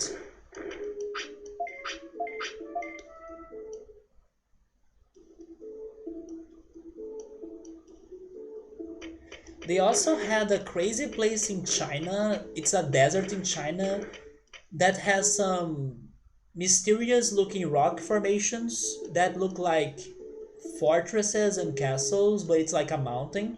And they say that during the night they can hear a lot of weird and ghostly noises from it, like of people screaming. It seems to be a very haunted place. This one desert in China.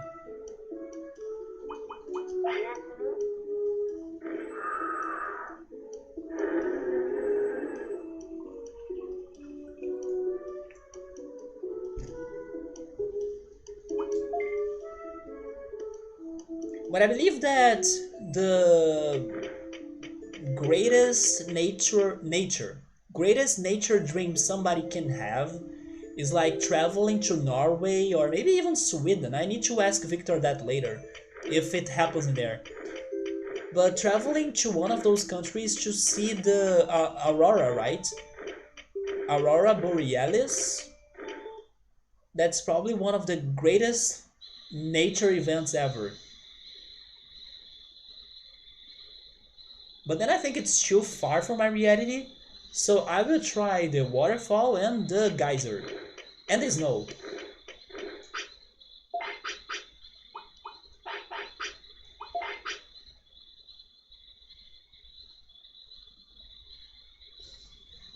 Should we go there already? I don't know. Let me get a little bit more of health.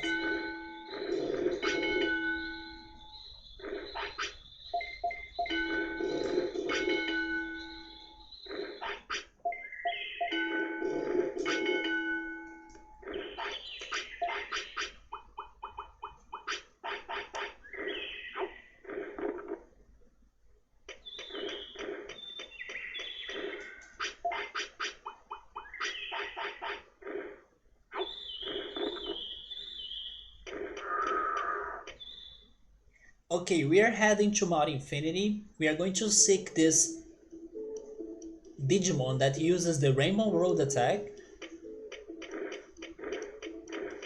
But my Airdramon is not too strong, but hopefully he can survive, right? With my items and all.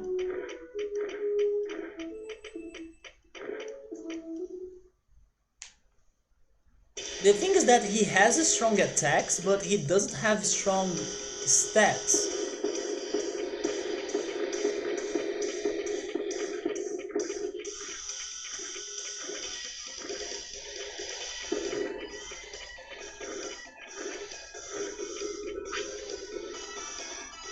Do it after you defeat me. If I say Borealis, the first thing that comes to your mind is the aperture ship that's called Borealis. I'm guessing it happens in the Half-Life games, and that's why I haven't heard of it. Well, so far everyone is doing alright.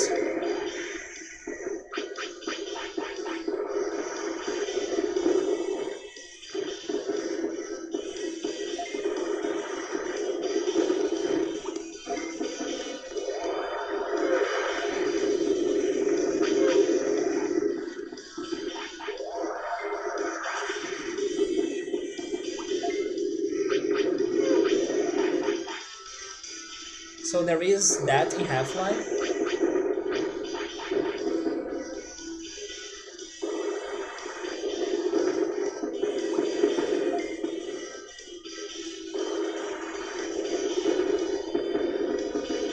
So we are going down that somewhat portal right there. Hopefully we can go back up. Because otherwise we'll be beating the game, I guess. Oh my god, 2 finishers in a row? But we took them. Let's see our finisher.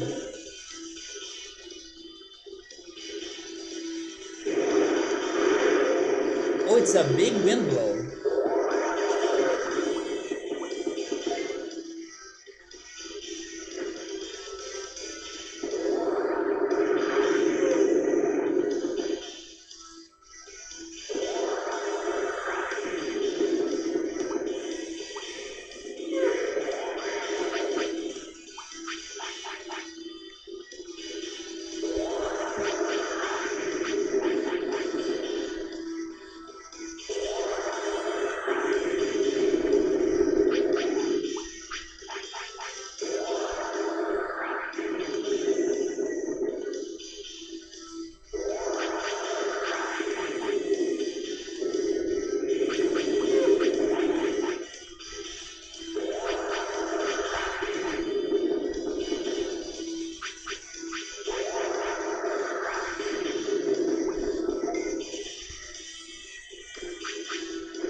Oh my god, he missed that? How is it called? It's something needle. Oh, there were tiny tornadoes that combined themselves into a huge wind blow. But how is that called? I read something needle. Wind needle?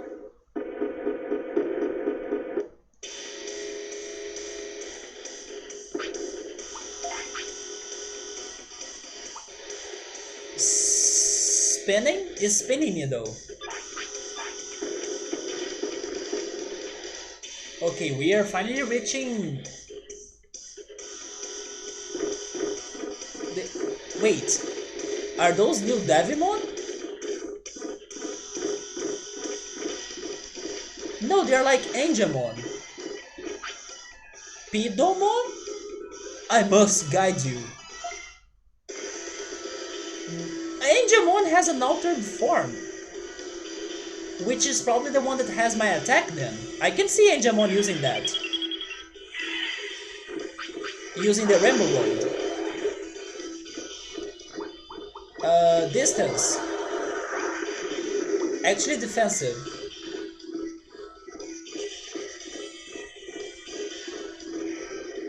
Yeah, he has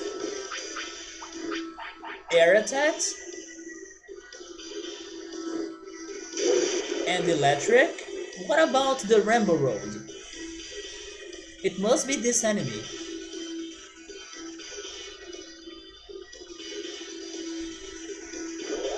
There it is!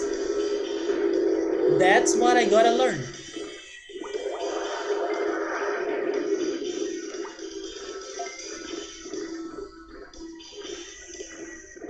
I can't wait to see how that attack is called. It's probably not close to Rainbow Road, even though it is that. This is the source of every Rainbow Road ever.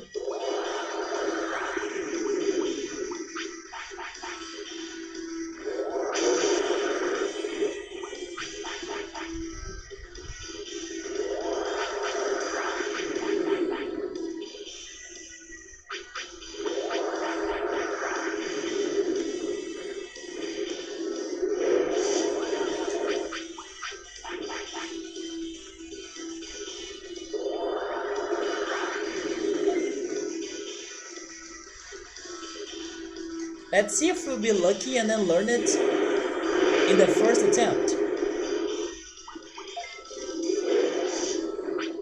Man, that takes 1,000 of my health.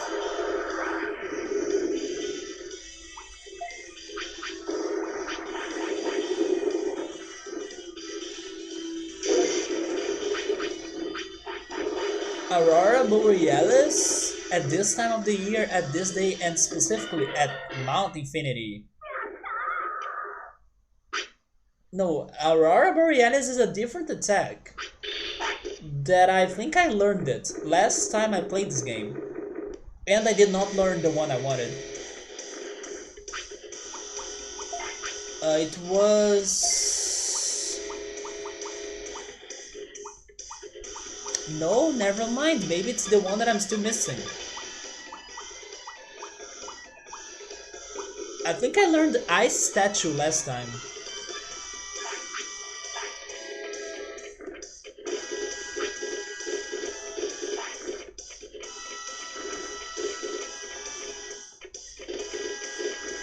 Is that a Garurumon?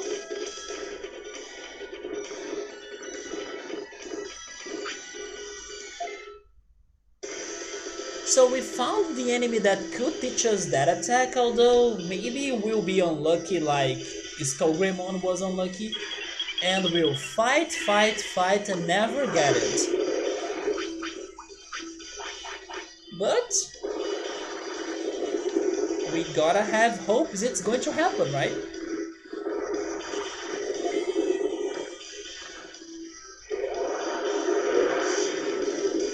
This is just like hunting shiny Pokemon, but it's shiny attacks.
Yeah, this can take the whole day. Hope you guys got some popcorn. It's strange to see this attack without Piximon screaming, "Oh my god!"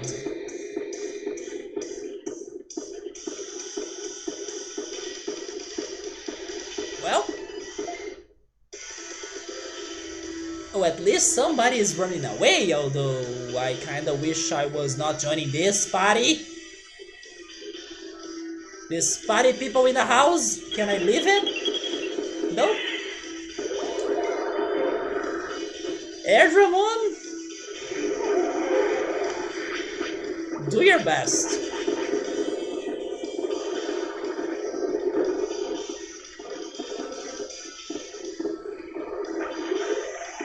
Man!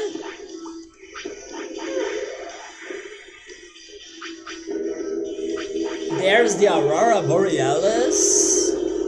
At least it hit the others, so I forgot about that.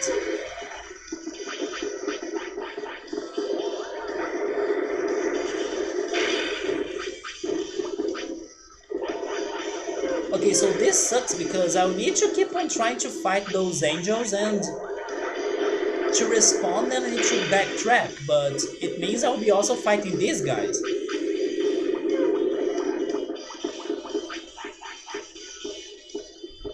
It's going to be wild.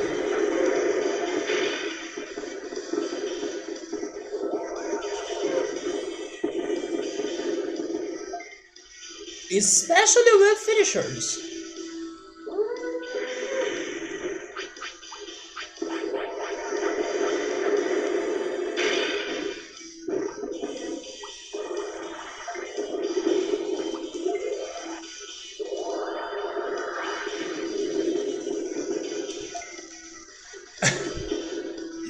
That pitiful attack got rid of my finisher. Good job. Man, look at the 2D glitchy sprite of the glitchy Digimon. They even care to have it. Like, to make it.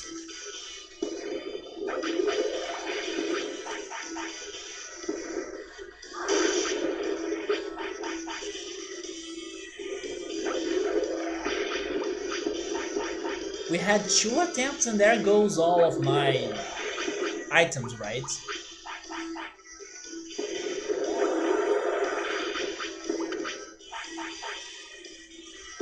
Is that the normal appearance of a Rockmon?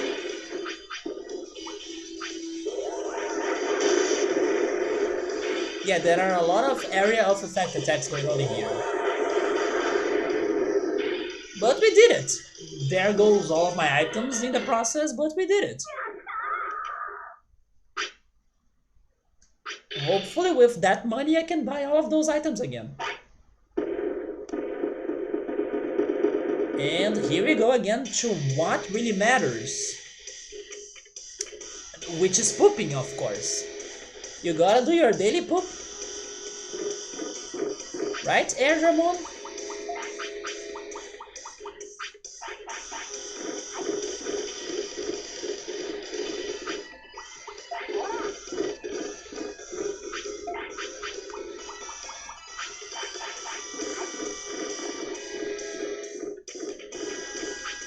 Attempt 3.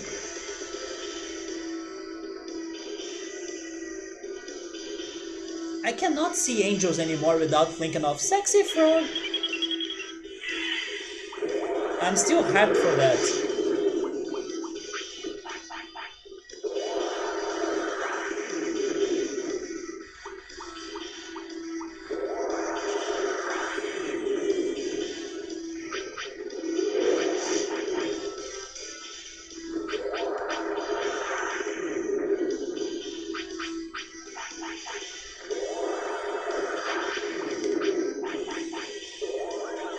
There is the rainbow.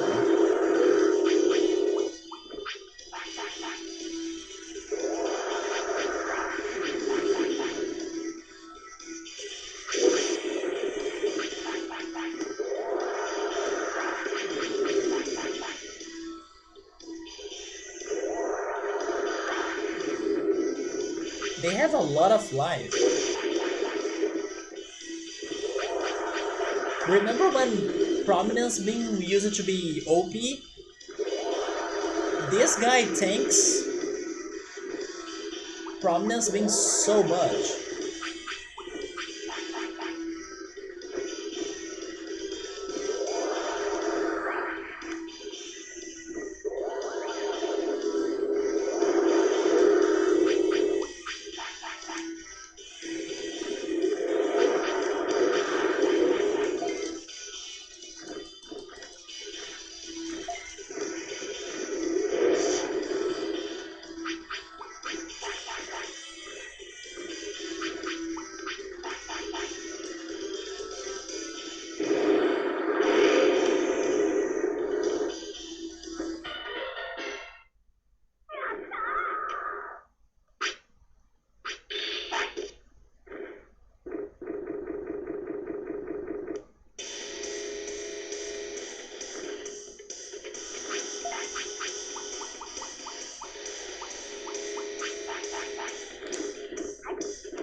By the way, I noticed a mistake.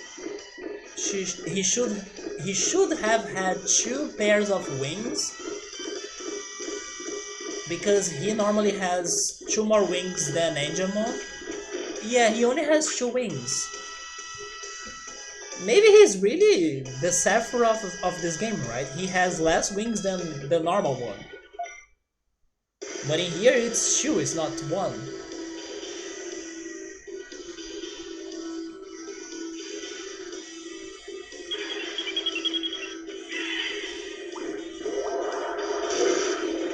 He uses a bow, right?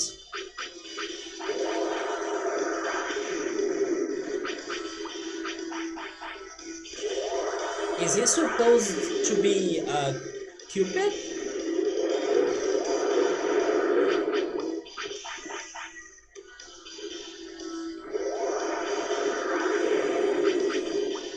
I'm starting to think it's more worth for us to be using the... No, never mind. Nope. I'll need to fight the Monochromon again in case I leave this place and then return, right? That fight is unavoidable. I was thinking about using an autopilot and then returning here. That Monochromon fight must happen every time.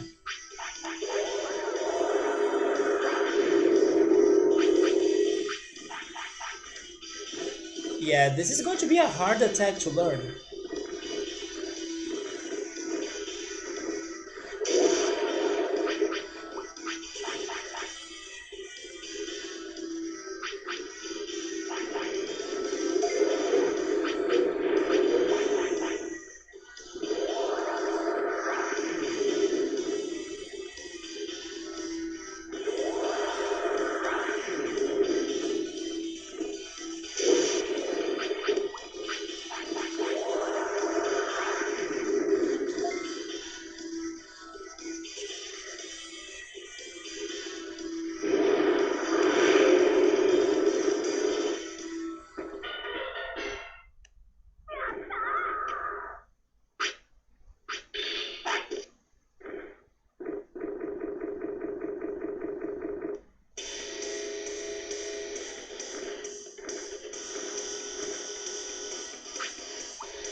So Wikipedia says that he has two wings, not two pairs of wings?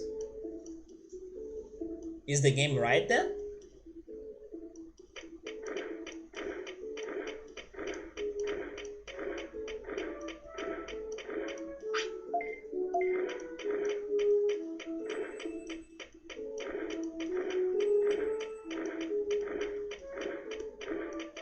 Angemon has three? That's true, right? He does have more.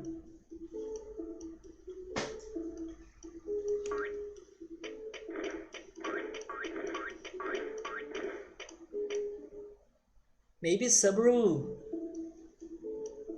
mistook them both. Or mixed them both, right?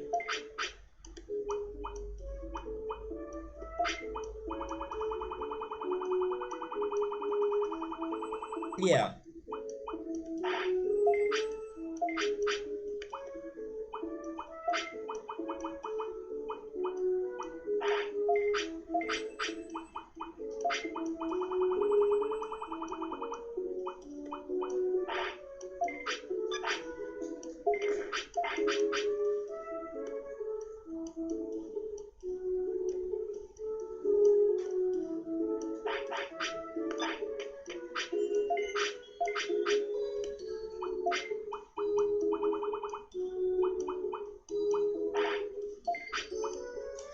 Well, there goes all of my money.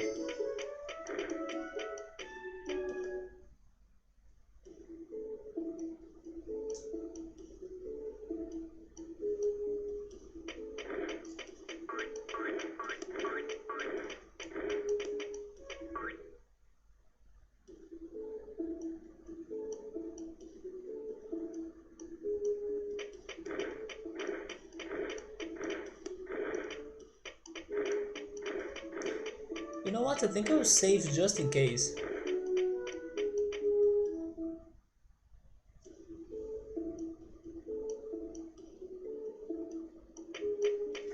Oh, since I'm here.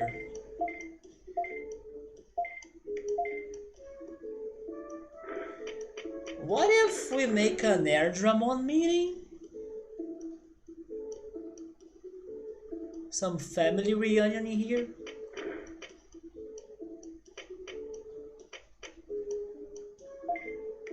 He's not sleeping, I can see his eyes blinking.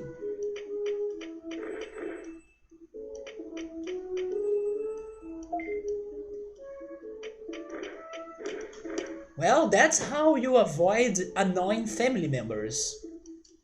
Lesson learned.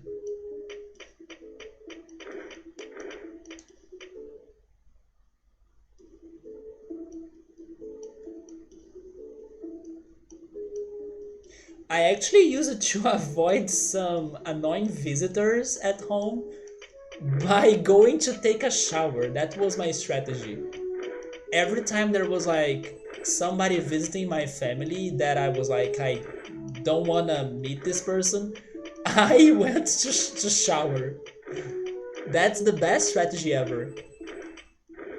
To mod infinity, right?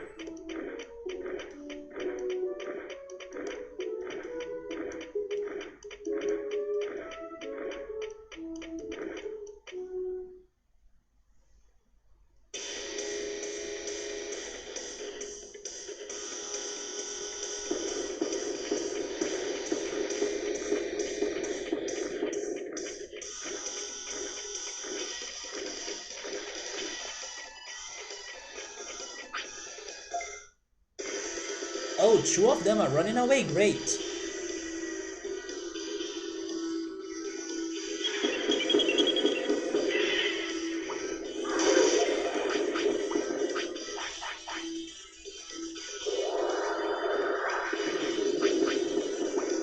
If only we were doing this with that OP Kabuterimon, right? But of course not.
But I still think this is one of the most punishing mechanics of this game. That it takes this long for you to learn attacks from the enemies. I think it's such a cool idea, but I hate how up to luck it is. It should be kinda automatic, you know?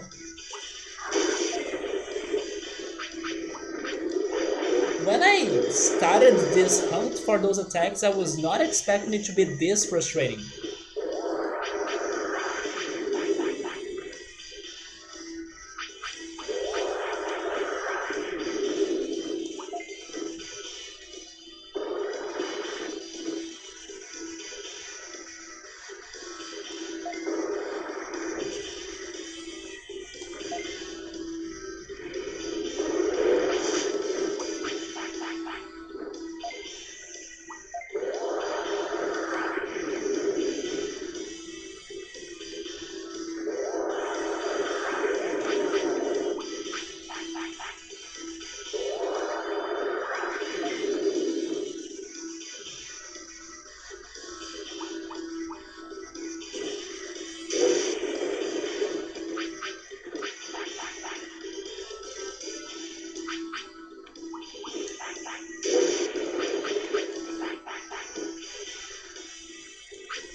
I'm waiting for him to do it again because I don't think he was able to complete his attack.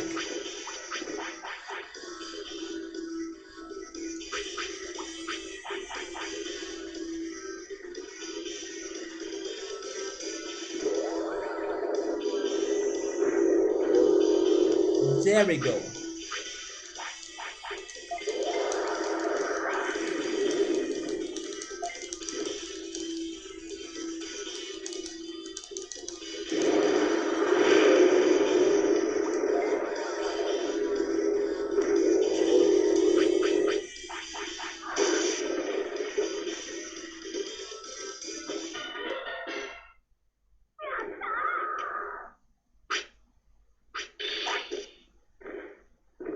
So he's a low rank angel despite also being a champion. And angels will have from 2 to 8 wings, or 1.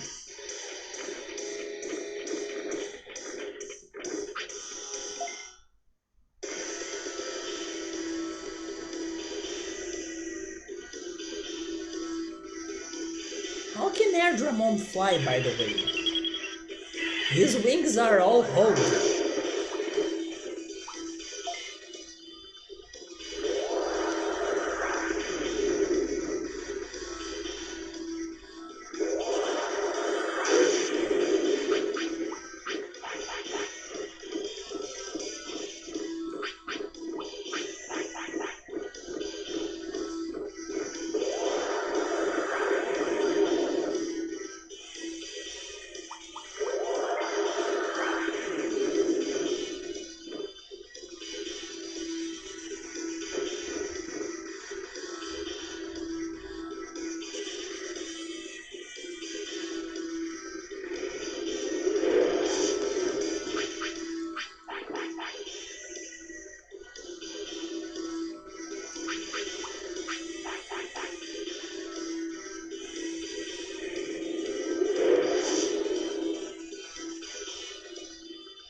I'm also upset that they don't drop items. They should have dropped something, but... Oh, there is a third one in here, huh? I think it is worth a fight. Oh, I can also bait him up here? Good.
wish we can learn this attack, because if we learn it, then I will feel like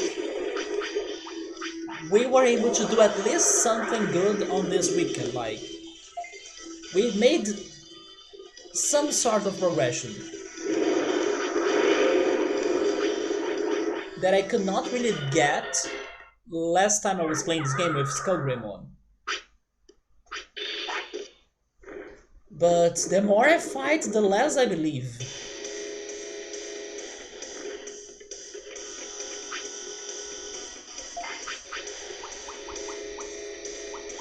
That's the last autopilot.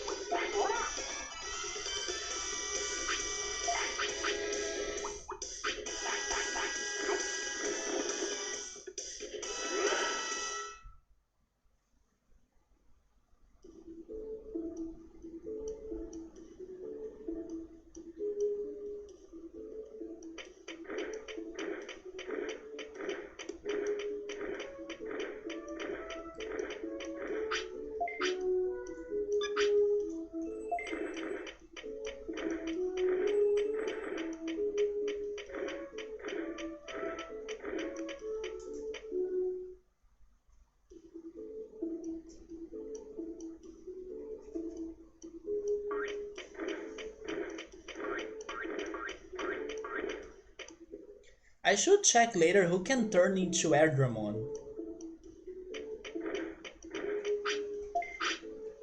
Oh, I don't. You see, that's another issue. I don't have money to buy a lot of things anymore.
At the very least, Mount Infinity is very close by.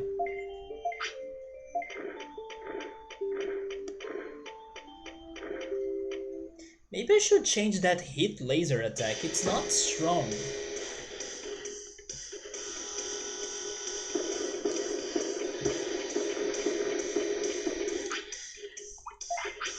So I will ask this again because I don't know if anybody answered it. But is that Rockmon's normal appearance? Is that how he looks like everywhere, like in the games, in the anime? So maybe he's not really a glitch?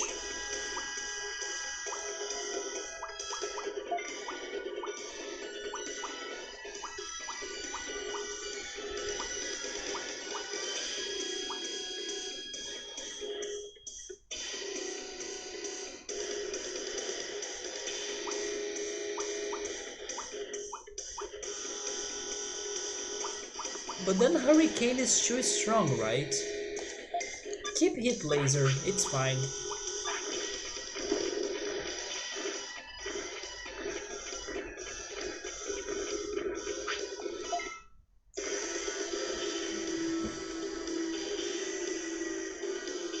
No, Rockmon.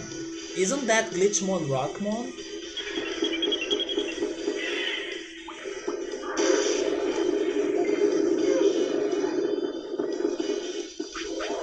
I was thinking that was a glitchy version of the real Rockmon, but maybe that's the real one already.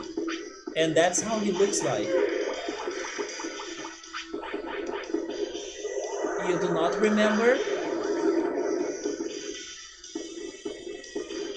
So I will keep my impression of like that's a disrupted version of the real one.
So Megalo Spark is stronger against him.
Yeah, this is when I start to think that this game is unfair. From what you have understood, in this game Rockmon also has this appearance in the card game. But there is also Golemon that has a different appearance. I see. So it is really how he looks like, this Rockmon. Oh, by the way, I was not planning to do that. Oh my god.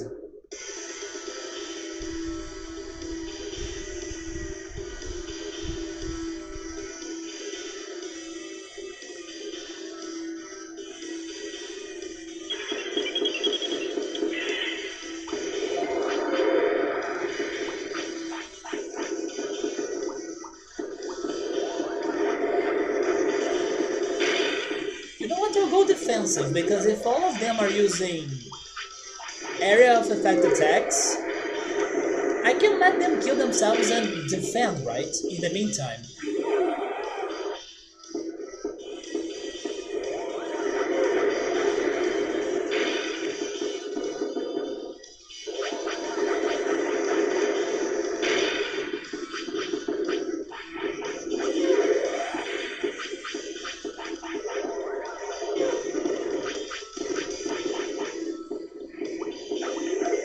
Although my Digimon doesn't know how to protect very well, so... You know what? Just attack. If only you knew how to protect yourself.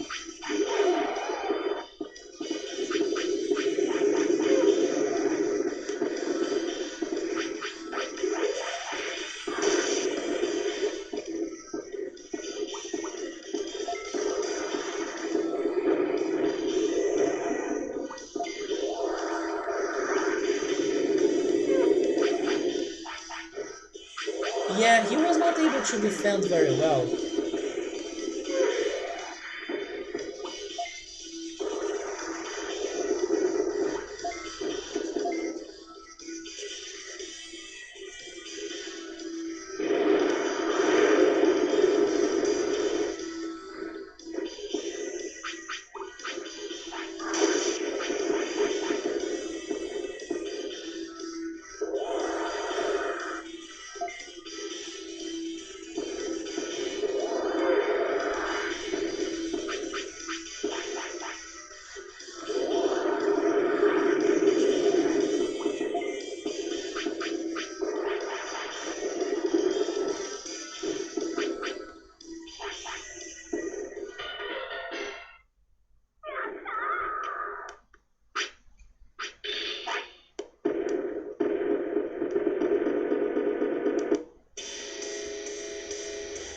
least now you'll have 3 more Beetle to fight.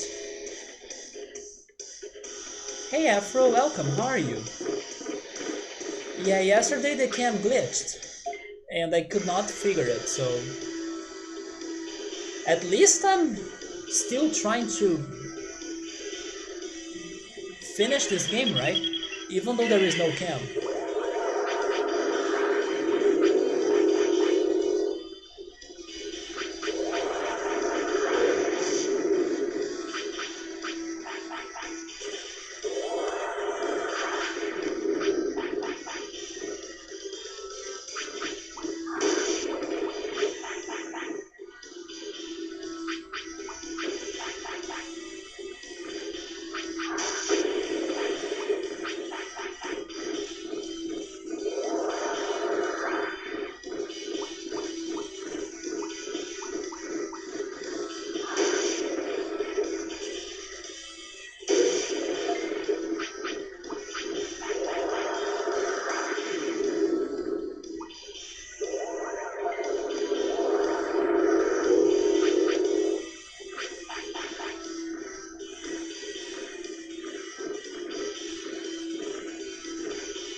No, no, no, no, no. He's dropping an item.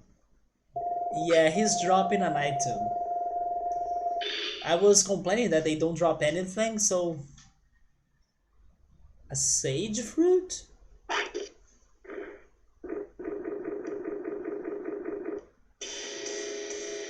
That's new.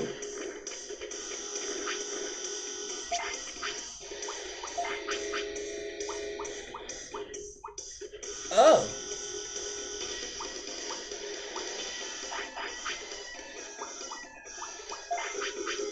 I mean, that's interesting, but I would rather prefer learning my attack, please.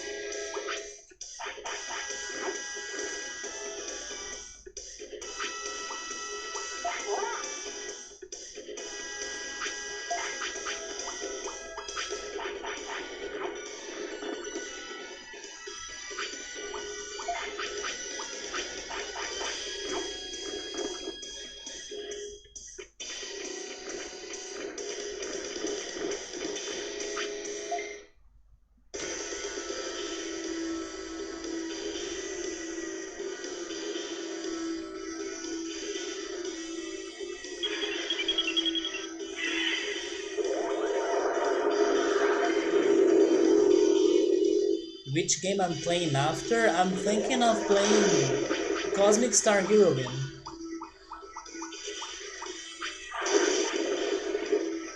Which is another RPG.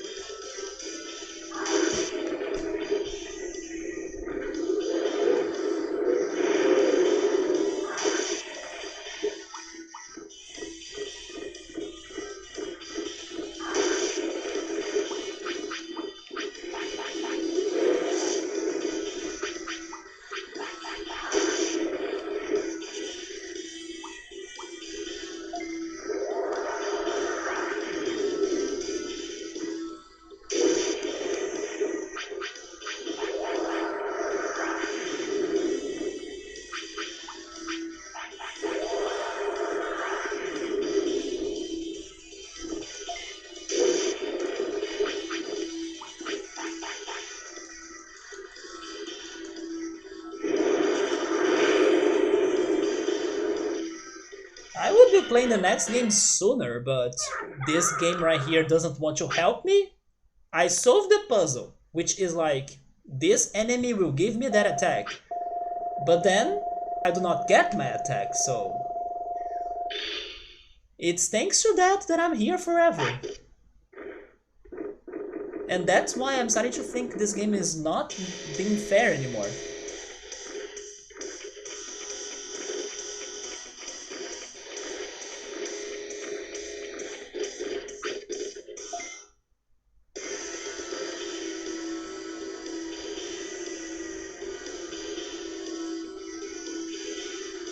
It's like the third time this happens. We were fighting Sukamon with Lumamon to try to learn more of those filth attacks, and then we could not learn the attack I wanted. And then now, it's this situation, and then last time with Skullgreymon as well.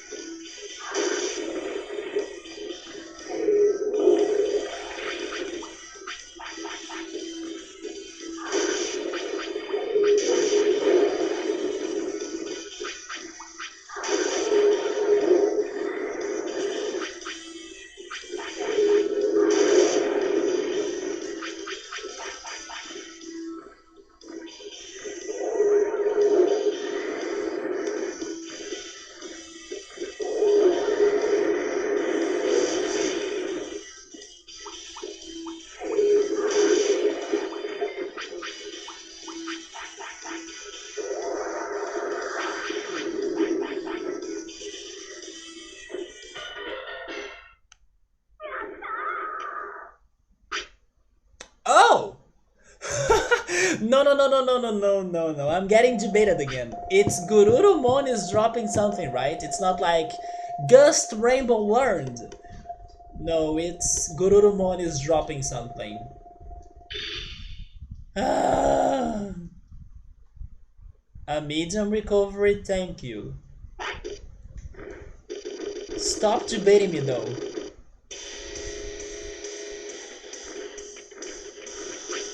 Yeah,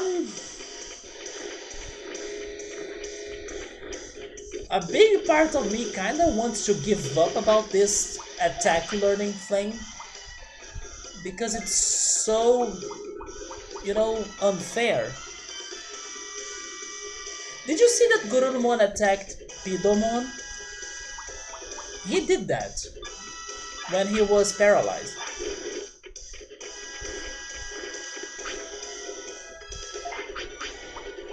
I did not bring another autopilot rip.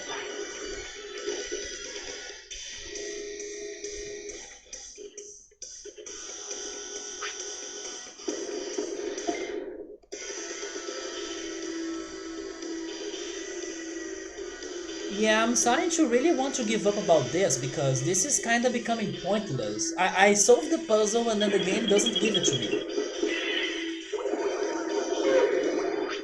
I know I'm this close to get there, but still, it's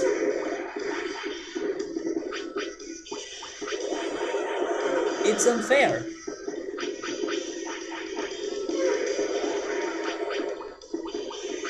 It's like I don't want to waste another weekend day on getting the same Digimon to try to learn the same attack and maybe not even learn it.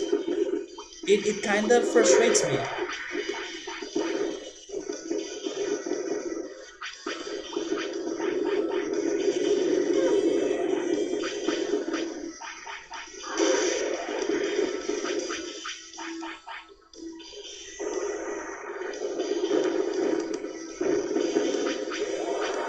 If only by giving them more brains I could get that skill, but it's also not doing it for us, so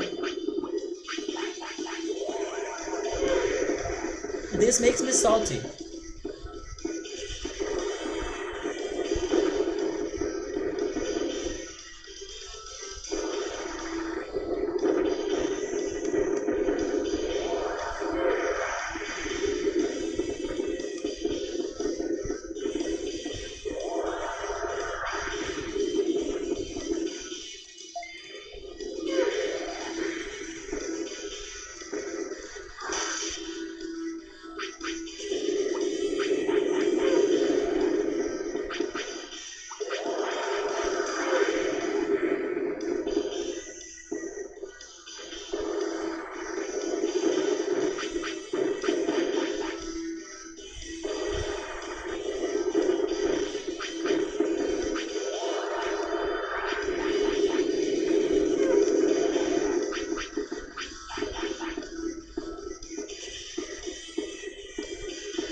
so no Digimon World 2003. I mean, I will not jump into another Digimon game after this. No freaking way. Otherwise, I will be totally playing a Digimon game for like a year. No, I need a break. It may happen, but not after this.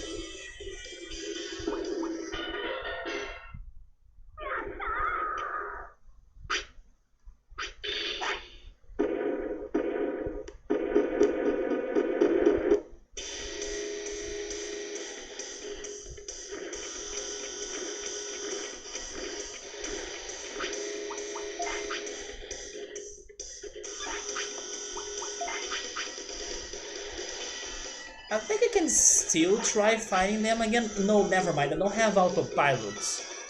I'm leaving. If only I had one. But because I don't, I'm leaving.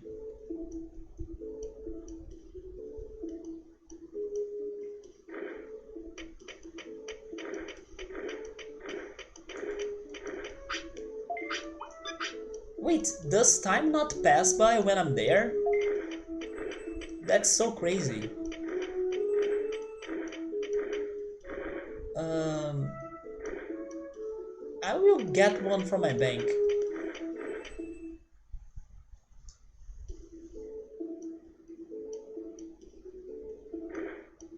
I did have a lot of them, but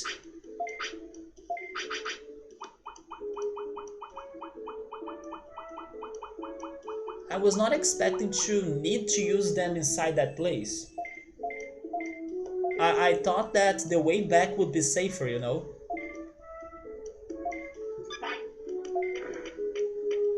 But then they forced me to fight the... Is it called Vermilemon? They forced me to fight them every time. But since I'm here, you also get more items. But again, this is so frustrating, like... How can it not work?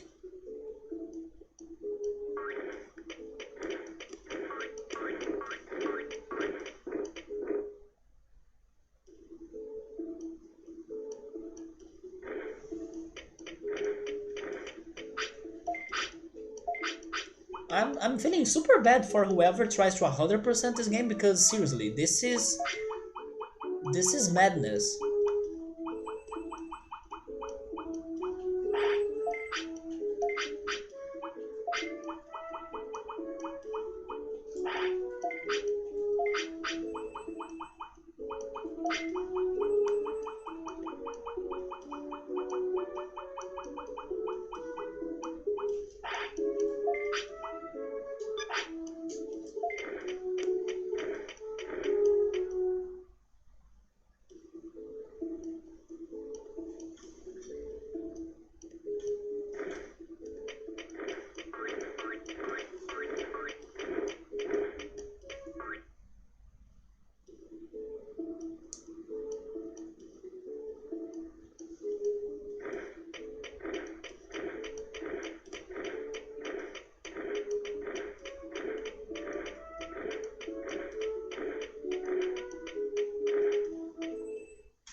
This is Sparta.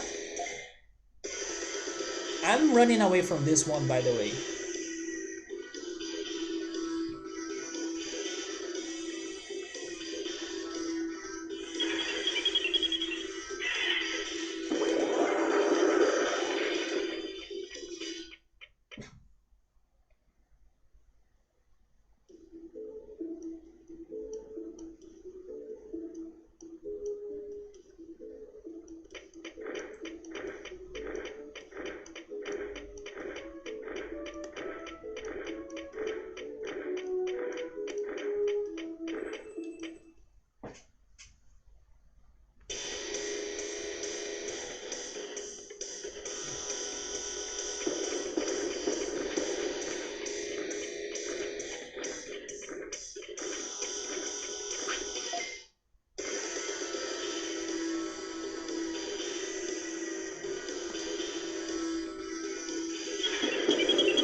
Maybe this time? Can we believe? Can we pray for it?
Wait!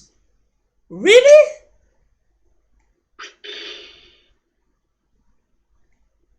Oh my god!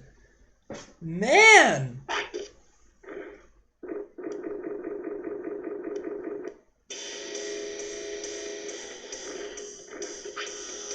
Finally!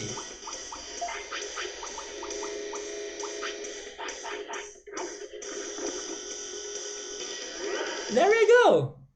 It's an angel, you gotta pray, right? Now we are done with the air and electric attacks, which is the second one. Like, fire is complete, now air and electric is complete. And at least I have a good idea of which attack is the last of the water moves. I have no idea which ones are the last earth attacks, but probably if they follow the same pattern, they will be Mount Infinity too, just like the fire and the electric ones. Wait, why is the question mark, Sabru? What happened?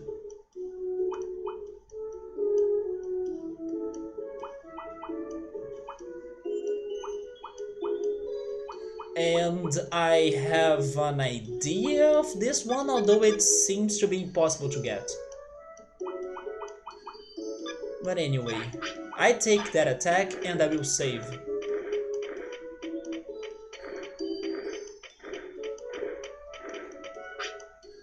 I always think it's the next day, but time doesn't seem to pass by when you are in Mount Infinity. I think I will stop it in here. Wait, the chat is... it was broken? Oh, you're talking about the seems good emote. Oh, okay. Maybe it's a bit delayed.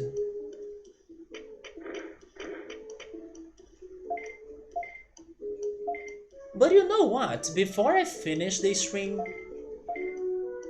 I could stop it right here, but as your mission is complete, Airdramon, I still wanna give it a shot for Monochromon. So I will try that a little bit. Not a lot, because I can save it for the next weekend, but a little bit. Who knows, what if it gets solved today?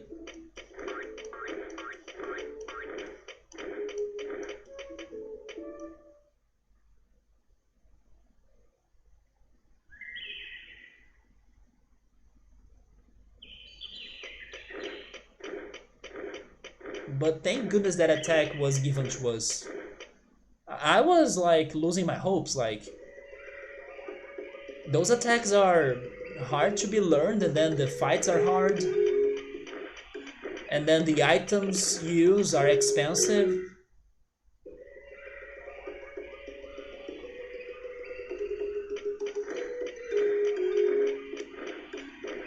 I have the feeling I have been very lucky for most part of this playthrough, because only lately I have been struggling to learn attacks, which means that most of the attacks I learned them without struggling, or like on an easy way, and I believe that was thanks to luck.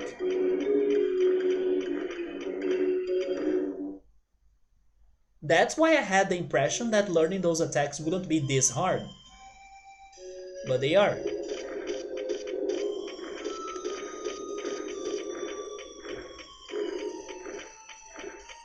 Let me actually check that, right? Confusing what? Confuse the storm. It's not good, it's not strong, and it uses a lot of MPs. It's not good. Hurricane does better than that and causes more damage. I mean, it does the same but with more damage, right?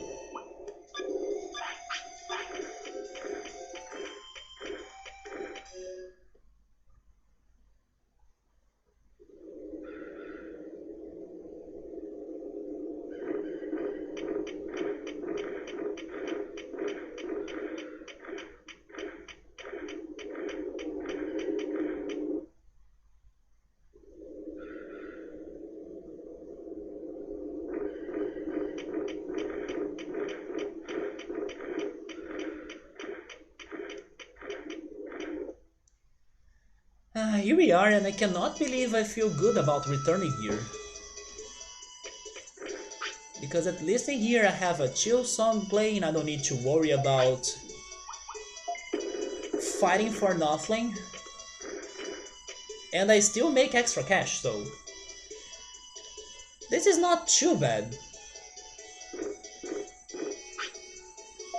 Okay, so let's try this again.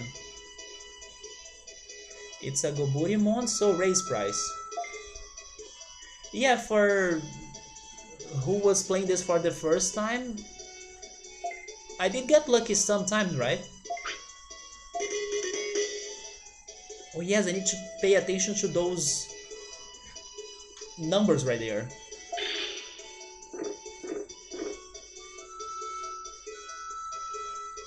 Like spotting some of those random encounters as Piximon and Mumemon, I could find them without a lot of struggle. Although I struggled to find Metal Mumemon.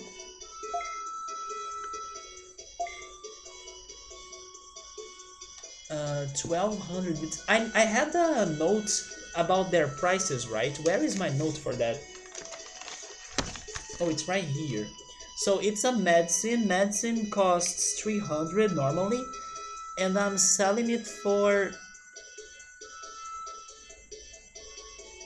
Wait, what?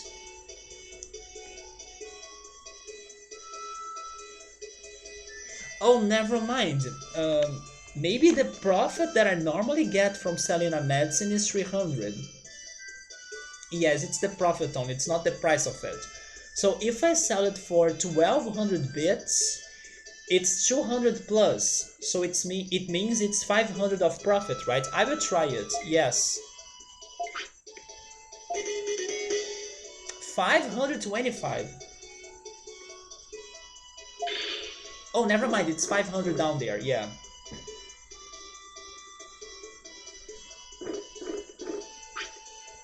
Another one, I will try it again. 1500 bits.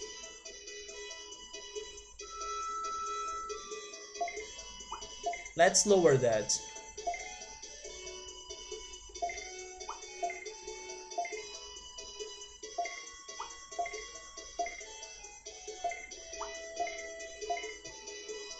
$13. 1200, I take it.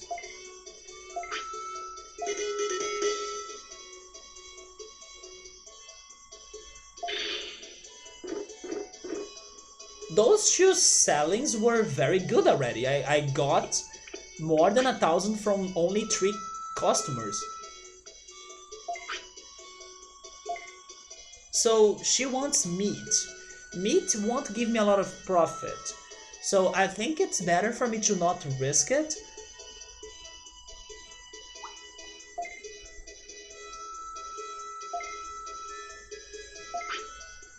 No, I'm not charging you too much.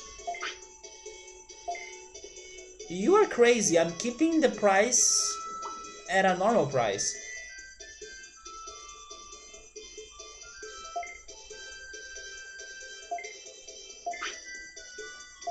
Yes, please accept it.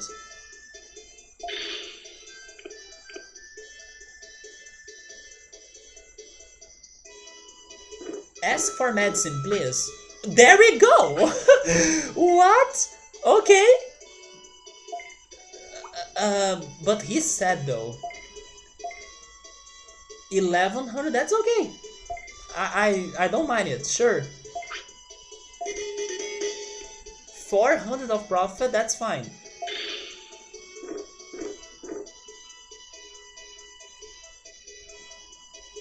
More Kabuterimons. This is going very well so far. Wait, how about a 300-bit portable potty for 420 bits? Okay, maybe I won't profit a lot out of this one, but sure.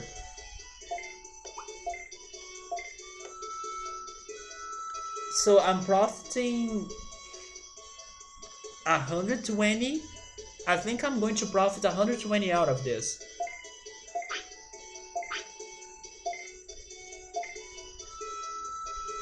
$360 beats. So this is actually better. I would profit 150, right? Yeah, perfect.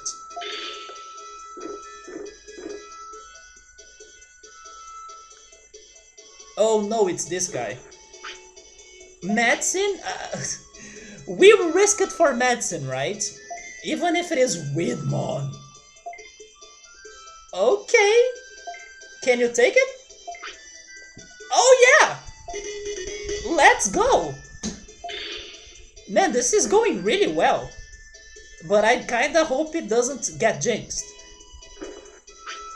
Meat. I'm not risking this for meat, so keep the price.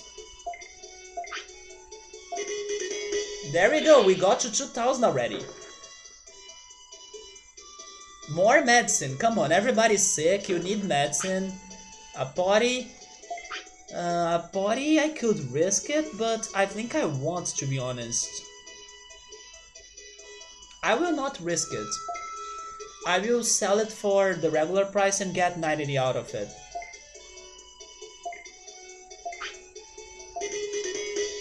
Okay, we still probably need, I don't know, 905 bits. If it is like to get to 3000.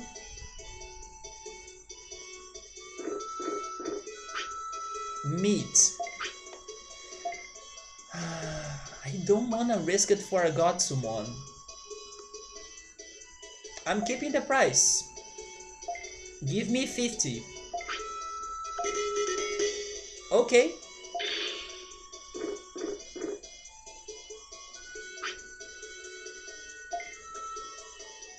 I haven't had this much business in a long time.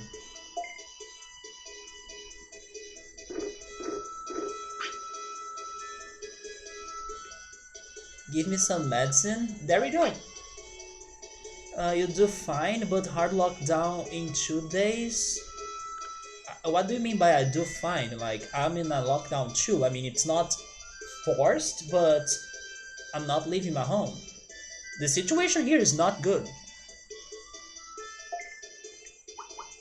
Actually, it's not good in so many places because of the second wave. Raise price. Okay, drop it a little bit. Drop it more. 1100 bits. Okay, it means 100 more than 300. So 400 I take it. Also, hey Bookmark, how are you? We are getting lucky on this sale, so let's go. Just 500 more.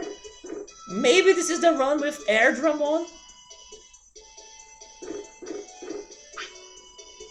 Which makes me think that coming here was a good decision. I'm not risking it for meat though. Just take it. But please invite your friends and tell them to buy potties or medicines. Especially if it is a Kabuterimon. Okay. I will risk selling it for more. Raise price. Rethink. 330 bits, so that's like 30 more. Okay, that's 120. I take that. No, but he doesn't like it.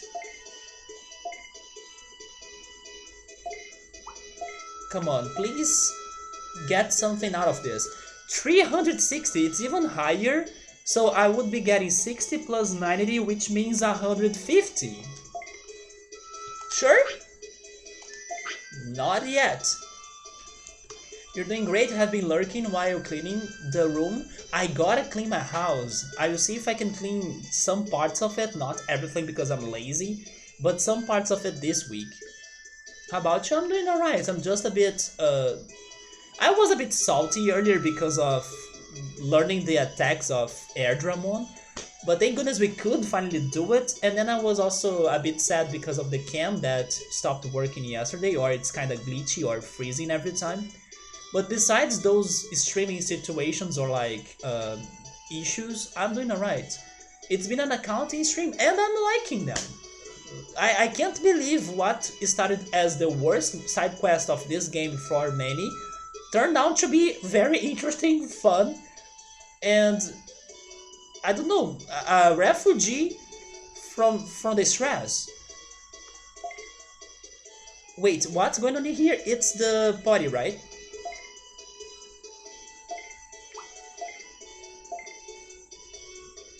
Please take it. Man, this Kabuterimon he's using his brains. But now it's too late for me to keep it at the right price. Thank goodness I got 120, right? There we go. Just a bit more. Give me a medicine and then I can do it. Ask for medicine, please.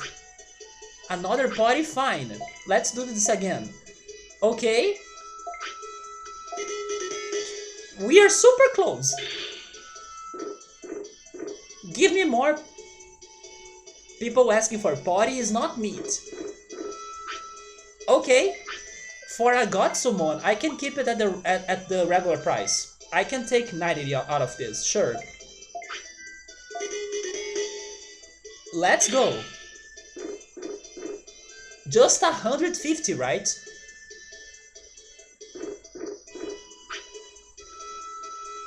Okay. Keep the price. Yes. I could even give you a discount.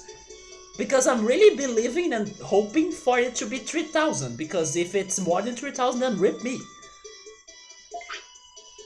Yes! We even got higher than that.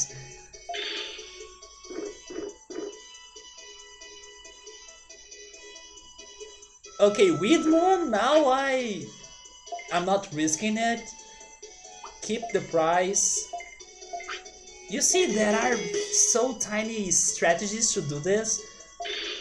When it's not worth risking it, don't risk it. When it's worth risking it, depending on the client or on the customer, you risk it. As I hope I have won this already, I will risk it a little bit more. There we go. Can I get you 3,500? There is no way this is not done, right? But just in case, I will also try not to lose my customers, because maybe that has an impact. So, for meat, I will not risk it. And when it's Weedmon, I should not risk it either.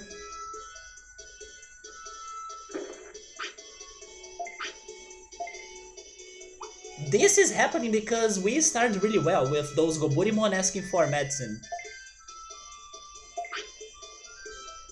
You think I charge too much?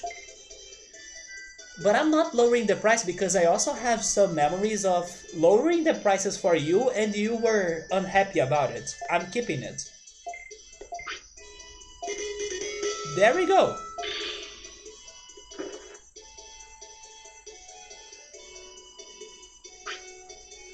Okay, Monochromon, there is no freaking way you want me to work harder than that, right? We did not lose a single customer. We got profit out of almost every profitable item like the potties and the medicines. Come on! That sounds promising. Your wisdom, character, and guts are what we need to save this island. What are you talking about? I was testing you to see if you are capable of saving us. There we go. Regarding finances, I'm down. It's important to be good in battle. Besides power, courage, and wisdom, and Zelda games references in there, right? Are also needed. Straight up Zelda you, Monochromon. I see what you're doing right there. Zeldamon. Did we pass the test? Finally, please? Yes, I will help you as much as I can. That's what I want to hear. Will you come to the city? What will you do with the shop? I can open a shop later. The shop's duty is done. Yes! That's what I'm talking about! Man, I'm so happy I freaking came here. I got 2,000 bits. All I needed in my life was the Rainbow Road life. And then after getting the Rainbow Road, there we go. Everything turns out to be great and work. Maybe Angemon will give me another advice. Because we fought his lost brother and then now he needs to give us more help. There we go, I can finally checkmark this in here. But very GG, this minigame, he was not wrong. You do need to be brave, you need to have courage, wisdom and power. Because otherwise you are not beating this. This is just like Grunty's Industry in Banjo-Tooie, that's like the hardest level ever, but at the same time it's the best. That minigame was something, guys. It was really something. I don't even know where I have it written on my notes in here. If I even have that written somewhere.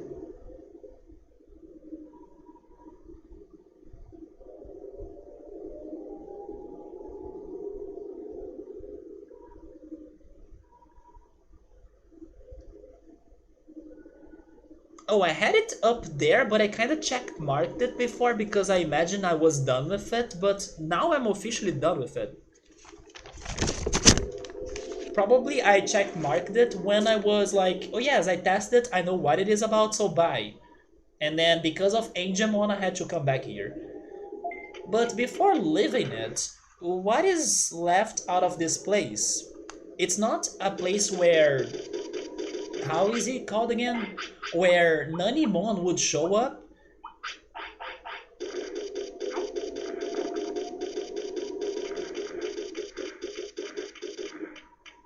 But what's going on here now? Oh, I'm totally saving. Oh, it's completely empty. I'm not going to risk it. I'm going to File City by using an autopilot just to save. Weedmon gossip a lot like Muchomon. You love Monochromon as NPC in this game? Let's see how he's going to help us. But I'm more curious about Angemon actually. Because Monochromon will have a shopping business, right?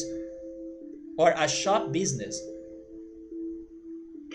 So it's predictable.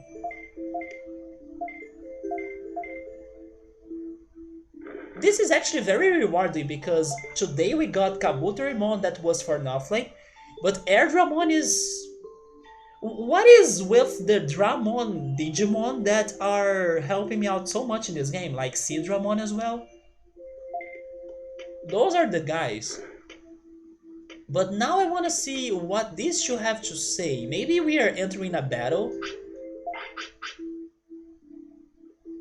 But I hope I can take it? Let's see. In any case, Monochromon came here talking about working as I don't know what, but he's a professional. If any case, the prosperity rate now of the current city is 87. You have done a fine job. Splendid. What's next, Angemon? Let me tell you what I know. Let's see. There are still some unknown Digimon, but finish your work or your priority work first. I just did it. And then... Okay, so it seems that Mount Infinity is really the next step? Unless I get a Digimon when I collect all of the cards or something. But according to Spoilermon, I gotta complete Mount Infinity.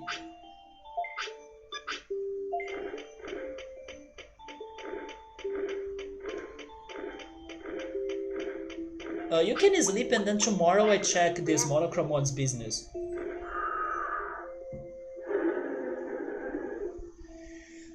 I cannot believe we did it, like in our first attempt.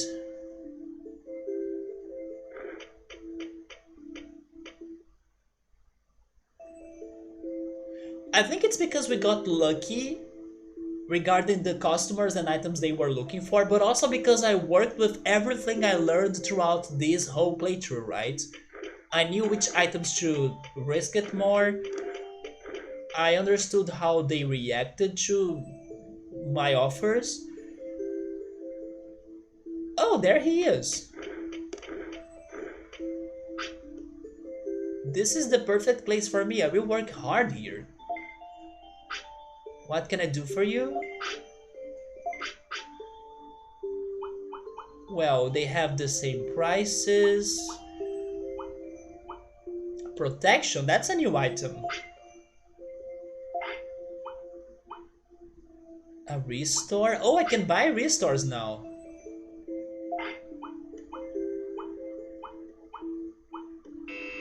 Okay, he added some couple more items in here.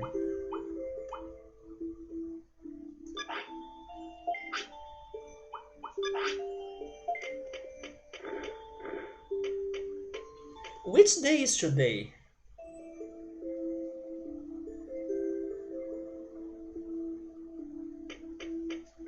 Today is day 1. Can you tell me if the shop is in there in Dear Savannah? It is, right? It's during the beginning of the month, if I'm not mistaken. So I will go there.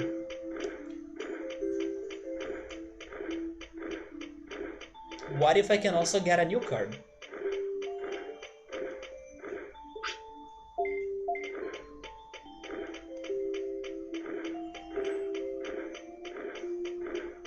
But already, fantastic progress, and this is once again this game kinda messing up with my feelings.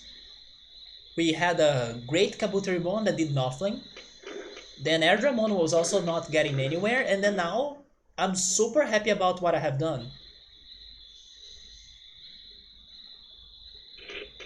That's kinda why I kinda don't want to stop playing this game, you know, because even though it's frustrating and painful, I feel so great when I do the things.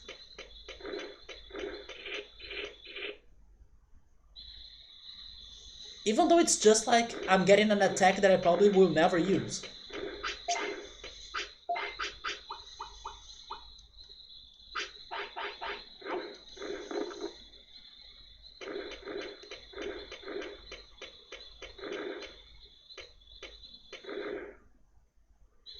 So I will go check this card store, and after that I will call it. I don't think I will wait until...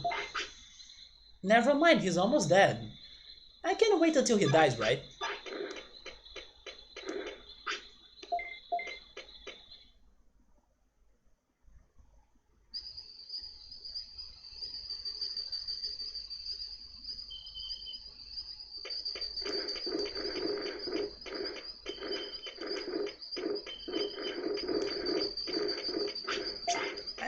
How do you want me to put it? I can wait until he disintegrates? Is that better?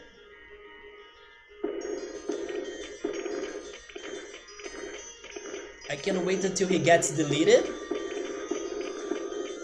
There is no way to say it in a good way. Until he reborns. Even reborning sounds awful.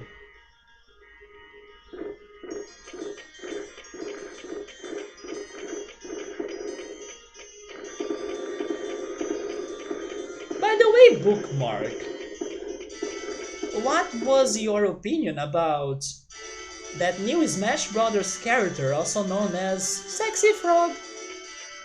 I'm pretty sure you were super hyped for that. Oh, the shop is in here.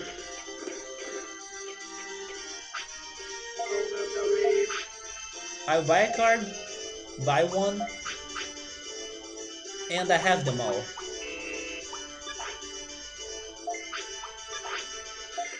What are your stats? Yeah, they're not too high, besides the brains, right?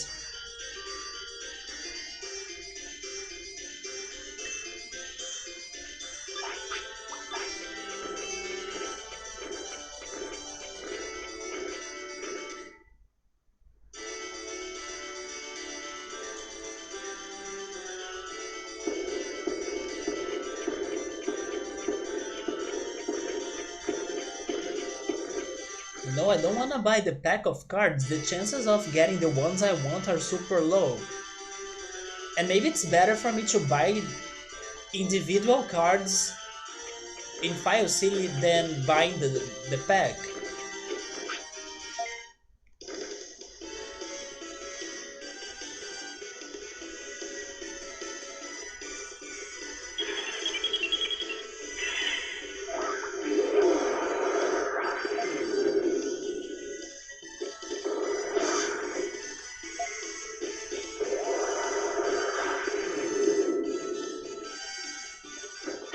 I really I really feel relieved that we were able to accomplish those two things today, because otherwise I would be driving nuts. Now I feel like it's good to be playing this game again, you know? I can see clearly now the rain is gone. And I believe I can fly, or at least Airdramon is flying. Wait, you just had to... Wait, I can't read it. I had just read, there we go. I had just read about it yesterday. Please tell me you have watched the trailer, because the trailer is the best. You're not a Safi fan, but you're sure some people will be happy to play him? So you're like Gabriel. Gabriel is also not a Safi fan. Yeah, he's countering Cloud, and hopefully he's adding more Final Fantasy music to the roster, or to the list.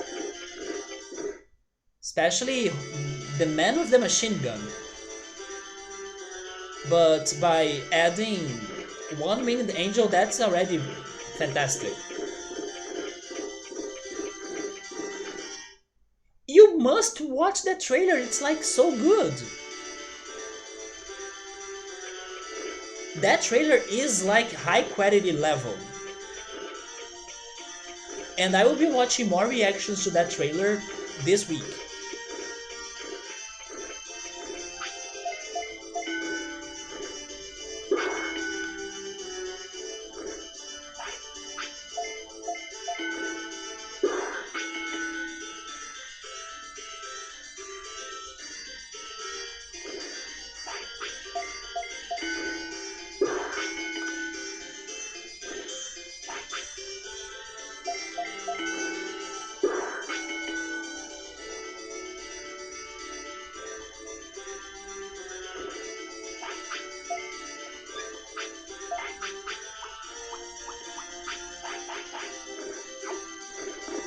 Yeah, it does have a lot of Advent Children on it.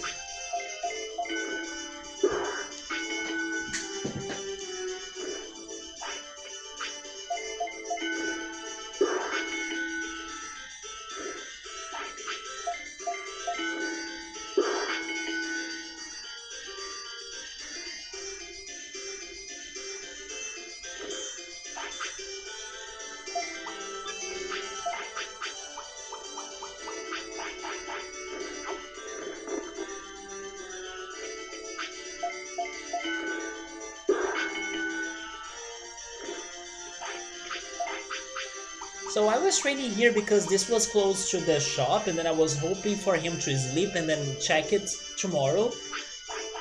But I can go back there tomorrow, even if I take the long way, right?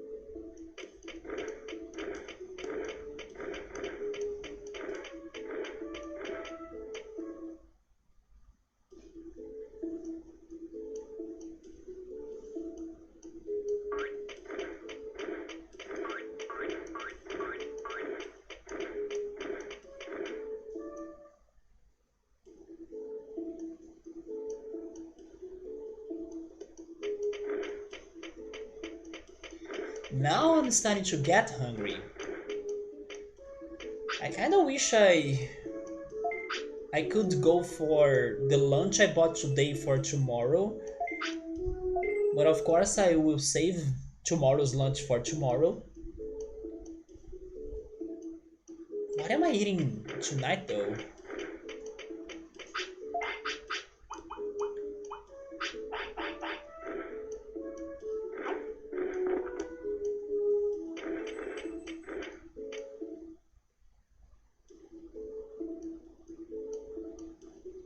I wish I had ham, cheese, and bread, but I'm out of that.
By the way, speaking about food, I saw that Netflix has released a food-based anime that I have heard about before. I think it's called Food Wars. Have you watched it? Because I kind of feel like I will try it at some point.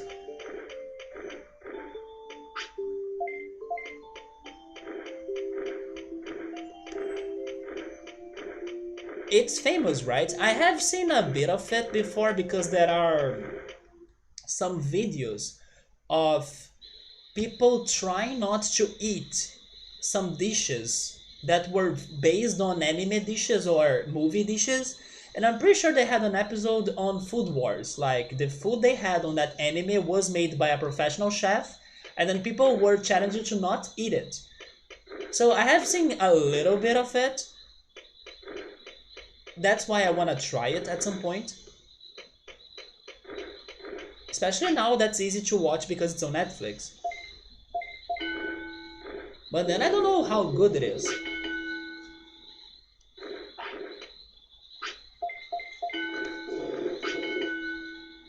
But of course I already have some other priorities on my anime list. Right now I'm focusing on Rema, Pokemon, and Dragon Quest. Maybe after I'm done with those I can go to Yashahime again, because I only watched the first episode. Actually, never mind, I watched the second two, right? Yes, I watched the two first episodes. And then I stopped it. Yeah, it sounds good. It's a comedy that can be fantastic actually because one reason why I'm enjoying Rama right now is because it is so chill, you know, it's so comedy as well. So it's so no stress.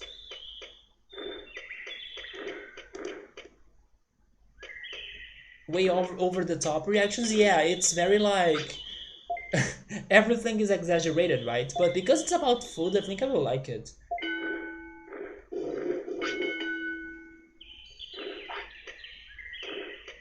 You read a couple of the manga. Rama is so good.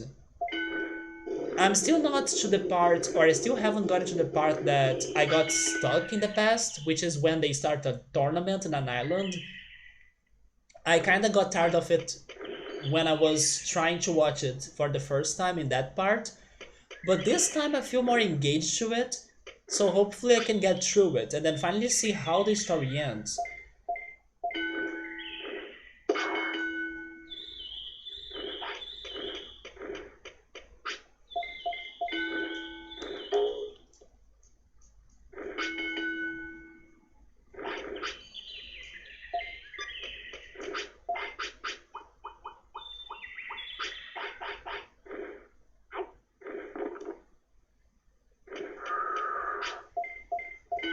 I'm happy that I'm enjoying all of the animes I'm checking right now. All of them have been super good.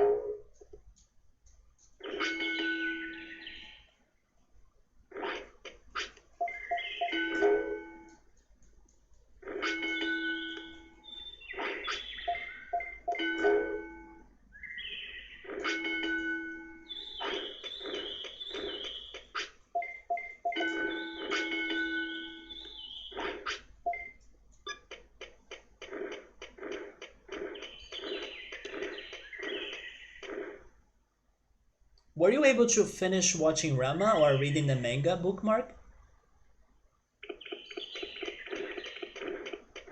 A friend of mine in real life has all of the mangas of Rama.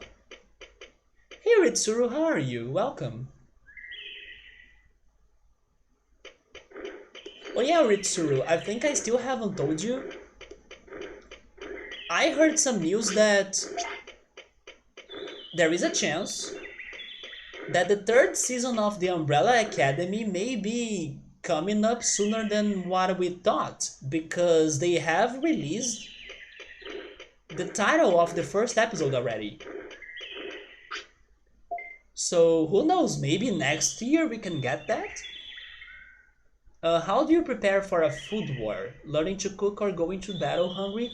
I think it depends. Like, if it is a very busy restaurant, like what happens in Overcooked, for example, and I imagine it's going to happen in this anime as well, that's a somewhat battle or war you are having. You need to cook fast so you can give food to everybody. Or if it is like, I don't know, a professional chef that you are cooking for, then you need to be like cooking at your best. That's how I imagine that show is going to be like crazy crowded restaurants or very demanding professional chefs for you to give them good food, you know. Yeah, Ritsuru, the title of the episode or of the first episode for the third season is already out. And it's not a very surprising title, maybe that's why it's revealed. But I was surprised to know that they are already talking about it. Like, seriously? So, does that mean they are, I don't know, going fast in the production or something? I hope they are. Because from season 1 to season 2, I had the impression that it took forever for them to release season 2. But then when I was talking about that with a friend, he made me look up for the information because according to him, it only took like a year or something. And he was right when I was thinking that it lasted more than that. So that made me think that maybe they just need a year to make a whole season again. And now there were those news regarding the third season. I'm like, man, it's coming up soon. Or at least I hope.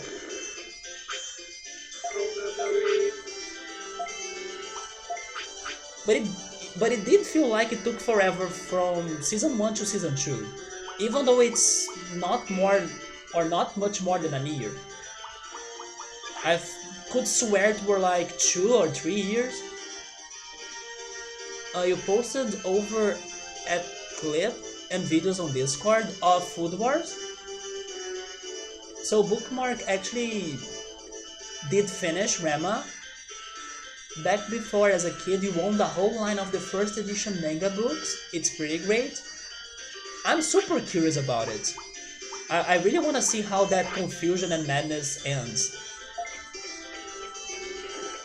Because I will say that even though Inuyasha was a very long anime, it was very rewarding.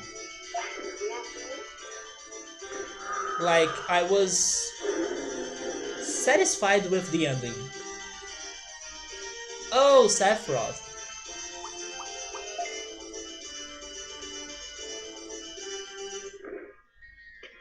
Oh, it's the next day, that's perfect. Give me something new! Nothing new.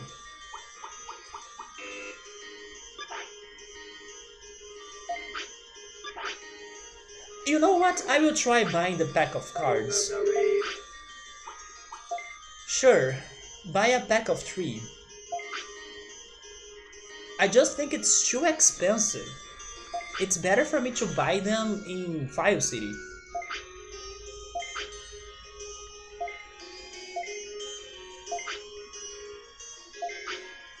I'm back there. I'm going back there.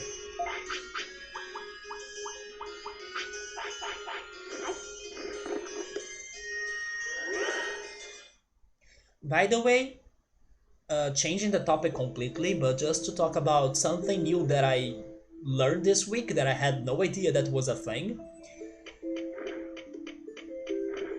Have you ever heard of a sport called roller derby? Because I heard about it this week and I was like, what the heck is going on here? Yeah, roller derby.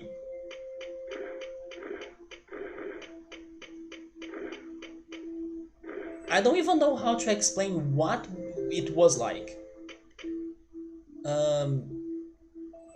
Yes, let's go train. But it was like some people in a circle and then you had to kinda... Was it like to get through the people?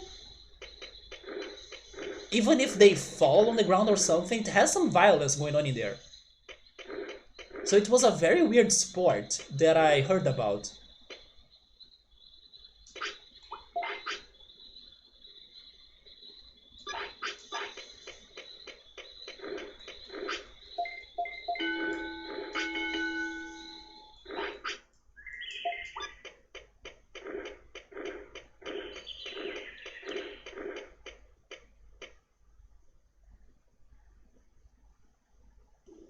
It's like tackling roller skating sport. Yeah, it was so wild when I was seeing it.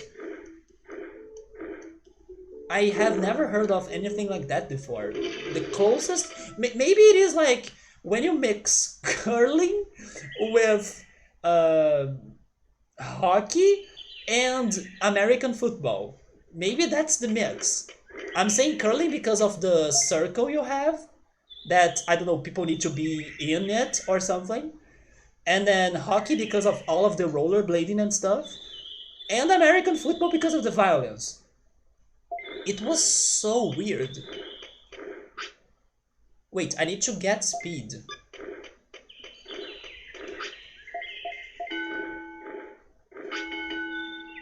But yeah, roller derby.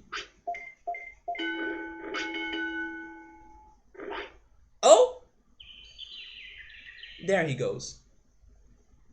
But thank you, Airdramon, you did great. More than great, actually.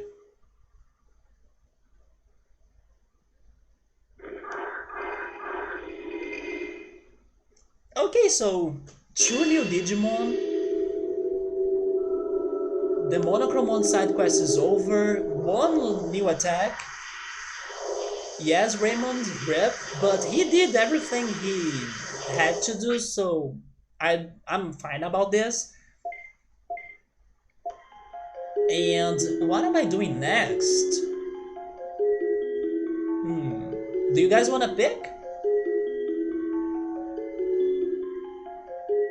Oh, that's true. We did grow one level for our uh, tamer level, right? I forgot about that.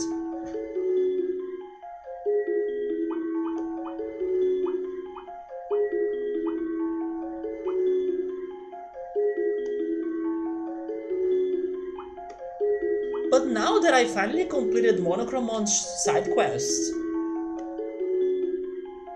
in case I get a crappy Digimon on this cycle, I need to think what am I going to do with it. Probably I will go farm bits or I will go after the cards, right? I should get the pink for the girls? Sure. Actually, the pink is my favorite because it's the one that has Tanemon and uh, Betamon, right? Those Digimon are awesome. But on the other hand, maybe it's the egg that we have progressed the most.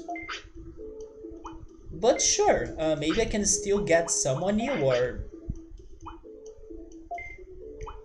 go after some other attacks or cards. But yeah, I can get those too, right? I can get 3 more options from Palmon and 1 more for Betamon. So hopefully I get a Palmon.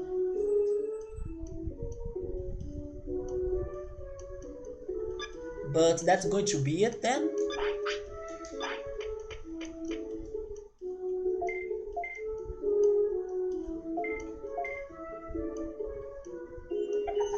So guys, thank you so much for stopping by. Thankfully, in his last days, Erdramon gave us some good amount of progress. I would say it's a good amount because I have been trying this Monochromon side quest since forever, but now it's finally over.